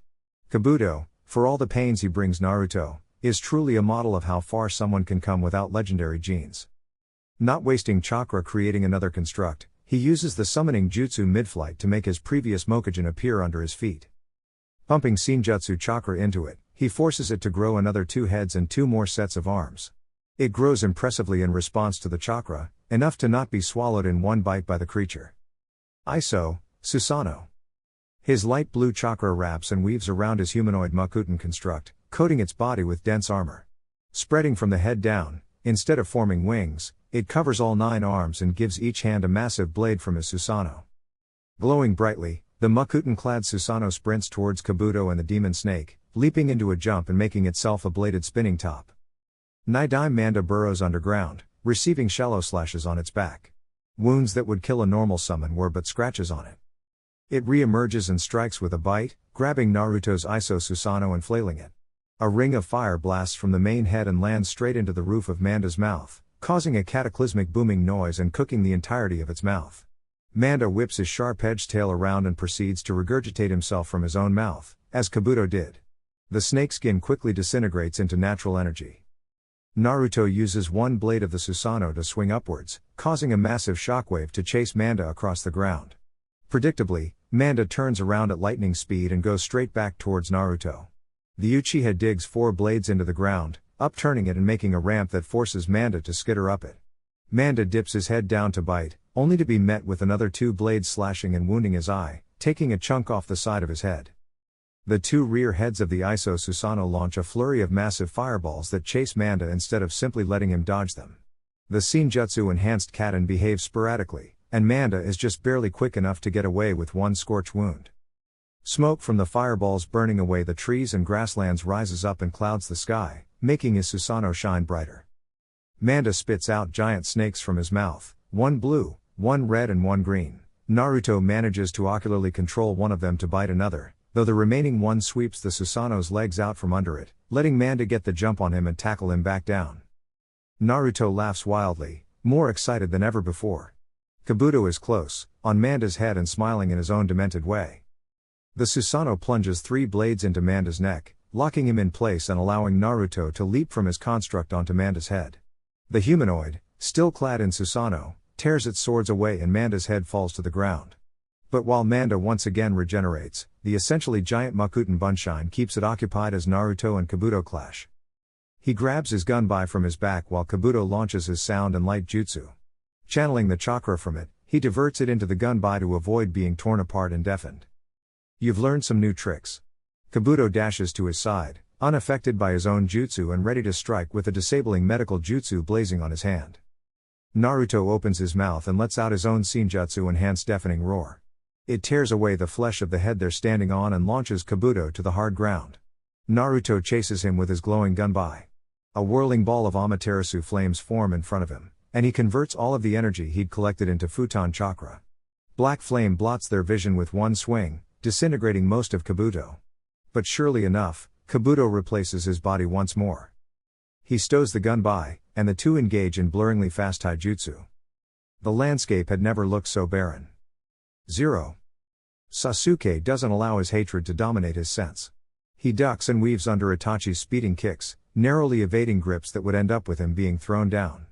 Jiraiya's masterful teaching of defensive taijutsu is the perfect supplement to the aggressive style given better shape by training with the Nibi's chakra. Itachi is getting increasingly frantic, trying to land blows. He certainly does, more than once, but Sasuke takes it. Endurance and resilience are key traits to lasting in a spar against Naruto. His brother fights alone, with training that groomed him specially for killing enemies that cannot fight back. Genjutsu cannot immobilize Sasuke, so no single hit kills from a disabled enemy. His body is strong, from rigorous training and sparring. His ninjutsu is refined with the help of Kakashi. Every piece of him is forged with the help of others. Itachi has nothing like it. As strong and genius as he is, Sasuke is the culmination of acceptance of help and love. Hatred and doing things on his own will not be enough. Have you nothing on your tongue? Itachi spits with hateful vitriol. My pity for you will do no good. Sasuke counters evenly. I have no dramatics left. You are my enemy, and you will fall to me. That is all. Itachi's face is painted with disgust and exhaustion. You would defend Konoha after all of this? They used my love for you against us, they wanted us dead and now you serve them like a dog on a leash, even after knowing the truth? And that is why I pity you. You didn't grow up with the same joy that I did. Itachi screams in anger and launches into another ferocious assault. Sasuke deftly cartwheels back, copying Itachi's moves with his Sharingan and using them against him. Itachi does not have the same endurance and speed, and can only be put on the back foot in the face of Sasuke's now aggressive moves. Sasuke-kun, Thine be. Said creature emerges from the chasm with a howl, pumping its chest with its fists. We aren't ready yet. But a huge bubble of water begins to tsunami towards it, suspending it in it on the edge of the compound. Even from here, he can read the transformed Kisame's lips through the occlusion of the bubble. You better finish this quick, kiddo. Sasuke lights his palm with Chidori and dashes. Blood spittles from Itachi's mouth, and his eyes morph again. The mirror shield absorbs Sasuke's attack and disperses the lightning. Itachi holds his hands over his eyes to wipe the blood away, making his Susanoo slash and crash around wildly with his lack of sight. Sasuke-kun. It's time. Yeah. Sasuke steals his heart. He looks at his broken brother, so full of hatred and sporadic. So unlike the Ni-san he grew up with. This is mercy. Itachi was groomed from the start, he never had a chance at a happy life. Not while those people were in power. It's time to end this, once and for all. For the future of Konoha and the Uchiha clan. His body clads in purple chakra.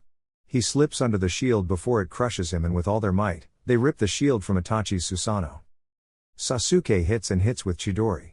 The Susanoo begins to crack as more and more lightning chakra spools out into the atmosphere. The air is charged, and as the yellow light begins to fade, Sasuke puts one hand in the air and summons all of the lightning chakra around him and in the sky down upon Itachi.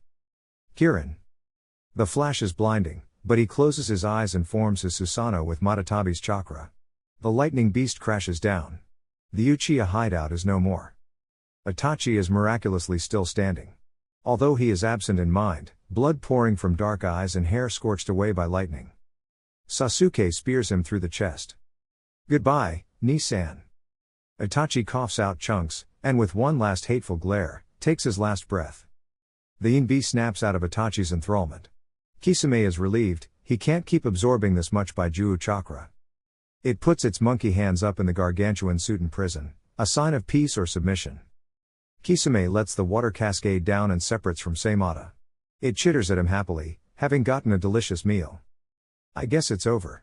Kisame says to himself really. Now I just gotta survive that Naruto, ha-hey. He makes his way up what remains of the flattened compound. Farewell, Itachi-san. Kisame bids respectfully. Sasuke looks up at him. Scary kid. Even Kisame doubted him at first, but he supposes that Baijuu can be infinitely more terrifying when used like this. I'll deal with you later. Sasuke says to him dully. Kisame takes no offense. The kid clearly still had some love for his brother and needs a moment to recover. They stay silent, even as the Inbi lumbers over as quietly as it can. Hate to interrupt, Sasuke-san. But Obito could be here any minute to take the Inbi back. You're weakened from your fight and Naruto-san is busy, you're better off returning to Konoha with Itachi-san's body. Why did you help me? Sasuke rasps. I didn't really do it to help you, Kisame answers honestly. My ideals don't line up with Akatsuki's methods anymore. I don't much like liars, and I find myself not liking the idea of being trapped in an eternal one. That's all. Sasuke doesn't respond. One of his chakra tails does poke into the ground and pull Hidan out, though. It's so casual that Kisame thinks Sasuke doesn't realize how absurd it is that he's straight up bullying an S-rank criminal shinobi like that. Hi, Hidan. Kisame grins and swings Seimata at him, shredding him to pieces before Sasuke can. Hidan drops and doesn't give any hint of him regenerating. How odd. Kisame pokes the pieces of his corpse to gauge for a reaction, but it seems that whatever Naruto did has robbed Hidan of his abilities. Looks like he's dead for good. I have a feeling that this isn't over. Sasuke mutters, a foreboding premonition. Kisame's grin falters.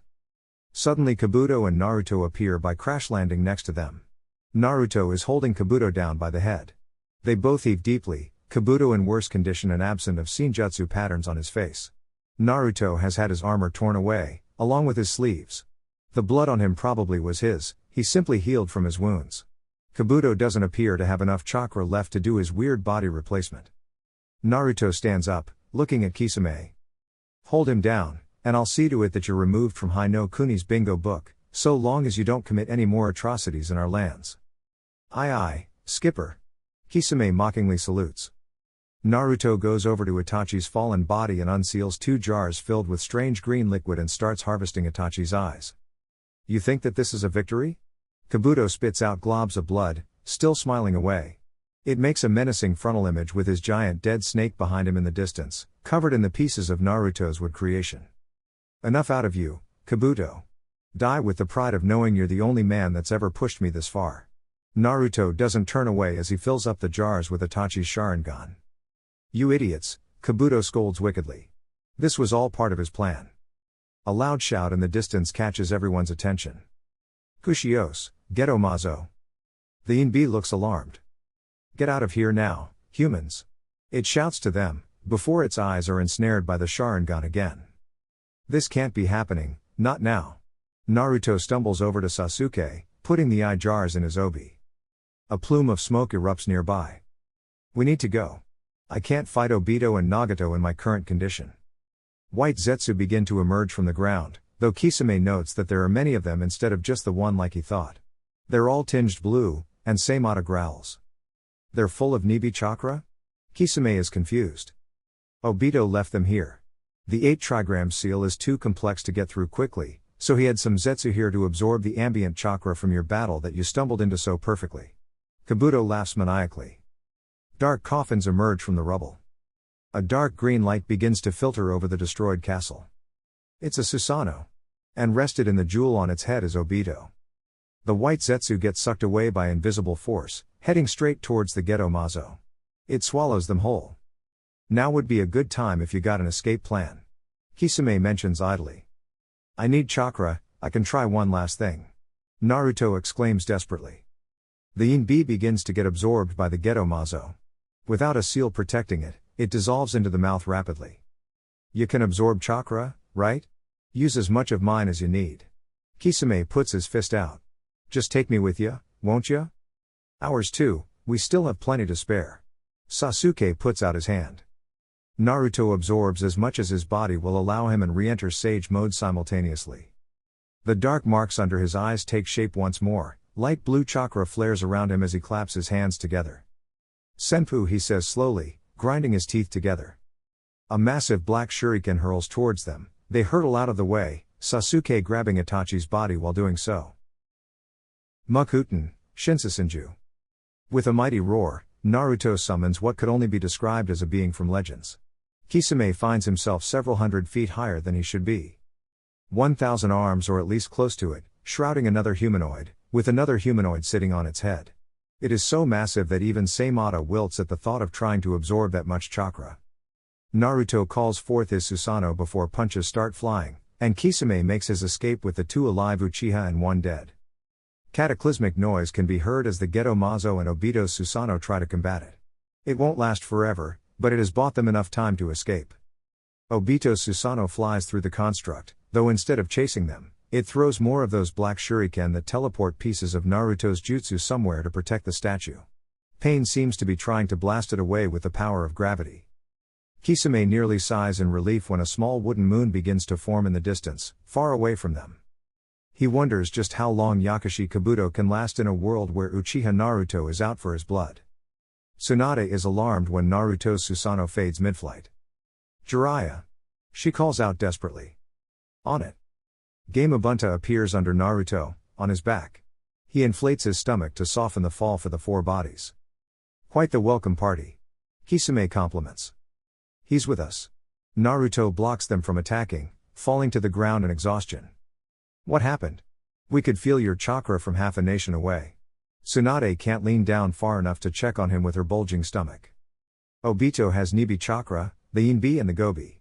Naruto dry heaves. This is it, this is the end. He's going to go for the others in one fell swoop. Tsunade barks out orders to everyone in sight, telling them to go into full lockdown and prepares many parties for rescue missions. Kisame doesn't think it'll make a difference, but he's along for the ride now, so hey, why not enjoy it while it lasts?